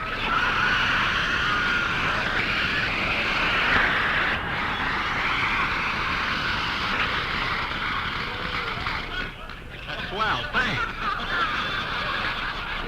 I do not. Look, Joe, I'll give you a proposition. I'll teach you how to be a comedian if you'll give me some pointers on self-defense. Sure, I will show you right now. Now, wait a minute. I'll get Phil Harris to box with me. Oh, Phil? Okay, Jackson, I'll help you out. Now, what do I do, Joe? When Phil Harris come in with you with a jab, swing at him with your right hand. With my right, eh? Hey, Joe, watch me fool. I'll swing with my left. Ready, Phil? Ready. Here I come. Ooh, my chin. Ad-lib with me, will you, bud?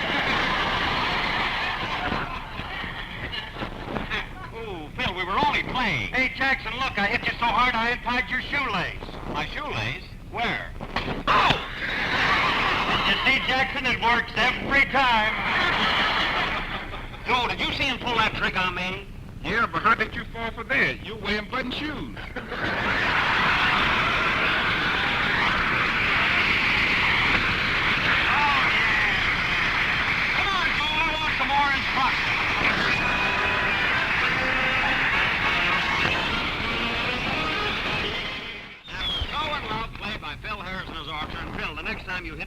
in like that, I'm going to let you have it. Oh, Jack, he didn't hit you so hard. Why, last week when that gangster hit you, were in the hospital for 2 days. I what? Gee, I didn't know that, Jack. Tell me about it. Oh, Don, it was nothing. I'll tell you about it, Don. Mary, she doesn't want to hear about it. After the gangster knocked Jack out and left him on the floor, we shoveled him up and took him to the hospital. I'll never forget how he looked when Phil and I went to visit him the next day.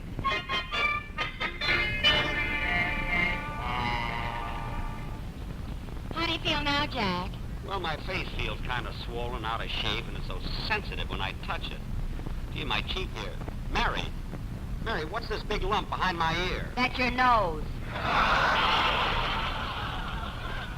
What's it doing way over there? Gee, my face looks awful. You'd look a lot better, Jackson, if you'd wear pajamas instead of that nightgown. And with that nightcap on your head, you look like you're waiting for Little Red Riding Hood. Never mind. Oh, Dramo, what a flat nose you have. Phil! Cut that out. Everybody comes in here with jokes. No fruit. Fine people.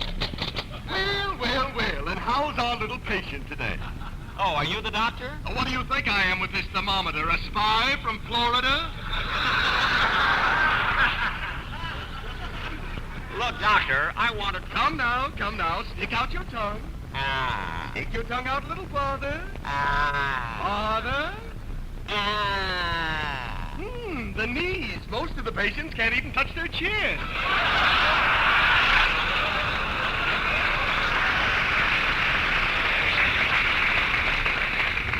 Doctor, will you... Miss Benny, you can put your tongue in again.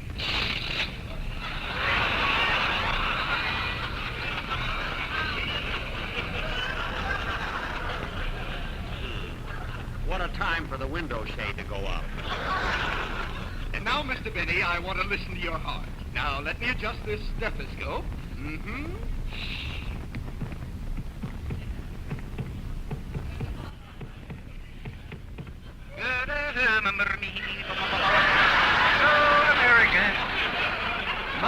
My, Mr. Benny, you must have a rigid contract. Look, doctor, there's nothing wrong with my heart. Now, leave me alone. Well, I'll see you later. I have to run down to the lab. What a silly doctor. All doctors report to surgery. All doctors report to surgery. Dr. Gillespie will operate on the first table. Dr. Kildare will be on the second. Greenberg's on third.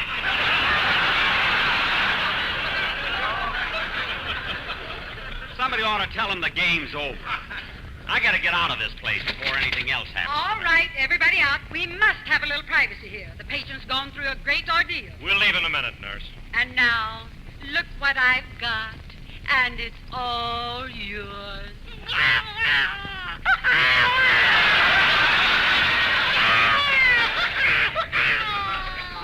Nurse, take it back. There must be some mistake. Mistake? Aren't you Mrs. O'Brien? Do I look like Mrs. O'Brien? I don't know. I've never seen Mrs. O'Brien. Oh, look, Jack, how cute. The baby likes you. Yeah. Well, I'd better take him to his mother. Give him to me. Okay, here. But, baby, honestly, I'm not your mother. I'm not even your father. Nurse, maybe I better hold him again. Give him to me. Thanks.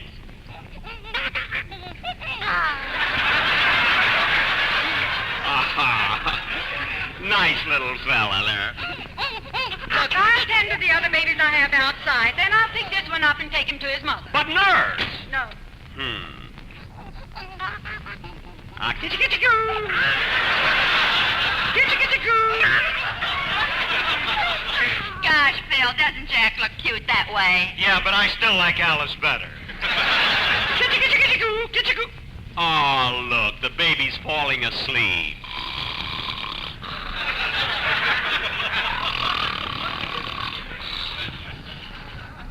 Baby, turn over on your side. I wish the nurse would take him and get him. Well, here I am again. Look, doctor. Now, you have nothing to worry about. I just got your test back from the laboratory, and it shows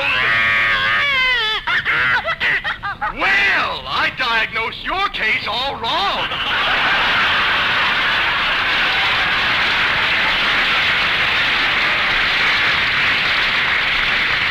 Doctor! When you told me your age, I never thought of this. Doctor, this is not my baby. This is not my baby. There's only only one way to decide. Baby, tell me, is this your mother? Oh, that silly-looking jerk. Well, I've had enough. I'm getting out of here. Come on there.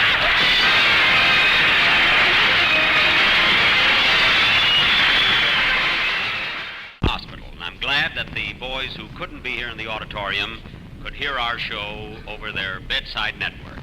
I also want to thank Joe Lewis for being with us on these past two programs. By the way, Joe, I think I've got the idea of self-defense now. You have? Yeah, watch, I'll show you. Oh, Larry Stevens. Yes, Mr. Benny? Come here a minute. Now, put up your fists. Like this? Yes. Hey, Larry, your shoelace is untied. Where? Right there. Well, that's all right. I have to take them off tonight anyway. What a lousy sport he is. Good night, folks.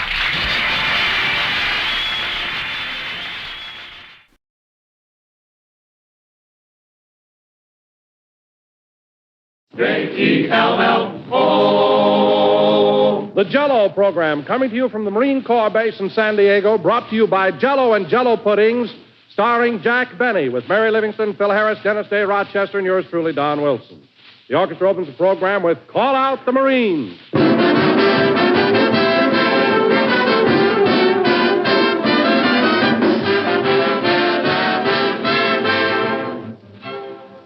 Have you noticed how extra rich Jell-O is today, now that Jell-O's wonderful flavor is locked in?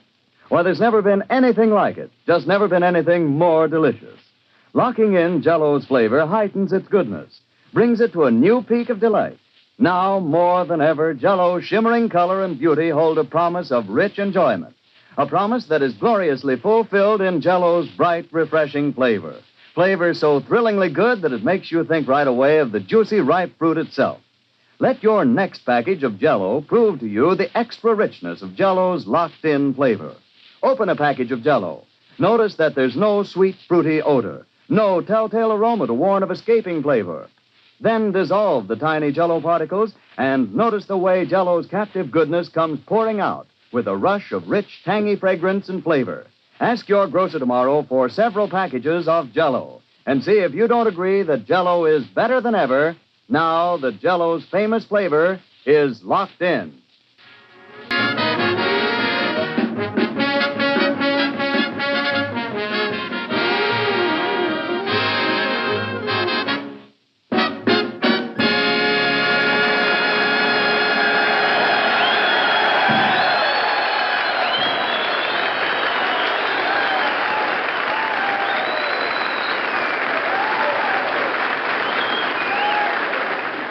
Was Call Out the Marines, played by the orchestra. Now, ladies and gentlemen, as I announced before, our program this evening comes to you from the United States Marine Corps Base in San Diego. Yes, sir. The Marines who sail the seven seas on our battleships and cruisers, who pitch their tents in the blazing heat of tropical jungles or face the wintry winds of the far north. You said it.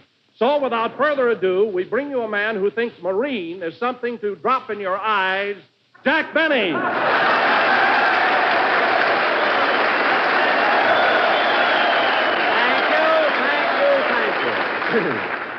That's murine. I know the difference. Anyhow, Jell-O again, this is Jack Benny talking, and Don, that was a beautiful tribute you just gave to the Marines. They're a swell bunch of fellas, and they deserve it. They certainly do. By the way, Jack, during the First World War, you were a Marine yourself, weren't you? Me?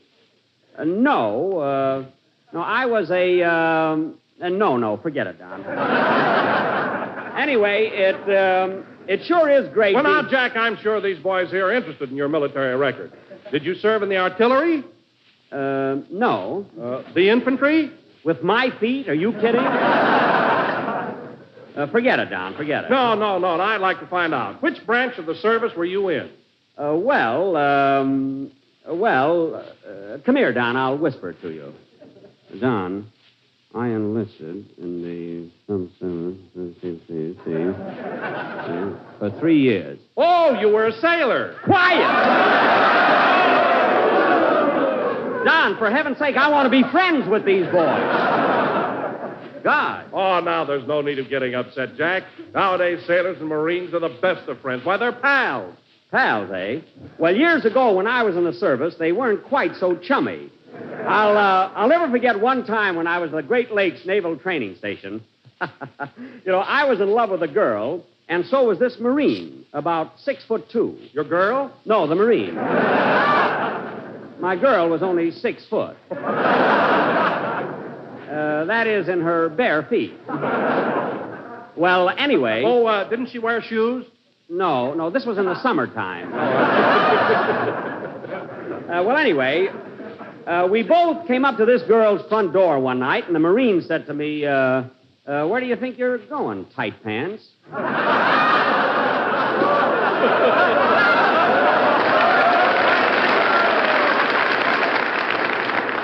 So I said, I'm going to see Eva. That was the girl's name, Eva Slatko. So this Marine said to me, oh, you are, eh? And I said, yeah. You want to make something out of it? And what happened? What was that? What happened? Oh, the next morning I had 3 teeth put back in, and I haven't seen the guy since. I'm sorry, Don. I missed my place there for a minute. But as you say, Don, there's no reason why sailors and leathernecks shouldn't get along together. They're all fighting for the same cause. And after all... Oh, hello, Mary. Hello, Jack. Hiya, boys.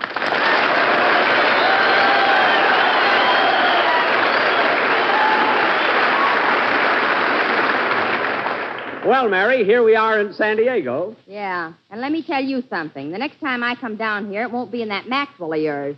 What a trip. What's the matter with you? I'm so black and blue, you think I went dancing at the Paris Inn last night.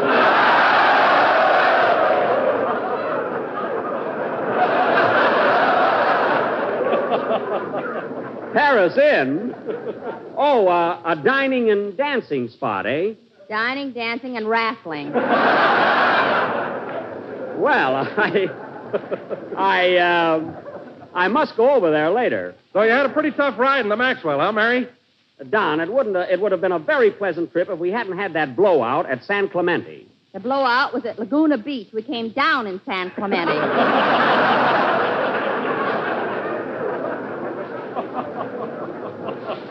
All right, for 10 minutes we were unidentified aircraft.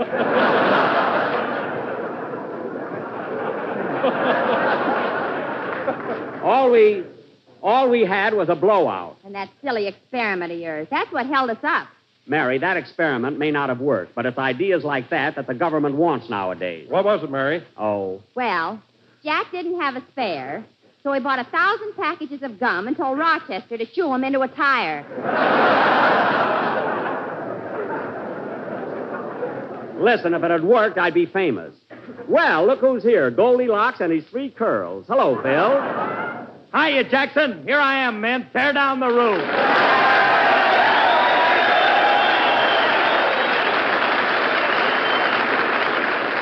Thank you. Now I'm happy. Then stop bowing. Well, I'm thrilled, Jackson. It's sure great to be down here entertaining all these leatherheads.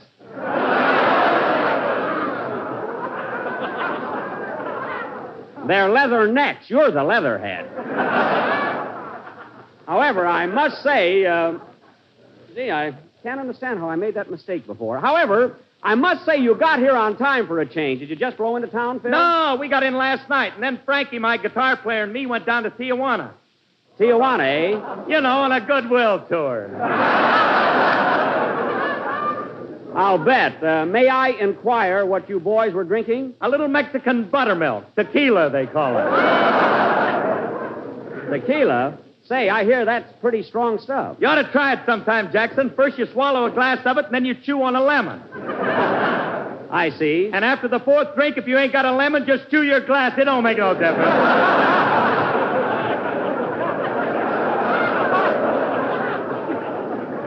Well, that stuff must pack a wallop. Yeah, and on our way home, we were hit by lightning, and we bent it.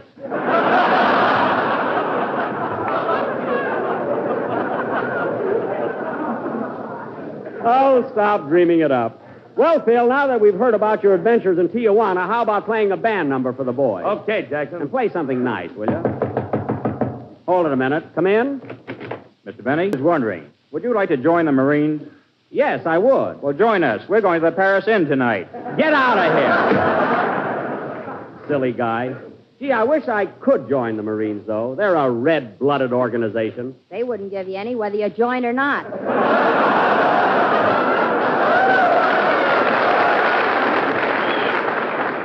I don't want any. Play, Phil. I can't understand how I made a mistake on that first spot.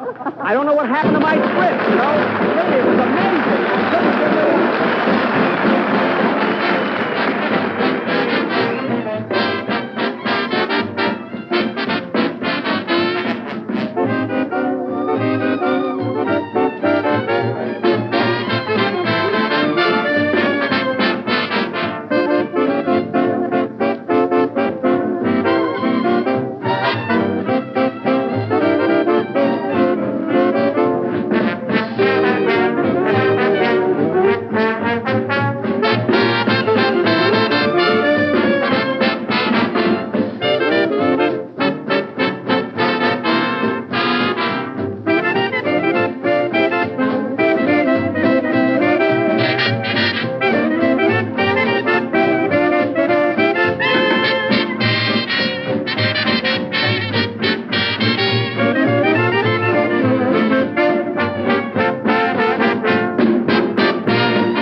I can't understand how I made that mistake. Oh, well.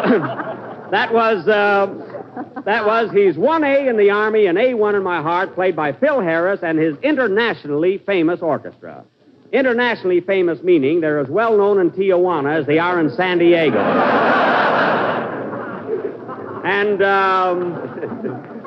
And now, ladies and gentlemen... Tijuana, they love me there. Isn't it amazing? You can't insult the guy. How I made that mistake. And now, ladies and gentlemen... Hey, Jack, can I read my poem now? Mary, I told you that you can't do any more of your silly poem. Hello, Mr. Benny. Here I am. Oh, hello, Dennis. Curtsy.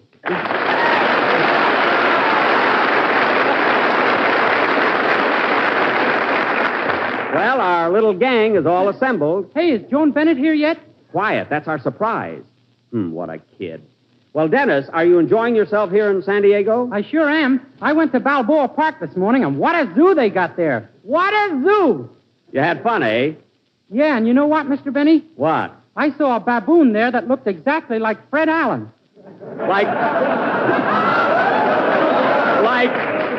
Like Fred Allen, eh? That's a good one. He has got long arms, you know. What was the baboon doing, Dennis? He was picking fleas off another one that resembled you somewhat.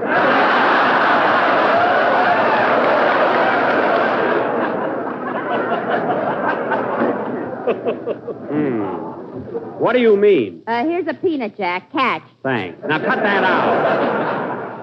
Say, I must go over and take a look at that baboon that looks like me. I've never seen one with big blue eyes. It must be quite a novelty. What else you see there, Dennis? Well, I saw lions and tigers and elephants, and then I saw a great big dinosaur.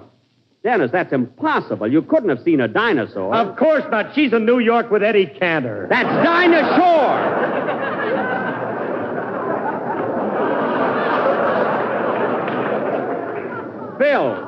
Phil, you're thinking of Dinah Shore.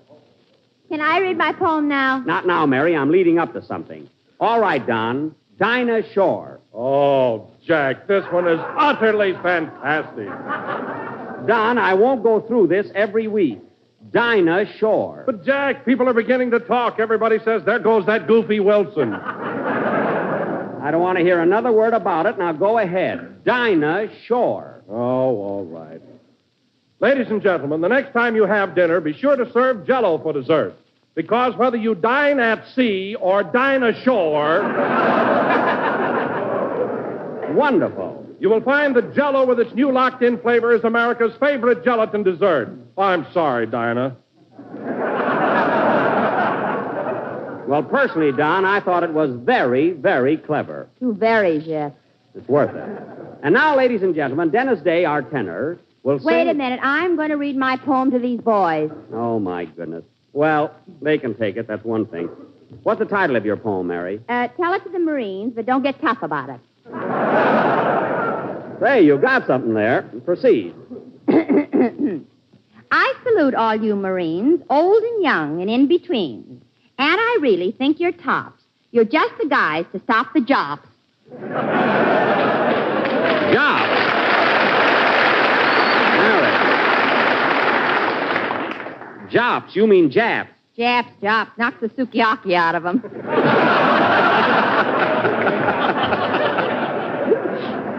Right. Continue. You fellas fight on land or sea, in the air, up a tree. They can fight anywhere. And when you boys get liberty, you slug it out over girls like me.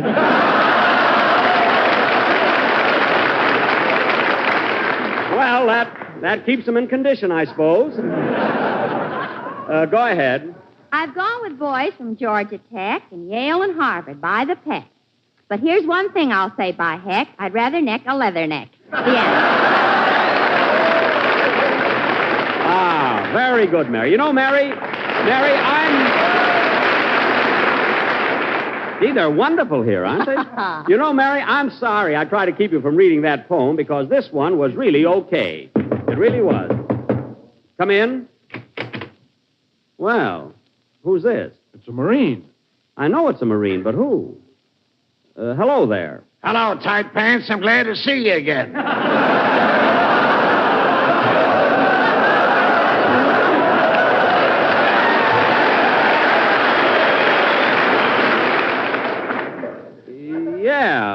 Yeah, glad to see you again. Well, who is it, Jack? I don't know.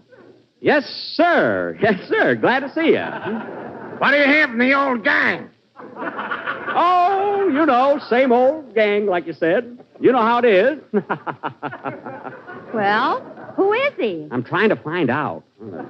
What are you doing here? I'm still in the service. By the way, I see you got those 3 teeth put back in.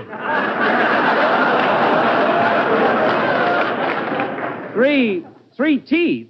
Oh, hey, wait a minute. You're... Remember Eva Slutko? Yeah, that's it. You're Bullface Hurley.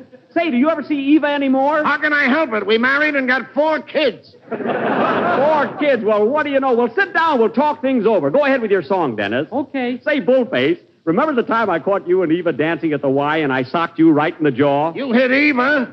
I did? I was running so fast I didn't look back. But I'll never forget the time when I took out Eva to Brown's Lake and the canoe tipped over.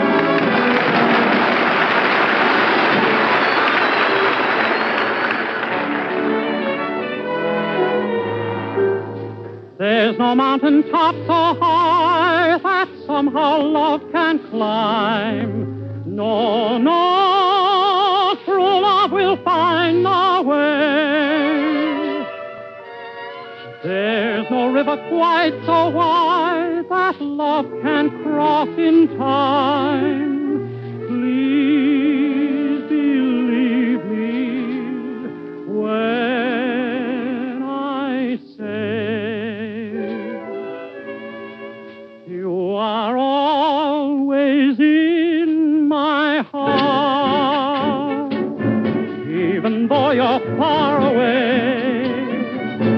I can hear the music of the song of love I sang with you.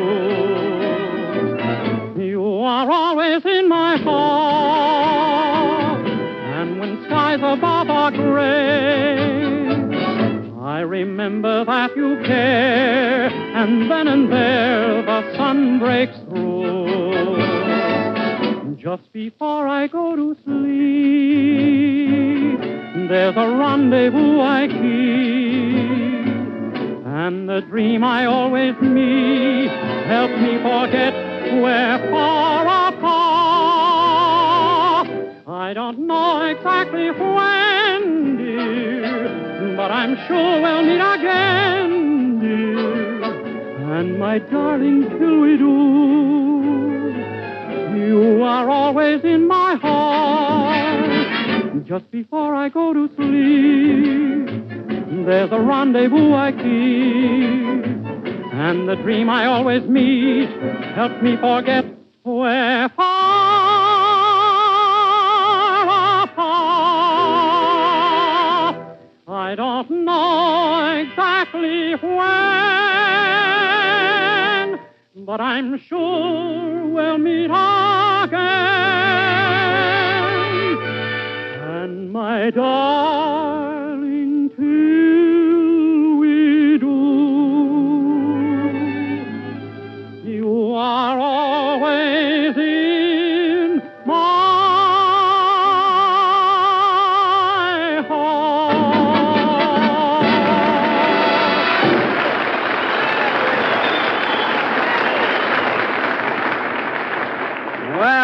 Well, that sure is good news, Bullface. So you named one of your boys after me, eh? Yeah, he was kind of a puny kid.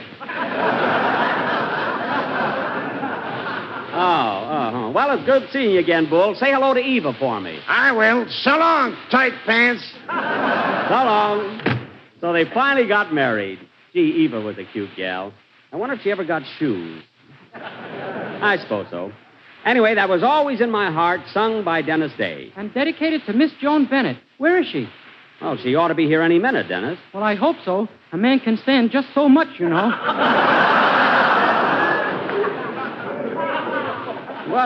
What are you talking about? Well, Miss Bennett and I got to be pretty good friends on the way down here. Pretty good friends. Dennis, the only reason Miss Bennett sat on your lap is because the car was crowded. Say, I wonder what is keeping Joan. I doubt if he shows up at all after that trip in the Maxwell. She'll be here, don't worry. Imagine asking Joan Bennett to ride down here in that broken-down jalopy. She's a big movie star. Well, what am I, a manhole cover? Huh? Well, you got about as much hair as one.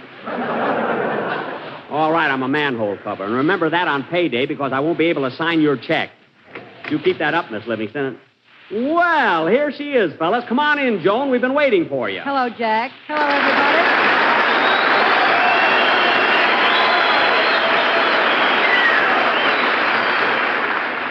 There, you see, Mary, she's here, and she looks wonderful. Well, Joan, I was a little worried about you. How do you feel after your ride down here in my Maxwell? How do I feel? Now I know what a mold of milk goes through. Well, you see, you're a little light, Joan. I'll tell you what. On the way back, I'll let Dennis sit on your lap. Put Don Wilson there. That'll do the trick. Okay, anything you want, Joan. Oh, boy, ain't she a dish. Dennis. Dennis, behave yourself. Leave him alone, Jack. You were young once yourself. And I still am, Joni. I still am. He takes a little vitamin B and he wants to skip rope. Oh, sure. Say, Joan, you remember Phil Harris, don't you? Why, certainly. Hello, Phil. Hello, Joan. Ever hear Alice say she's my wife?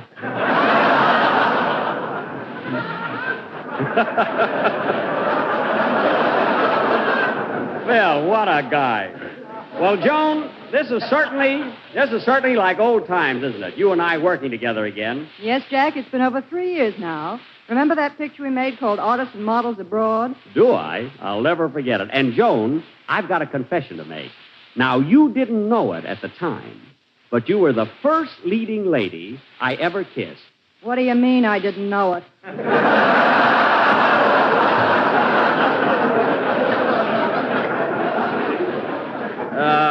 What?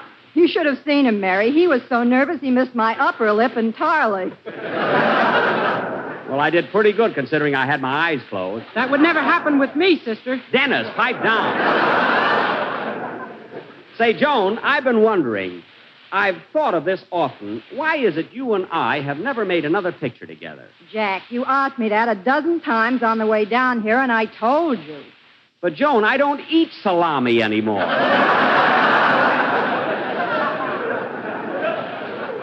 Honest, I don't. Well, I'm glad of that.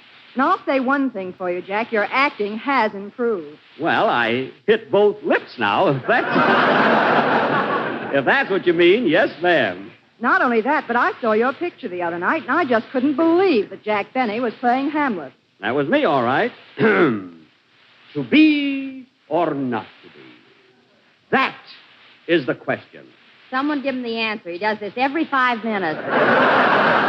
Mary. So you like me as Hamlet, eh, Joan? I certainly did. And what amazed me, Jack, was the way you looked in tights. Your legs were simply gorgeous. Oh, you're just saying that. Heavens to Betsy. My legs gorgeous. They really are. Why, everybody in Hollywood is saying they're even prettier than Betty Grable. Prettier than Betty. Oh, so that's why she's been snubbing me lately. Now I get it, jealousy. Well, Joan, getting back to me. Excuse me a minute. Hello? Hello, Mr. Benny. This is Rochester.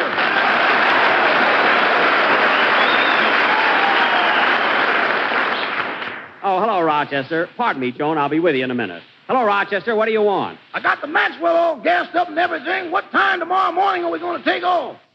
Well, we're leaving the hotel at 7 a.m. sharp. But, boss, I won't be getting in till 8:30.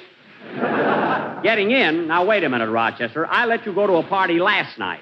You don't have to go to another party tonight. Oh, this is the same one. Same one? Only we're switching from gin to Mexican buttermilk.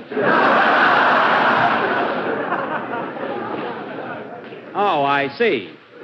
You know, they got a regular little Harlem down here. I don't care. We're leaving tomorrow morning promptly at 7. I don't want to hear another word about it. But, Mr. Benny, I'm asking him now, honey.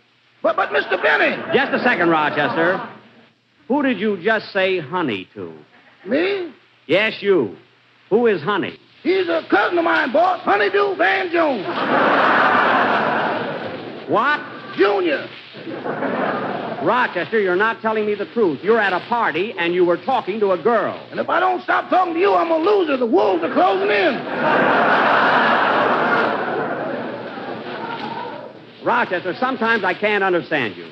You've got a girl in Los Angeles, haven't you? Uh-huh. For 2 years now, you've been going steady together. Uh-huh. Well, then let me ask you something. Did you ever hear of Fidelity? Oh, yeah, that's an insurance company, ain't it? I don't mean that. I mean you should be true to one girl. Oh, boss, reconsider. Well, I'm not going to argue any more about it. I want you to be at the El Cortez Hotel at 7 a.m. So long. So long. Well, I tried, honey. I have more trouble with that guy. Always wants his own way. Pardon me, Jack. Yes, Joan? Did I understand you to say that you're driving back tomorrow at 7 a.m.? Yes, I'll have to pick you up bright and early. Well, bring along a first aid kit. I might snap at you. Good. And, Joan, I do want to thank you for coming down here and helping entertain these Marines. I love doing it. And incidentally, our program is being sent every week by delayed shortwave to our armed forces everywhere. It is? Well, then, Jack, if I promise to ride back with you in your Maxwell, will you do me a favor? Why, certainly. What is it? May I say hello to General MacArthur and his men? Of course. Hello, General. Keep up the good work. But who has to tell you? You said it. Play, Phil. Make dinner tomorrow night something really out of the ordinary by serving the family this swell Jell-O treat. It's Cardinal Pear Mold, rich, juicy pears embedded in a shimmering mold of bright red raspberry Jell-O. Nothing could be more tempting to the eye or more delightful to the taste than this grand Jell-O dessert. And nothing could be easier to make. Now, here's all you do. Simply dissolve 1 package of Jell-O imitation raspberry flavor in a pint of hot water. Add 1/8 teaspoon of powdered ginger. Turn into mold.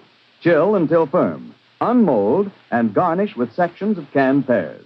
You'll say that it's one of the most delicious, mouth-watering desserts that ever came your way. A dessert that you'll love from the first spoonful to the last. So tomorrow, when you make up this tempting combination of juicy canned pears and beautiful red raspberry Jell-O, remember, Jell-O today is extra rich thanks to the Jell-O's new locked-in flavor. Thanks again, Joan Bennett, and good night, folks.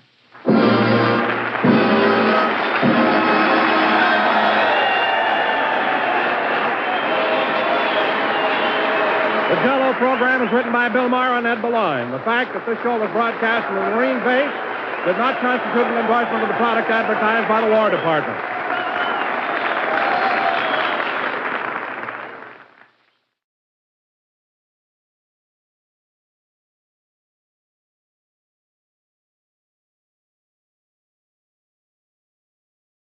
The Grape Nuts and Grape Nuts Flakes program, coming to you from New York City and starring Jack Benny, with Mary Livingston, Phil Harris, Dennis Day, Rochester, and yours truly, Don Wilson.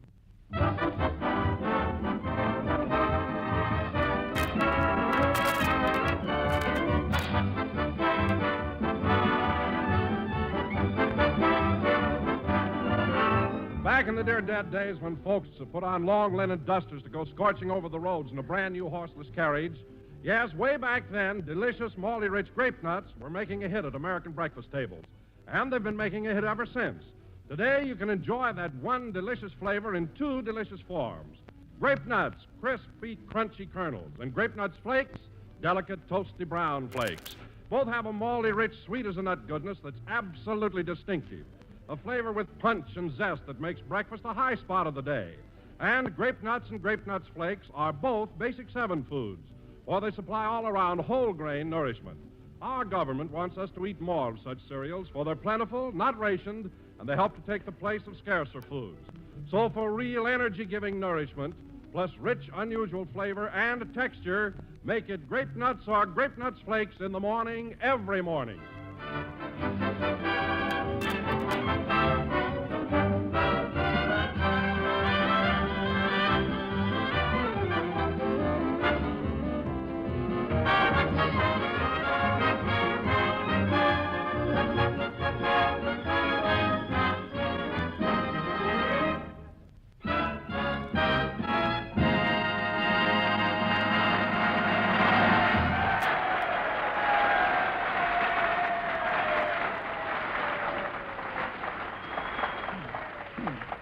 And now, ladies and gentlemen, say, Mary, are you sure it's all right? Certainly. Isn't it, Phil? Sure. Go ahead, Don. Okay. And now, ladies and gentlemen, for the second broadcast of the season, we bring you the First Lady of Grape Nuts, Miss Mary Livingston.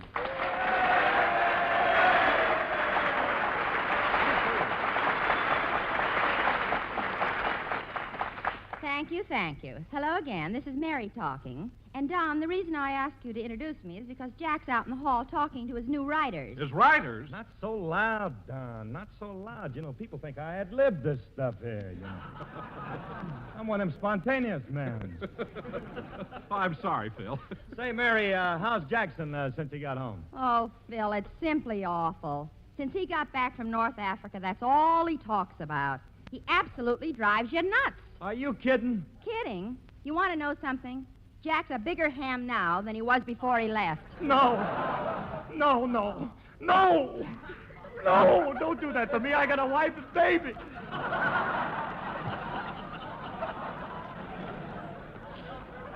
Maybe two. No, it's the truth, fellas. This military stuff has really gotten into Jack's system. Gosh, how he'd love to be a general. What a guy. I can't understand Jack wanting to be a soldier. Wasn't he in the Navy in the last war? Yeah, but he was in the Army the war before that.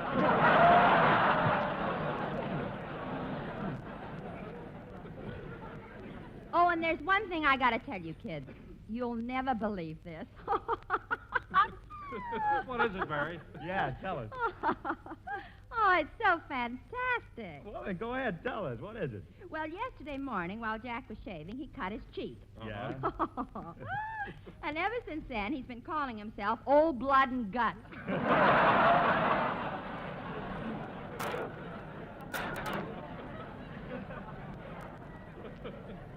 Oh, he's impossible. 1, 2, 3, 4. 1, 2, 3, 4. That's Jack now, out in the hall. 1, 2, 3, 4. What you doing, drilling? Either that or counting his hair.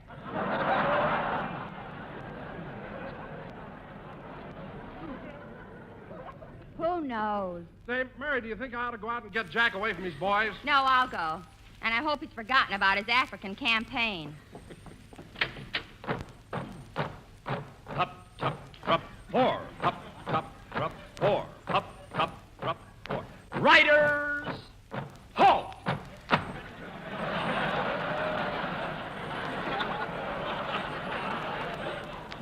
Present pencils. A fine bunch of comedy writers. Recruits from the Allen program. Rookies, every one of you. Just look at you.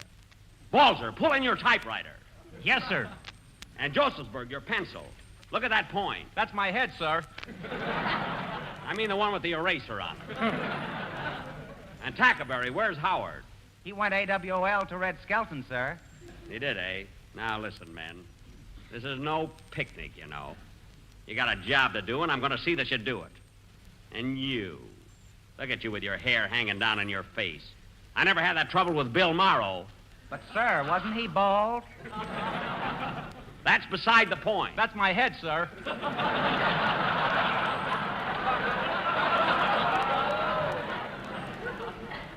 And I had another writer with me for 8 years, Eddie Boulogne. Do you know where he is now?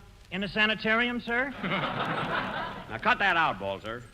All right, men, you can go downstairs to your room now and write next week's program. Yes, sir. About face, forward, march. Hey, look out for that window!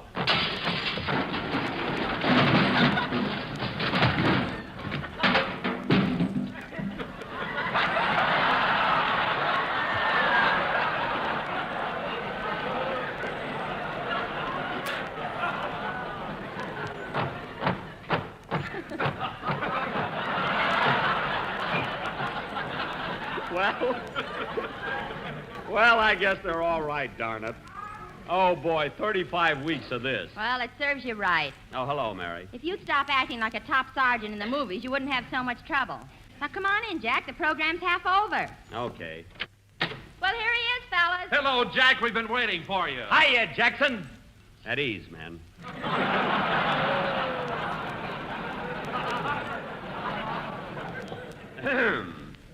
Shall we line up for inspection? Not now. Play, Phil. You see, Mary, I have to discipline the boys. That's the important.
People Will Say We're in Love, played by Phil Harris and his orchestra.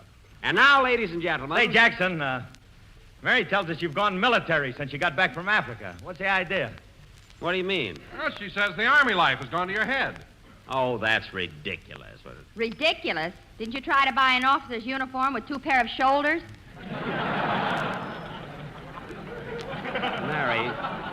Mary, it was just a buck private's uniform. And I had a hard time finding one. Well, let's go into a lot of trouble just to get in the movies for half price, Bub.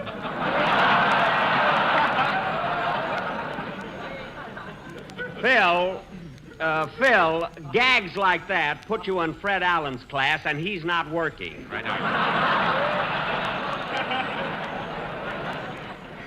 Anyway, as long as you brought it up, the part of the Army I'm interested in is the Air Corps. There you are, fellas. I really am. I'm interested in the Air Corps. Last night he brought down 6 flies with a spray gun, so now he's an aide. I brought down 7 and 3 probables. If you're getting out communiques, sister, get them right. And now, ladies and gentlemen, for our Come in. Yes? Hello, Mr. Benny. Remember me from last week? I'm the cab driver that brought you into the airport. Oh, yes, certainly. Yeah, your name is... Crowley. Yes, I remember. You have a brother over in North Africa. Yeah, Joe's a corporal. Yes. Oh, of course, certainly. Corporal Crowley, yeah. I can't understand you not running into him. He was in Africa at the same time you were. Well, look, buddy, I told you last week, I saw so many soldiers. I mean, how would I know your brother? Well, a couple of months ago, we got into a debate with an MP and lost 3 front teeth. Well, it just so happens that every soldier I saw had all his front teeth. Then you probably seen Joe. He had a bridge put in.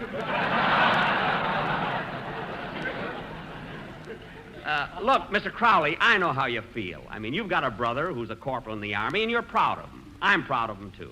I mean, but how could I pick out among thousands and thousands of men? Well, his draft board did.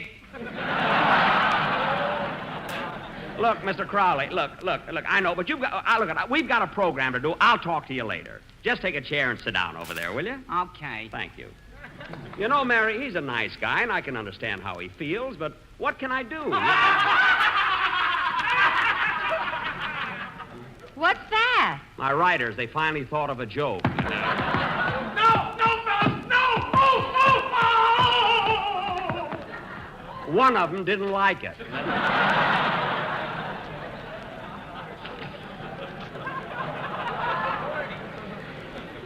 He will next time. You said it, huh? You know, Mary, guys like that, hello, Dennis. Hello, Mr. Benny.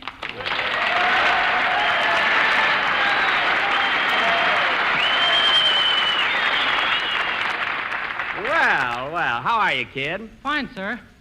Dennis, you don't have to salute me in the studio.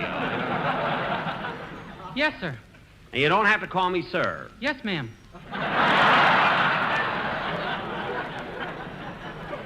Dennis, look, just act natural, you see, but don't overdo it, Okay. Say, Mr. Benny, you must have a very funny program. As I was coming in, I heard people laughing and screaming. Well, that wasn't the audience, Dennis. That was my writers. Well, they're people, aren't they, Miss Livingston? I'm not so sure about the one that's got his ears tied in a bow. Mary, he has to tie them. There's a bobby pin shortage. Anyway... Say, Mr. Benny, Yeah? do you think you can get one of your writers to relieve me this evening? Well, relieve you of what, Dennis? I'm on sentry duty in front of Mr. Benny's room every night. Dennis, it's just until... Isn't that awful? Well, listen, kid, you don't have to stand there all night. When Jackson goes to sleep, why don't you beat it? Oh, I don't dare. He's got his bed pushed up to the door, and he keeps peeking at me through the keyhole. Dennis, stop exaggerating, will you? And let's have your song. Okay. Gee, you'd think that... Cracks his knuckles a lot. Funny you didn't hear him.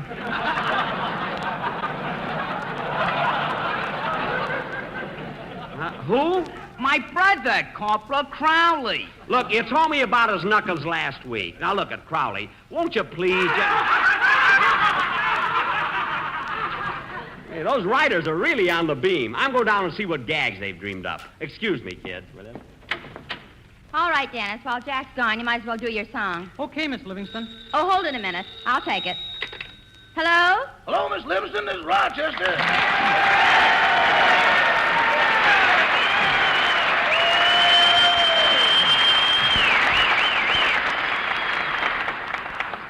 Hello, Rochester. How are you? I'm fine, thanks. How are you, Miss Livingston? Oh, I'm all right. That's good. Can I speak to old Blood and Guts?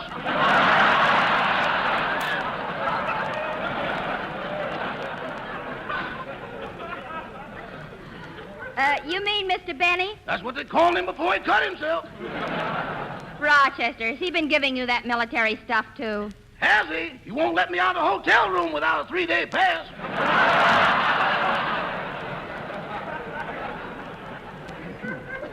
You know what else, Miss Livingston? What? He made me sew 4 stars on his nightgown and a service stripe on his BVDs. Well, that's the silliest thing I ever heard of. So far. Well, Rochester, Mr. Benny just stepped out, but I'll tell him you called. Thanks, Miss Livingston. I'll be right over to pick him up. Goodbye. Goodbye. Now, let's see. Where'd I put my helmet? A service stripe on his BVDs. Okay, kids. Hey, let's get on with the show. Say, Jack, what were your writers laughing about? Did they think up some good gags for you? No, they were listening to a record of Burns and Allen. Sing, Dennis. A fine bunch of guys I've got. Say, he does look funny with his ears tied in a bow at that, you know? He really does.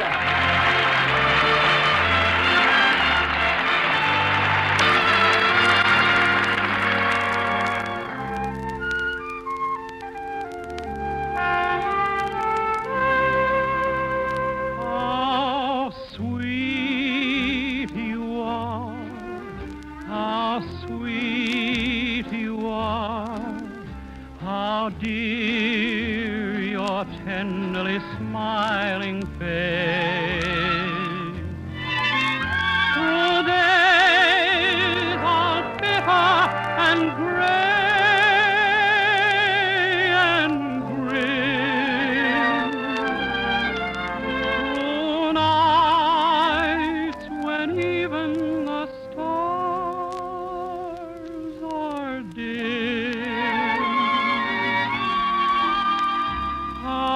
Sweet to know my heart can glow from just the warmth of our first embrace. Our world's a lovelier world by far. When how sweet you are. How sweet to know my heart can glow from just the warmth of our first embrace. The world's a lovelier world.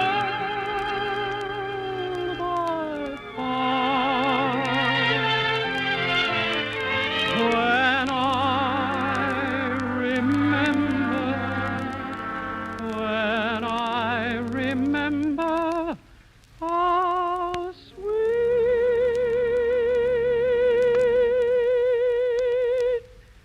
you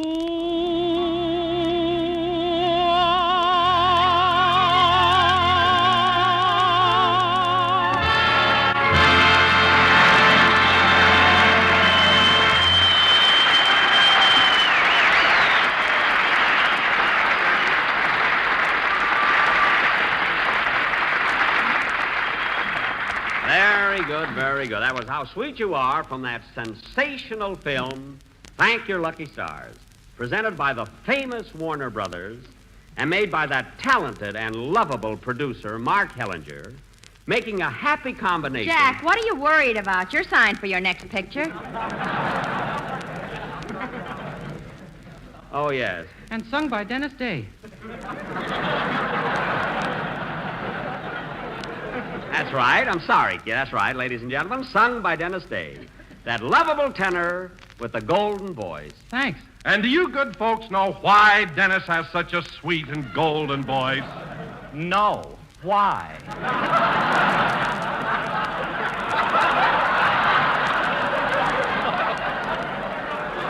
Because he eats grape nuts and grape nuts flakes, thereby enjoying one delicious flavor in two distinctive forms. Isn't that right, Dennis? Yes. Grape nuts are so crunchy, and the flakes, they are so munchy, that I always eat a bunchy for my breakfast and my lunchy.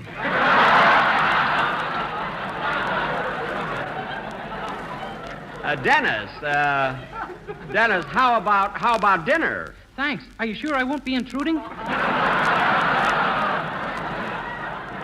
No, you won't, and bring your own grape nuts. And now, folks, for our feature, come in. Mr. Benny? Yes? Brown's the name, John Brown. I'm a reporter for the Associated Press. They sent me over here to get an interview. Well, I'm always glad to see the gentlemen of the press. Great bunch of boys. Don't give me that, chum. I hate this as much as you love it.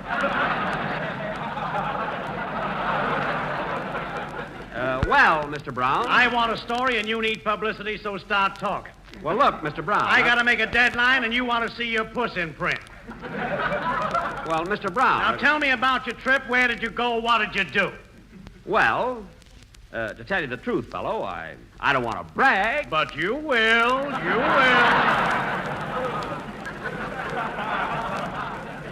No, Mr. Brown, I'm not bragging at all. I was in Central Africa, Cairo, the Persian Gulf. Yes. I was also in Sicily, Italy. Were you in Tripoli? Yes. Casablanca? What did you say, mister? I said, were you in Casablanca? Was I in Casablanca? Let me tell you a story, Mr. Brown.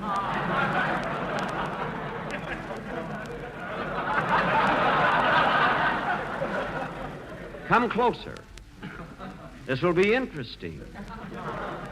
Very interesting.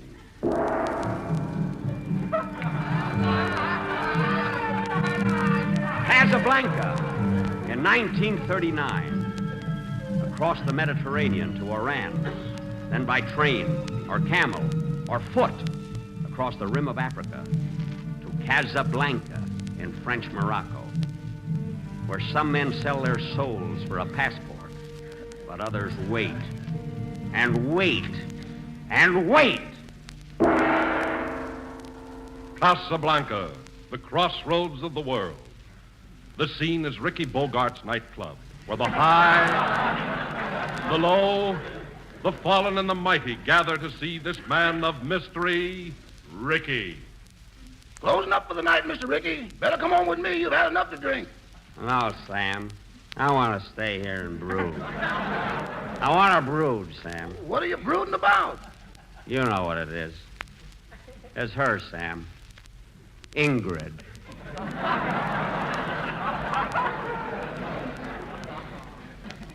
When we split up in Paris, she left me. She left me, Sam. Left me a sad and broken down old man. That's the way she found you, boy.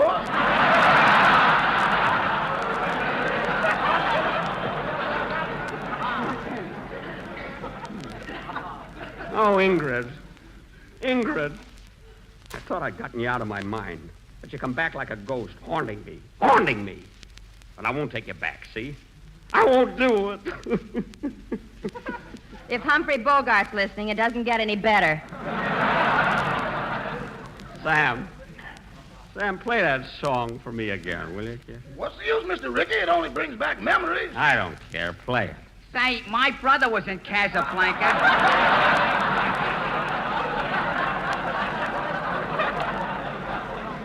Maybe you saw him there. Look, Crowley. Crowley, not now.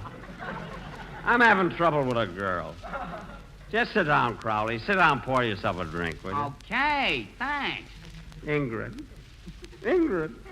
Go ahead, Sam. Play that song. I want to hear it once more.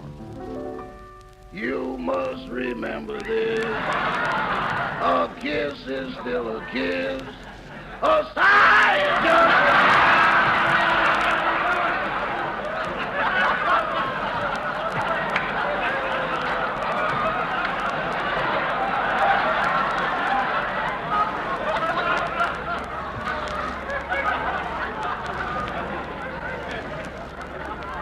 That's it, Sam. Sing it, boy. The fundamental things apply as time goes by. As the time goes by. Sing it, boy. Sing. And when two lovers woo, they still say I love you. Oh, cock-a-doodle-doo. The fundamental things apply as time goes by. As time goes by. What a song. What a song, Sam. It tortures me. It tortures me, but I love it. Here, Crowley. Crowley, have another drink. Sing it, Sam. Sing it. Moonlight and love songs never out of date. Hearts full of passion, jealousy, and hate. Woman needs man, and man must have his mate. That no one can deny. Atta boy, Crowley. Say, Crowley. Crowley, haven't you got a brother up here in... Haven't you got a brother up here in North Africa? Yeah, how did you know? I met his brother in New York. He's a cab driver. Never heard of him. Me neither. Sing it, Sam. Sing that song that keeps breaking my heart. Sing You must remember this. A kiss is still a... Mr. Ricky! Mr. Ricky, look!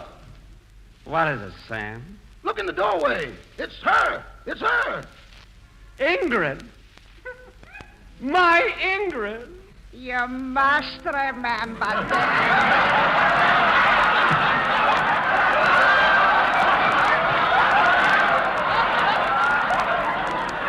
A kiss is still a kiss.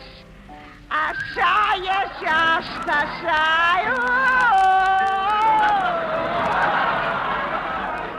Ingrid, my darling. Ricky!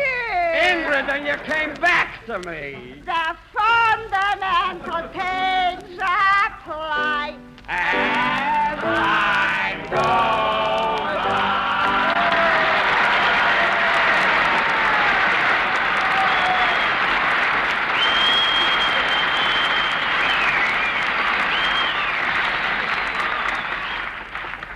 And you, Mr. Brown, you asked me if I was ever in Casablanca. Play, Phil.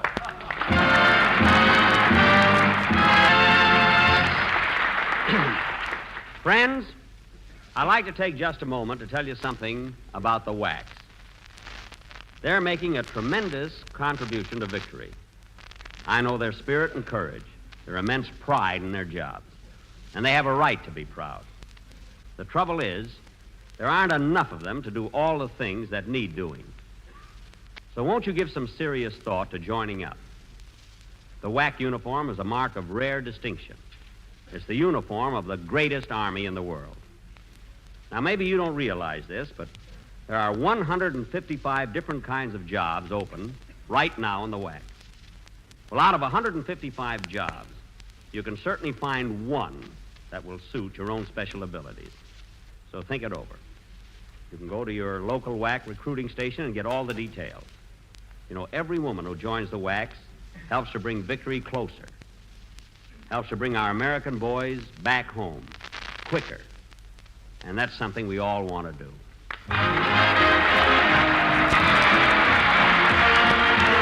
Remember the old-fashioned way of learning the alphabet? A is for apple, B is for books. Well, today it's different. A is for adequate, B is for breakfast, and G is for grape nuts and grape nuts flakes. Two grand cereals for your adequate breakfast. You know, nutrition experts tell us breakfast is the most important meal of the day, and at that time, we should get at least 1/4 of our entire day's nourishment. And what's more, they say a cereal supplying whole grain nourishment is a must in the adequate breakfast. Well, you can't do better than choose grape nuts or grape nuts flakes. They taste so good, moldy, rich, and sweet as a nut. And grape nuts and grape nuts flakes both bring you whole grain food values.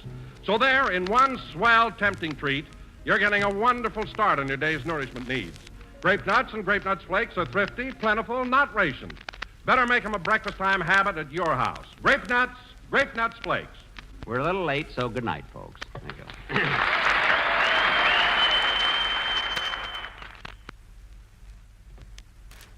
Hot grape nut sweet meal. There's a treat as is a treat. Try a bowl of this rousing, rich, hot brown cereal, and you'll say it's the best ever. Has a gloriously smooth, full-bodied texture. Has the rich goodness of roasted whole wheat. Has the grand whole grain nourishment. And grape nut sweet meal cooks to perfection in just 3 minutes. That's hot grape nuts sweet meal.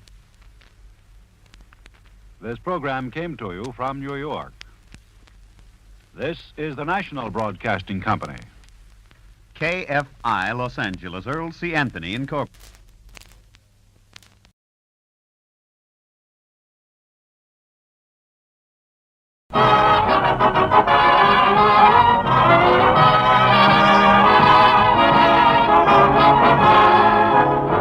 Jack Benny with Murray Livingston, Phil Harris, Rochester, Dennis Day, and yours truly, Don Wilson.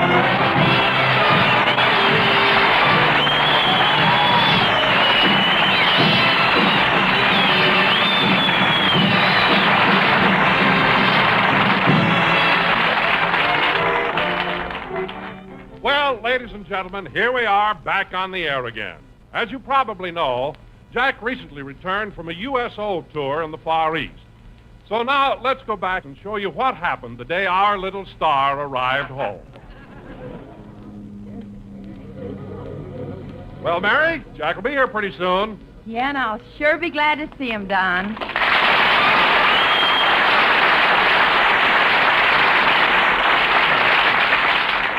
Gosh, I'll bet Jack will be glad to get home where you'll be able to step into a hot tub again. You're not kidding. What are you laughing at, Mary?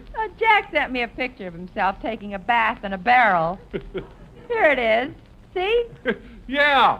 Oh, wait a minute. That doesn't look like Jack. Where's his hair? He's using it for a wash rag.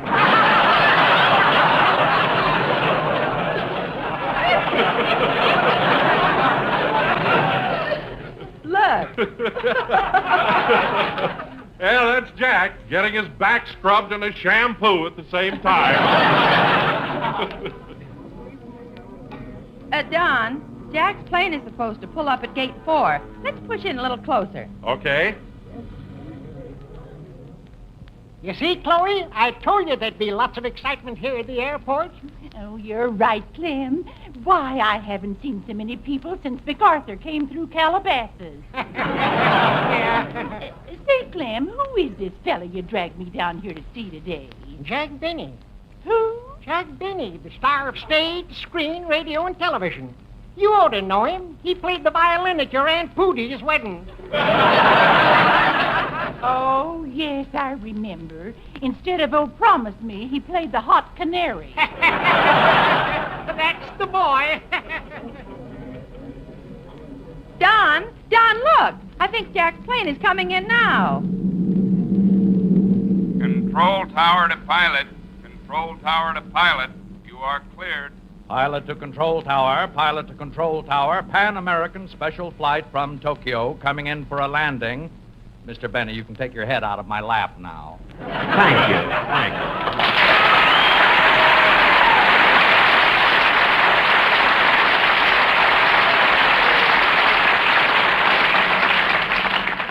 Gee, this trip wasn't half as rough as I thought it would be. Oh, this was a very smooth flight. And in just a moment, we'll be landing at the International Airport in Los Angeles. Control tower to pilot. Control tower to pilot. Here are your landing instructions. Go ahead. Weather clear. Ceiling and visibility unlimited. But don't let that throw you. This is Los Angeles. Well, of course it's Los Angeles. Gee, I can recognize all those landmarks. Oh, yes. There's the Hollywood Bowl. And there's the California Band. There's the Coliseum. Look, and there's the Bank of America. There's Westlake Park. And there's the Security Bank.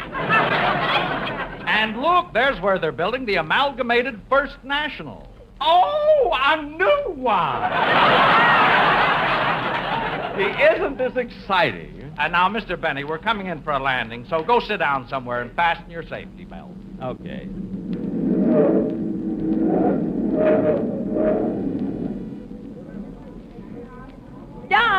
Don, look. There's Jack getting off the plane. I see him. Come on, Mary. Let's push through the crowd. Oh, Jack! Mary! Don! Hiya, Jack! Oh, boy, it's good to see you, and it's good to be back. Pucker up, Mary. I'm going to give you a great big kiss. Oh, Jack, not in front of your friend. My friend? Yes, that man standing right behind you. He came off the plane with you. Oh, these people who follow celebrities. Look, mister, will you please beat it? I can. What? Remember when the pilot told you to sit down and fasten your safety belt?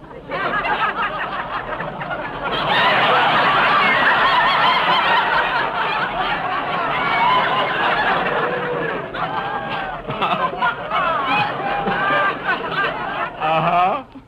Well, you sat on me and tied my suspenders around you.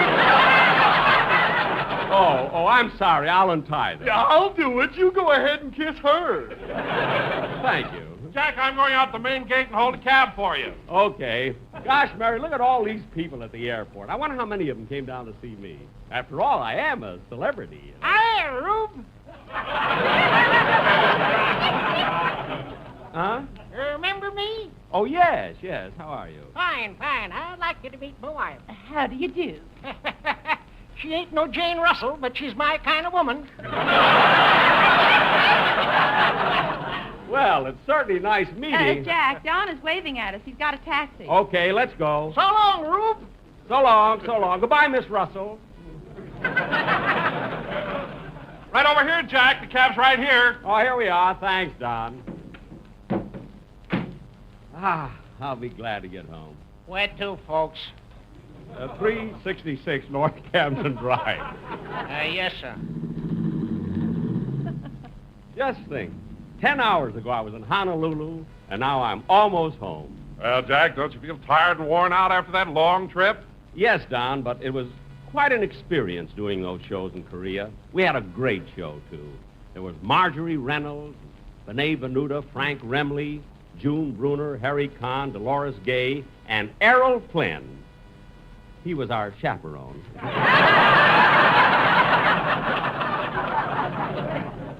And, Don, one incident happened in Korea I'll never forget. This was so exciting. We were just about 10 miles above the 38th parallel. Say, mister, do you want me to go up Sepulveda to Sunset or cut across the Santa Monica Boulevard? Either way. Anyway, kids, we were above the 38th parallel, and we stayed with this battalion for 3 days. Now, get this. We marched right with them for 3 days and nights until we finally reached the outskirts of Yangdang-po. Now, to enter this village, we had to cross a little stream, and we were so tired, so dirty and grimy, we jumped right into the water. And, Mary, you'll never guess what. You were the only one with a wash rag.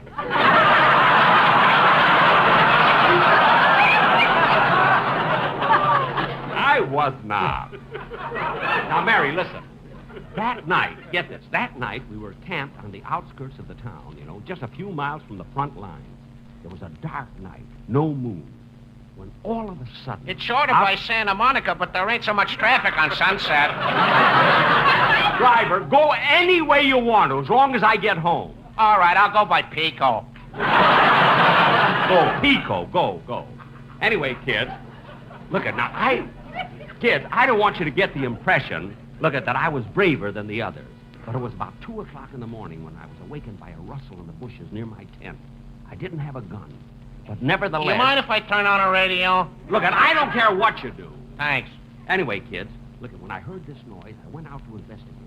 I got down on all fours and was crawling along the ground, when all of a sudden... Turn that down! Turn it down! Okay. Turn that radio down! Okay. That's better. Anyway, I crawled around to the side of the brush, and there in a gully were 4 snipers. I had to think fast. Now, I knew I could get a hand grenade, but then I found that it was protected by barbed wire, one of radio's which had a most high popular voltage of comedians electricity just running returned through from it. Korea, where he Yet I spent had to several get to weeks those hand grenades. entertaining our So, boy. Wait a minute, he's talking about me. Driver! No, don't turn it off, turn it on loud. He's talking about me. What? Your radio, turn it on. Oh, okay. For heaven's sake! We missed it! Well, here you are, folks. 366 North Camden Drive. Gosh, Mary, I can't get over it. Here I am home, and only 36 hours ago I was in Tokyo, Japan. Watch your step, Mary. I'll take care of the cab. Here you are, driver. 75 yen.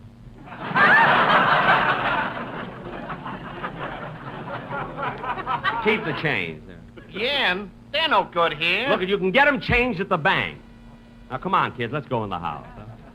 Oh, Jack, look who's coming down the walk to meet you. Where? Boss! Rochester!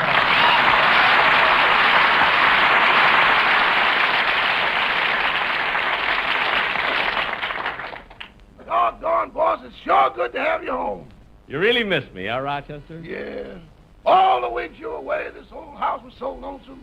I'd go into the living room and see a big easy chair sitting there with no one in it, and I'd feel like crying. Gee. Trees outside were in bloom, but they didn't mean nothing to me. Oh, Rochester. Birds were singing, but I never could seem to hear them. The sun was shining, but I never saw it. Really, Rochester? Yeah, I never got up till 8 o'clock at night.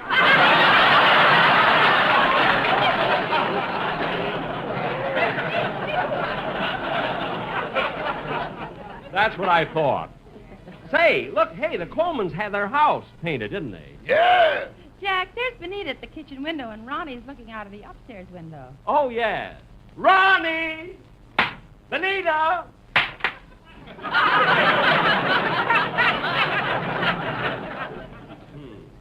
I wonder if they're going to give a party for my homecoming. Could be. They gave a dilly when you went away. Well, that was nice. Oh, gosh. Home. Home, sweet home. Ah, the house sure looks good. Everything is just like I left it. Yeah. Piano was in the corner, my easy chair by the lamp, and Rochester, that picture on the wall. Who is it? Shall we dust it and find out? Never mind. Look, kids, let's all sit down for a while. I just want to relax. Oh, say, Jack, I've been meaning to ask you. I presume that on your trip there were various times when you had the opportunity to meet some very important people. Don, I'm glad you brought that up. Now, I was in Tokyo when General Ridgway and his wife gave a big reception at the embassy. It was a thrilling occasion. Say, Jack, I've seen so many pictures of Mrs. Ridgway in the papers, and she seems so charming. How was she to talk to? Well, you see, I didn't get a chance to meet Mrs. Ridgway because she was so busy with all the women there. But the General Ridgway, what a guy. He was so friendly, so congenial. Really, you've never met anyone like him. Oh, then you met General Ridgway. Well,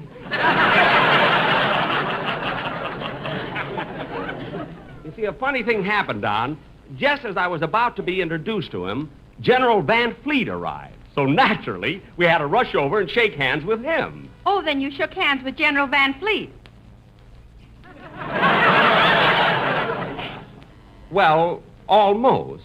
What do you mean, almost? I stuck out my hand and he handed me his hat. I was so embarrassed I didn't know what to do with it. If you'd have put it on, maybe you'd have met somebody.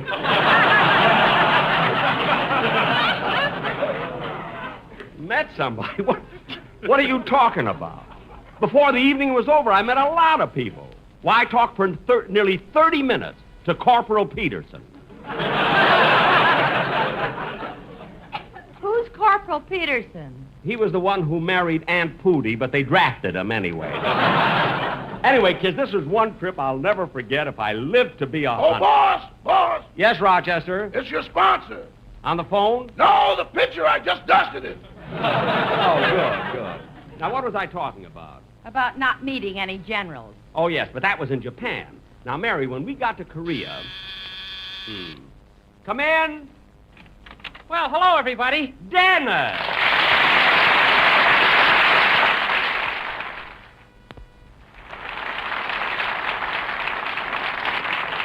Well, Dennis, how are you? Oh, fine, Mr. Benny. Welcome home. Well, thanks, kid. Thanks. Gee, you look wonderful. Well, thanks. Turn around. Okay. Gee, you look even better that way.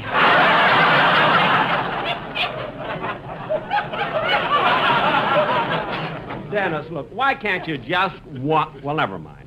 Tell me, Dennis, did you go anywhere on your vacation? Oh, sure. I went to Hawaii. Well, Hawaii. Well, did you take the boat? No. Oh. Then you went by plane, huh? No.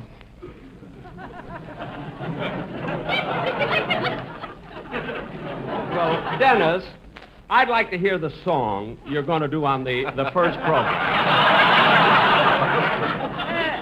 Wait a minute, Jack. Aren't you going to ask him how he got to Hawaii? Not for $1 million. Sing, kid. Okay. That's Kevin's...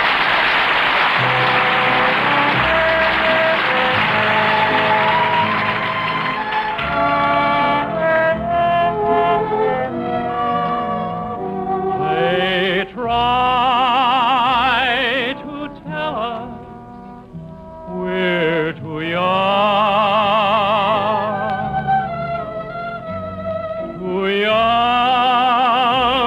to really be in love. They say that love's a word we've only but can't begin to know the meaning of. And yet we're not too young to know this love will last, though years may go, and then someday they may recall we were not too young at all.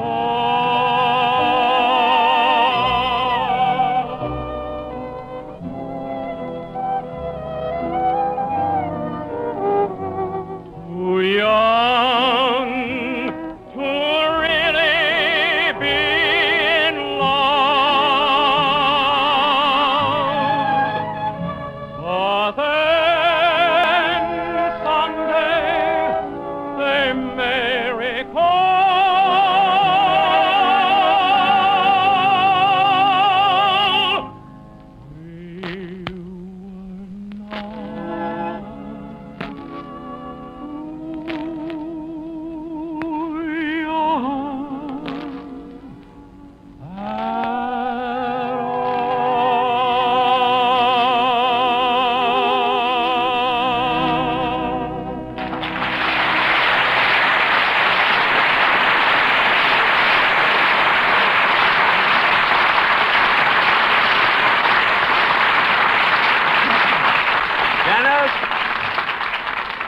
Dennis, that song was great. It'll be nice for our opening show. Mahalo nui loa o kula maluna mahi mahi e loa hapahala kamehameha kui moi. What's that, Dennis? Hawaiian.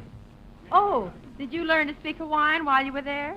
Mahalo nui loa kula maluna mahi mahi e loa hapahala kamehameha kui moi. What does that mean? I don't know, but if you say it to a Hawaiian girl, you get your face slapped.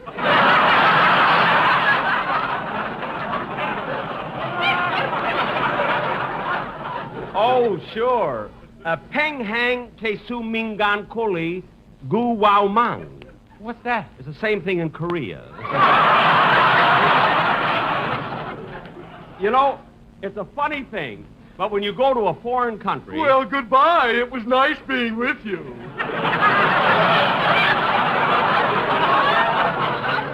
Huh? I finally got the suspenders unfastened.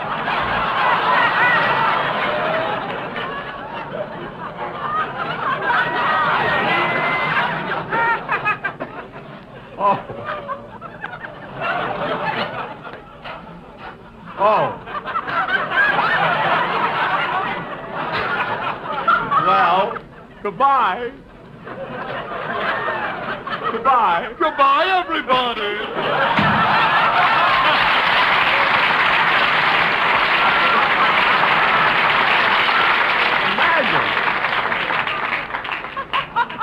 Imagine that fellow being that close behind me all this time. Say, Rochester. Yes, boss? Would you make us some sandwiches, please? Oh, I'm sorry, boss, but there's no food in the house. No food. Rochester, what happened to the money I left you when I went overseas? I'm sorry, boss, but that only lasted for 3 weeks. You know, a dollar doesn't go as far as it used to. How much did it leave you, Rochester? $1. Mary, stop looking at me. He was supposed to buy seeds and grow things. Do you think that the... Oh, Mary, I'm tired. Answer the door, will you, please? Oh, sure, Jack. Well, my truly, truly Val.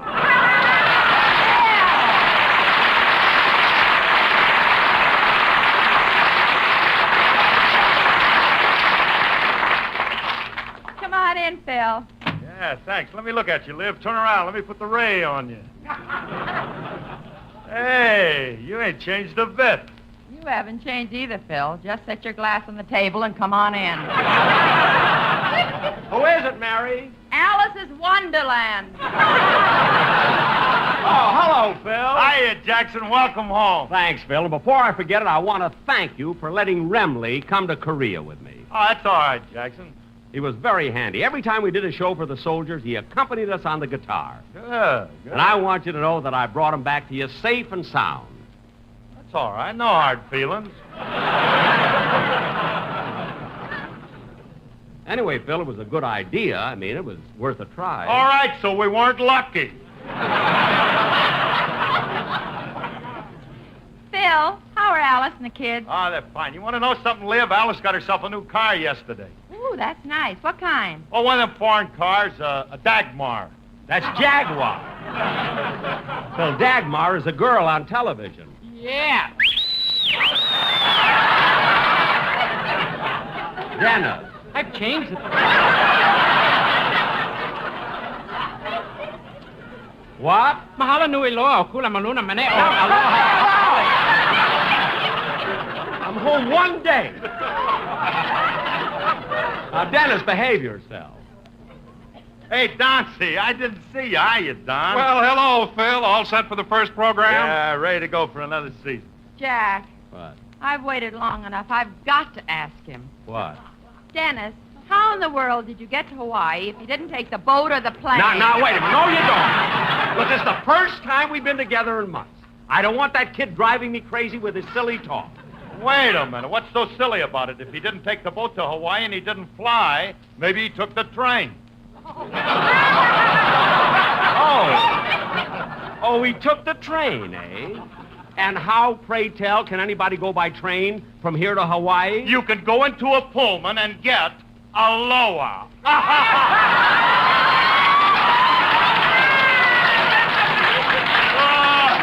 Hey, Dennis, when we made that up this morning, I told you that old man would take a snap at it. Phil, why don't you go back to your little grass shack and do what did it? I'm going. Hey, so long, Jackson. I'm going to see you later. I'm going too, Phil. Well, then, come on, Mary Don. I'll drop you all off. Well, so long, kids. Thanks for coming long, over. Bye, Jack. Aloha. All right. So I bid on it. At least I had sense enough not to ask Dennis why he was wearing that grass skirt. Boss, would you like me to fill the bath up for you? Oh, not yet, Rochester. I think I'll just turn on the radio and relax a while. Okay.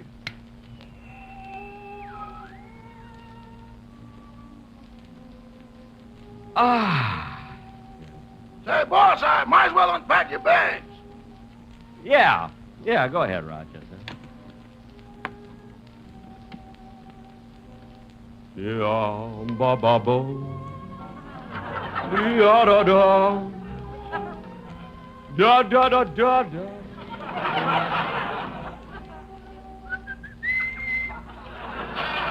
Gee, that's a pretty song. And You know, boss, considering how far you traveled, your clothes didn't get very wrinkled. So I'll just hang them up and... Boss! what's the matter, Rochester? That thing in your suitcase! What thing? Ain't that a hand grenade? Yes, but don't get frightened, Rochester. Just pick it up. Who, me? I ain't gonna touch no hand grenade. Rochester, believe me, it's all right. Pick it up and shake it. Well, okay. Wow, you got money in there. Uh-huh. Gosh, and I was afraid to touch it. I know. It's the safest little piggy bank in the world. Put it away, Rochester. What are you laughing at? Boss, you haven't changed a bit, but it's sure good to have you home. Thanks.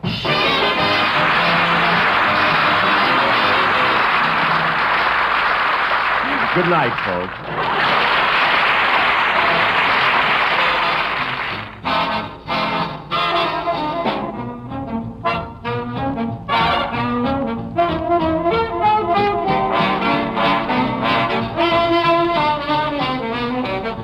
Wilson speaking. This is the United States Armed Forces Radio Service.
Lucky Strike presents the Jack Benny program. But first, here's an important message from the National Tobacco Tax Research Council. Last fiscal year, Uncle Sam did pretty well in balancing the national budget. After paying all expenses, he had a neat $3.5 billion left over in the surplus kitty. You cigarette smokers helped to sweeten that kitty by contributing over $1.5 billion in federal cigarette taxes. Yes, every time you buy a pack of cigarettes, you give the federal government 8 cents, and most of you give 3 or 4 cents more to city and state governments.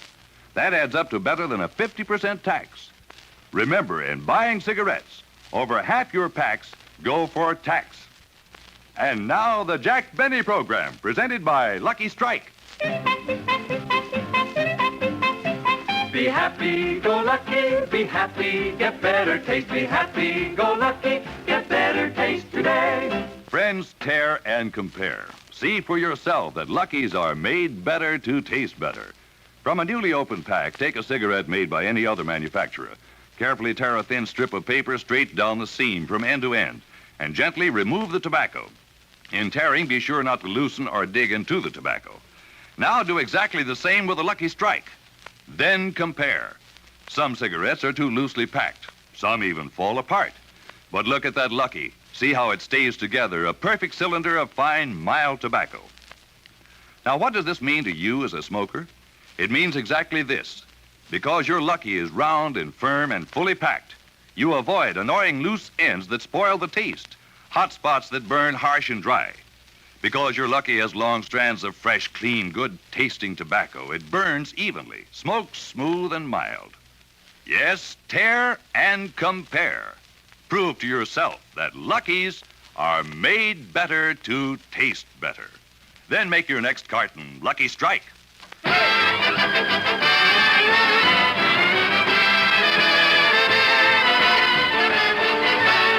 Broadcasting from the Naval Training Center in San Diego, the Lucky Strike program starring Jack Benny, with Mary Livingston, Phil Harris, Rochester, Dennis Day, the Sportsman Quartet, and yours truly, Don Wilson.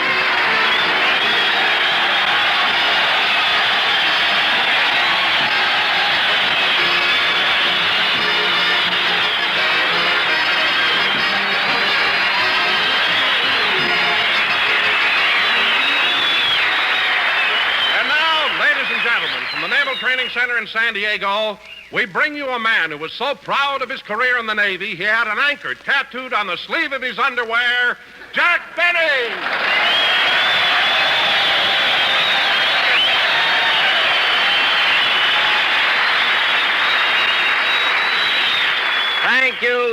Thank you. Hello again, this is Jack Benny talking.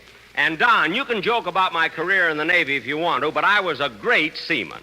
In fact, I was the only sailor aboard who could be depended upon to batten down the hutches. I remember Wait a minute, Jack. Huh? You mean you battened down the hatches? No, down the hutches. Things were so quiet, our admiral was raising rabbits. He had hundreds of them. Jack, I meant to ask you something. When you went into the service, how come you decided to join the Navy? Well, it was family tradition, Don. You see, my grandfather, Lieutenant Commander Hop-Along Benny, was in the Navy. And, Hop-Along Benny? Yes, he was the only man to ride a torpedo side saddle. Poor fella, he never should have dug his spurs into it. He joined the Navy and the world saw him. Anyway, Don.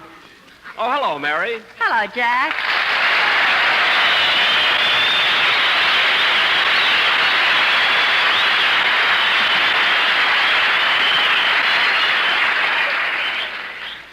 Oh, boy.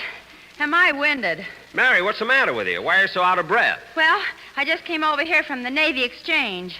The Navy Exchange? Well, that's just a short walk from here. I know, but it's a fast run with 150 sailors chasing it.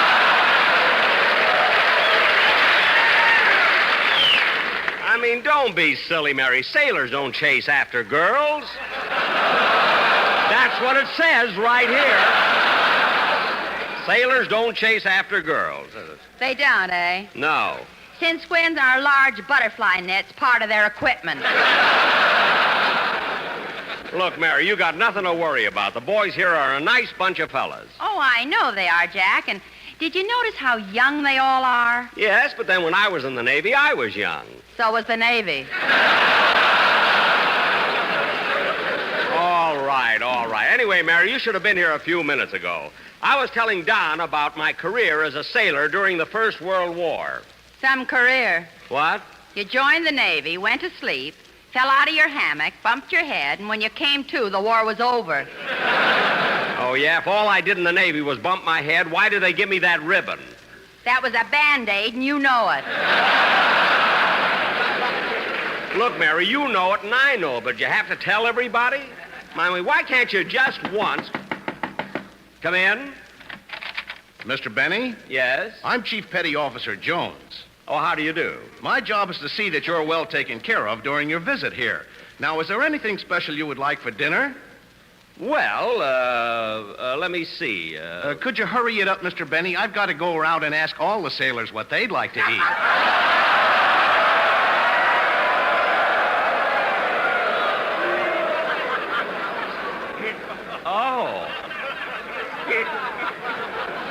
Oh, I see. Well, what do the boys stationed here usually have? Oh, some of them order crepe Suzettes. Uh-huh. And others prefer filet mignon sauté with a wine sauce. I see. And then there are those who are partial to baked pheasant under glass. Gee, is that the kind of food the enlisted men in the Navy get? No, but as long as we're on the air, let's do a little recruiting. Oh, yes. Well, yes. goodbye now. Goodbye. You know...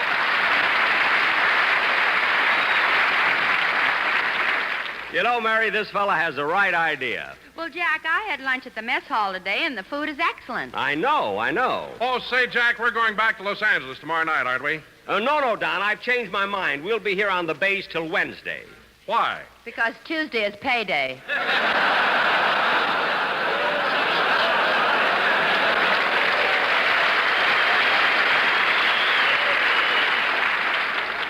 Well, look, what's the sailor's payday got to do with Jack?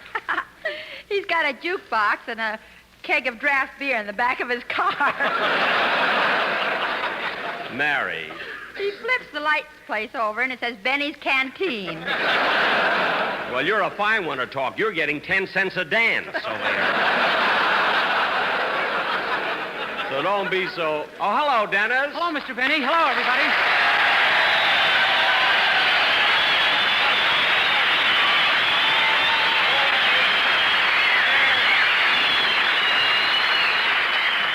Hey, Dennis, you missed rehearsal today. Oh, I'm sorry, but I just got to San Diego a few minutes ago. Wait a minute. You just got to San Diego a few minutes ago? But I thought you left Los Angeles last Thursday. I did. Well, what took you so long? I ran into a lot of traffic in Salt Lake City.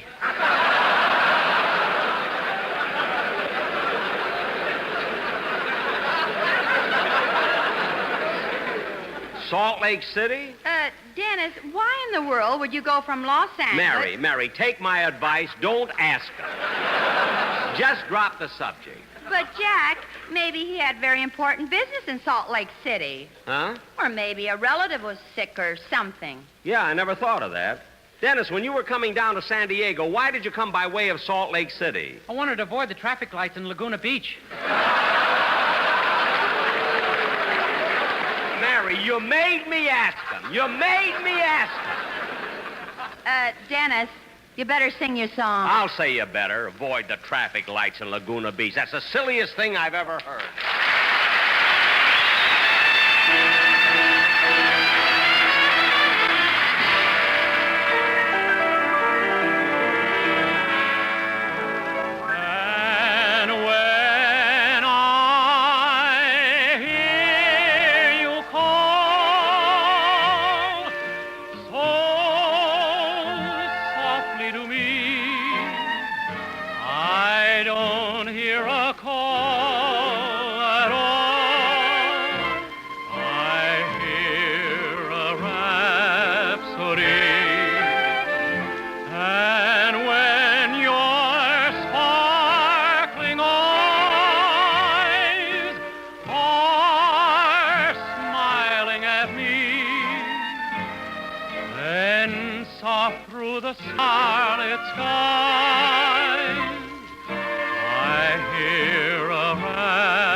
through a starry night, I'll hear a rhapsody. My days are so blue when you're away. My heart longs for you, so won't you stay? My darling, hold me tight and whisper to me. Then soft through a starry night, I'll hear a rhapsody.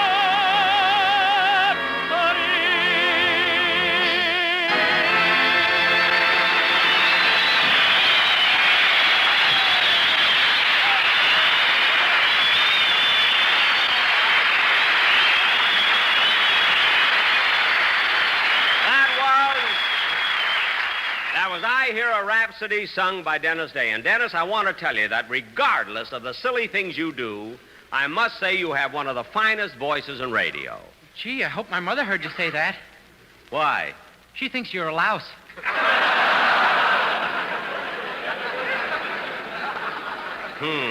Anyway, Mr. Benny, I don't care what my mother says. I like you. Well, thanks. And now, fellas... You've always been okay with me. Well, thanks, kid, thanks. And now, fellas... You know, Mr. Benny, sometimes I wish you were my father. You do? So does my father. Look, kid, I only try to tell you you had a nice voice. I don't want a whole routine out of you. You know, you can't say... All right, fellas, you can stand up and cheer. This show will roll now, 'cause Harris is there.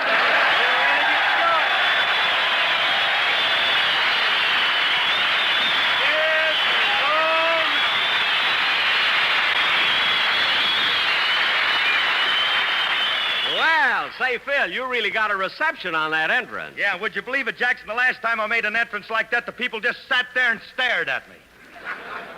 When was that? This morning when I got on the La Jolla bus. Well, imagine getting on a bus and going into your act. Well, what's wrong with that? Last week you stood on the dock playing your fiddle when the Essex came in. Well, it was my patriotic duty, and the boys all cheered me. Well, they should. Who else could play Anchors Away and dive for pennies at the same time?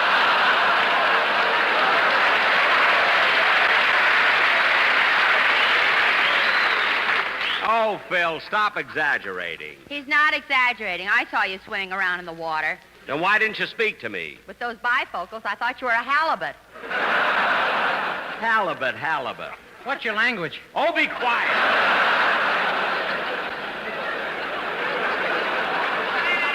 You know, Phil, you'd be much better off if you didn't pay so much attention to me and devoted more time to the boys in your band. There you go in my band again. Certainly. We came down here to play the Naval Training Center. At least your boys could look decent. Now, wait a minute, Jackson. They can't afford to buy new clothes. Well, at least swab them down. Swab them down. Look at Remley sitting there. Hold it. Just hold it a minute, Jackson. Don't say nothing about Remley. Today of all days. Why not? Well, yesterday, Frankie's favorite uncle died. Oh, that's too bad. Was it unexpected? No, the judge told him exactly when it was going to happen.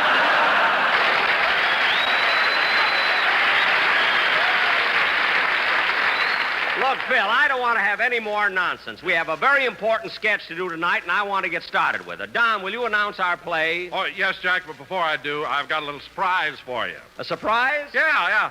Last night I was in Mexico, and I heard 4 fellas singing over there. They had wonderful voices, and I took the liberty of bringing them over and inviting them to sing on the program. Gee, a Mexican quartet. That ought to be a novelty. Are these the boys here? Yes. They call themselves the Sportsmano Quartetto. Oh, well, good. Let's hear it. Come on, boys. Far below the Mexican border, where the senoritas stroll beneath the moon, I think there's a bold and dashing vaquero, and every night you'll hear him croon. I think in my adobe hacienda, there's a touch of Mexico.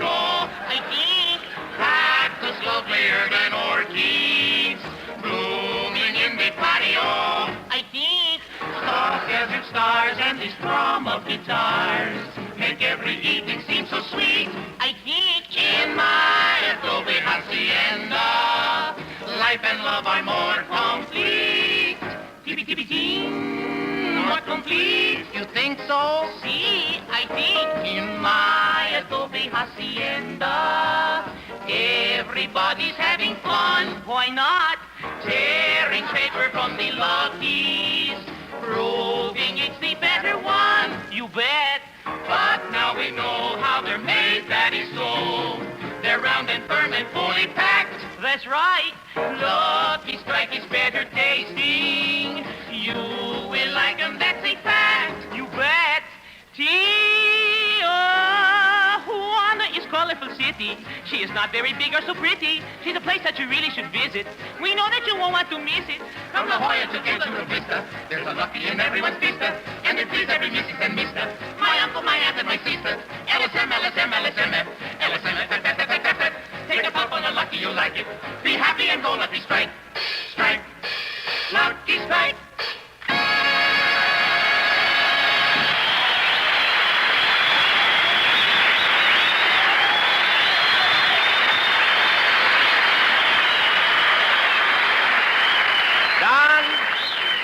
Don, that commercial was wonderful. Really great. I'm glad you liked it, Jack. I certainly did. Then you're going to pay the boys. Why, certainly. I think. And now, ladies and gentlemen, for all the boys stationed here at the San Diego Naval Training Center, we're going to, Oh, there's the phone. Excuse me. Hello? Hello, Mr. Benny. This is Rochester.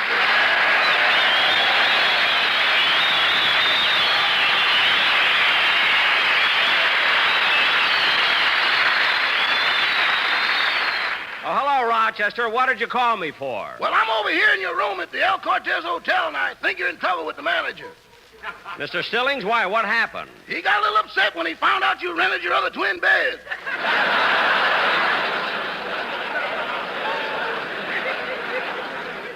Oh. Then he got aggravated when he found out you were doing laundry in the bathtub. Gee. Then he got red in the face when he found out you were running highlight games in the hall. God. And when he found out you opened a gee-dunk bar in the kitchen, he went to pieces.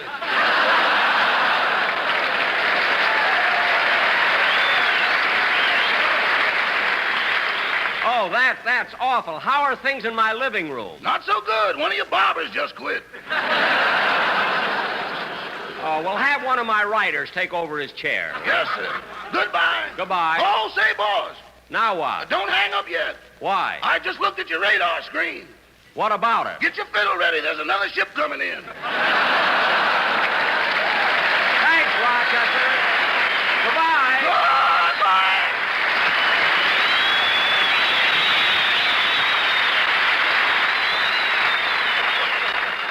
And now, ladies and gentlemen, for all the boys stationed here at the San Diego Naval Training Center, we're going to do a sketch. Set the scene, Don. Okay, Jack. Ladies and gentlemen, for the first time on any radio program, we're going to present a biography based on Jack Benny's actual experiences in the Navy during World War I. Music. In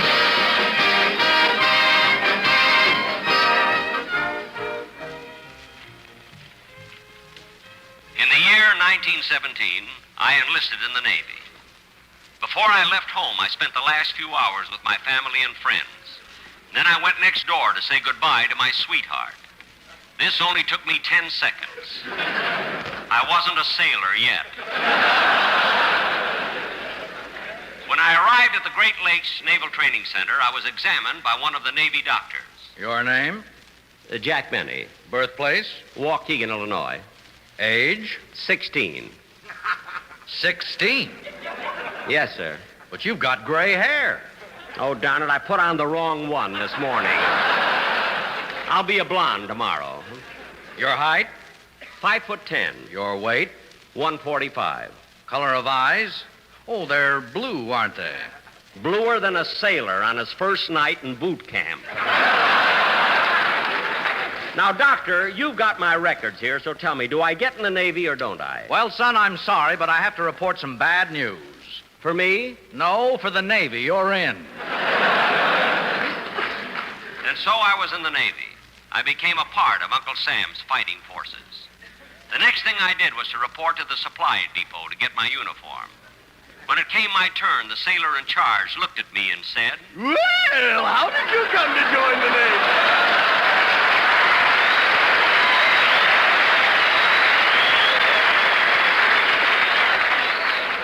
What did you say? I said, how did you come to join the Navy? Well, I've always been the adventurous type. I love to travel. I love travel, romance, foreign countries. And then I saw one of those signs saying, join the Navy and see the world. Isn't that a coincidence? That's the reason I joined the Navy 18 years ago. And have you visited any distant lands? Yes, twice I've been to Tijuana.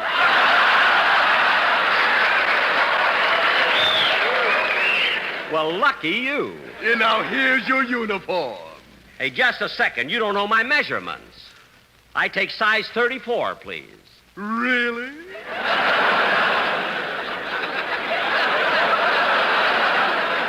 Yes, I have a 33 waist. Uh-huh. 29 pants leg. Uh-huh. And 32 and a half sleeve length on the jacket. I'm glad you told me.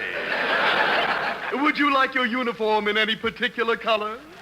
Well, yes. Would you happen to have something in blue?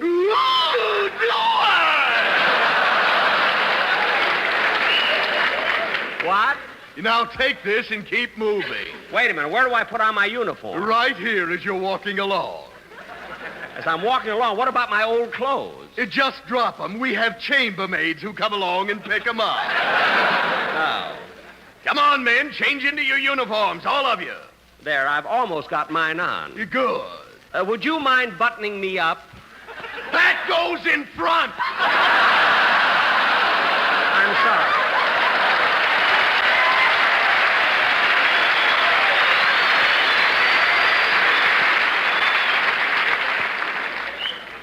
They had given me a uniform and transferred me to the San Diego Naval Training Center. After putting in 6 long, hard weeks in boot camp, I was given my first leave. I was tired and run down and wanted a rest.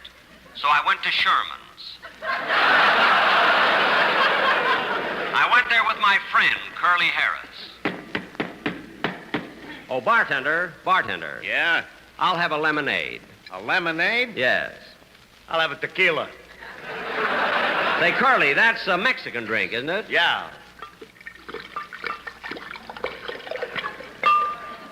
Well, there's your tequila. Thanks. Well, here's looking at you.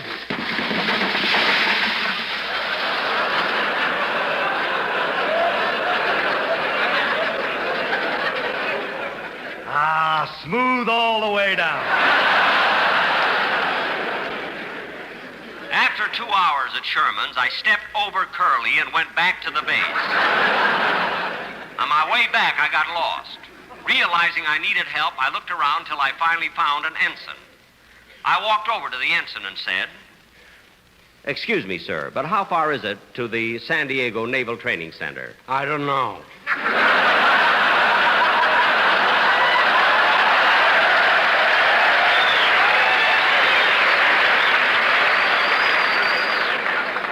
Well, am I walking in the right direction? I don't know. Well, for heaven's sake, where is the Naval Training Center? I didn't know. You don't know anything. A fine sailor you are. I'm not a sailor. Then how come you're wearing that blue uniform? What uniform? I lost my clothes in the crap game and I'm cold. Since I couldn't find my way back, I decided to stay away and enjoy myself. But a week later, I was back at the base, and because of the things I had done, I found myself up before the Admiral, facing a court-martial. The Admiral looked at me sternly and said, Were you AWOL for a full week? Yes, sir. And didn't you get into a fight with 2 shore patrolmen? Yes, sir. And when they tried to take you to the brig, didn't you bang their heads together and knock them out? Yes, sir. Do you think that was nice?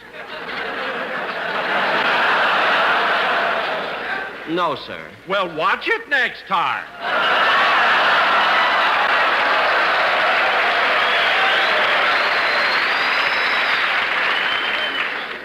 The Admiral let me go with no more punishment than a stern look. The next day, I was walking down the street when all of a sudden, a girl said to me, Oh, sailor, Yes? did you drop this handkerchief? It worked. I now had a girlfriend. We went together steadily for 6 months. Then one night I said to her, Honey, Yes, Mac. pucker up. I'm going to kiss you. Okay. There. Have you ever been kissed like that before? Yes, I have a mother.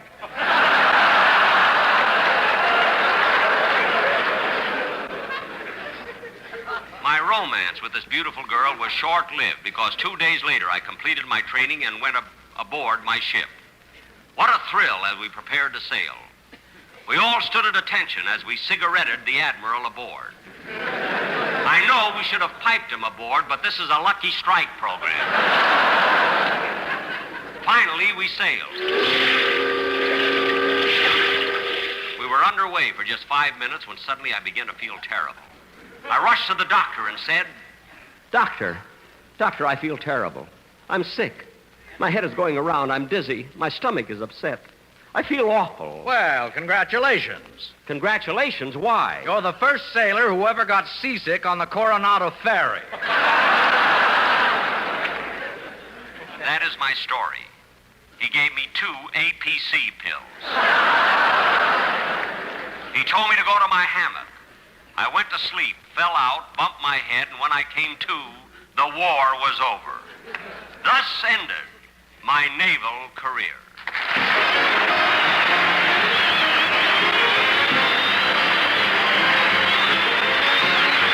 Jack will be back in just a moment, but first... Be happy, go lucky, get better taste today. Friends, you can tear and compare and see with your own eyes how Lucky's are made better to taste better.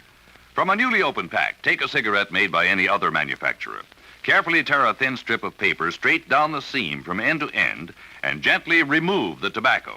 In tearing, be sure not to loosen or dig into the tobacco. Now, do exactly the same with a Lucky Strike. Then compare. You'll see some cigarettes are so loosely packed they fall apart. Others have air spaces, hot spots that burn harsh and dry. But you won't find that in a Lucky. Look at that perfect cylinder of fine, mild tobacco, so free of annoying loose ends that spoil the taste.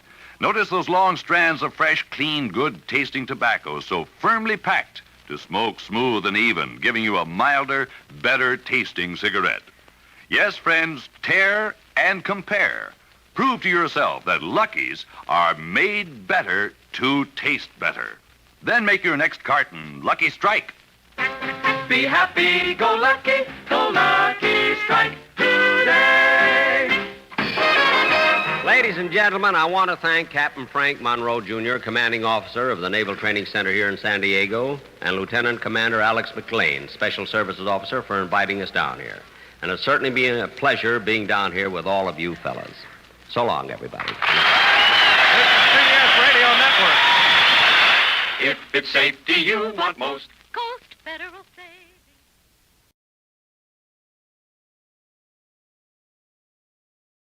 Are our men.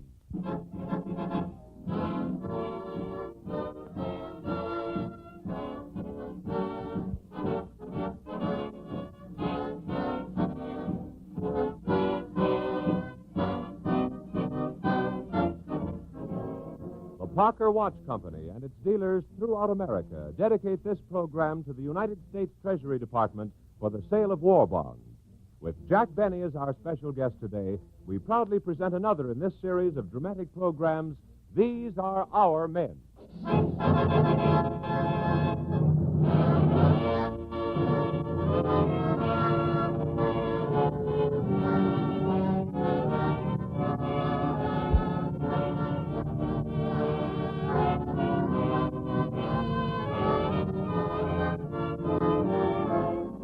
In the fight for total victory, these are our men.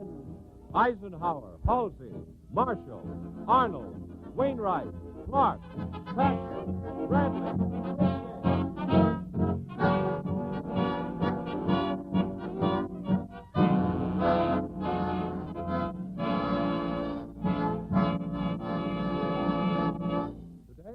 story of Fleet Admiral Chester W. Nimitz.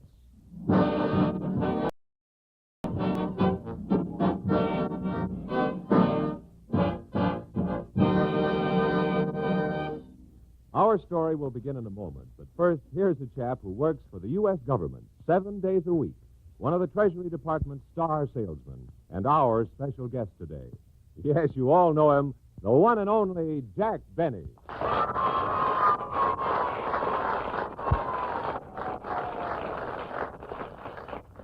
Thanks, folks, and thanks, Jack Costello. You know, folks, I'm here for two reasons today. First, Jack Costello promised to give me a pack of cigarettes. A full pack. Okay, Jack, and I'll keep my promise. But you better take care of them. They're hard to get. You're telling me I'm going to give half of them to a guy who's been trying for 3 days to get a pack. Who's that? My sponsor. But seriously, folks, I'm here for a second.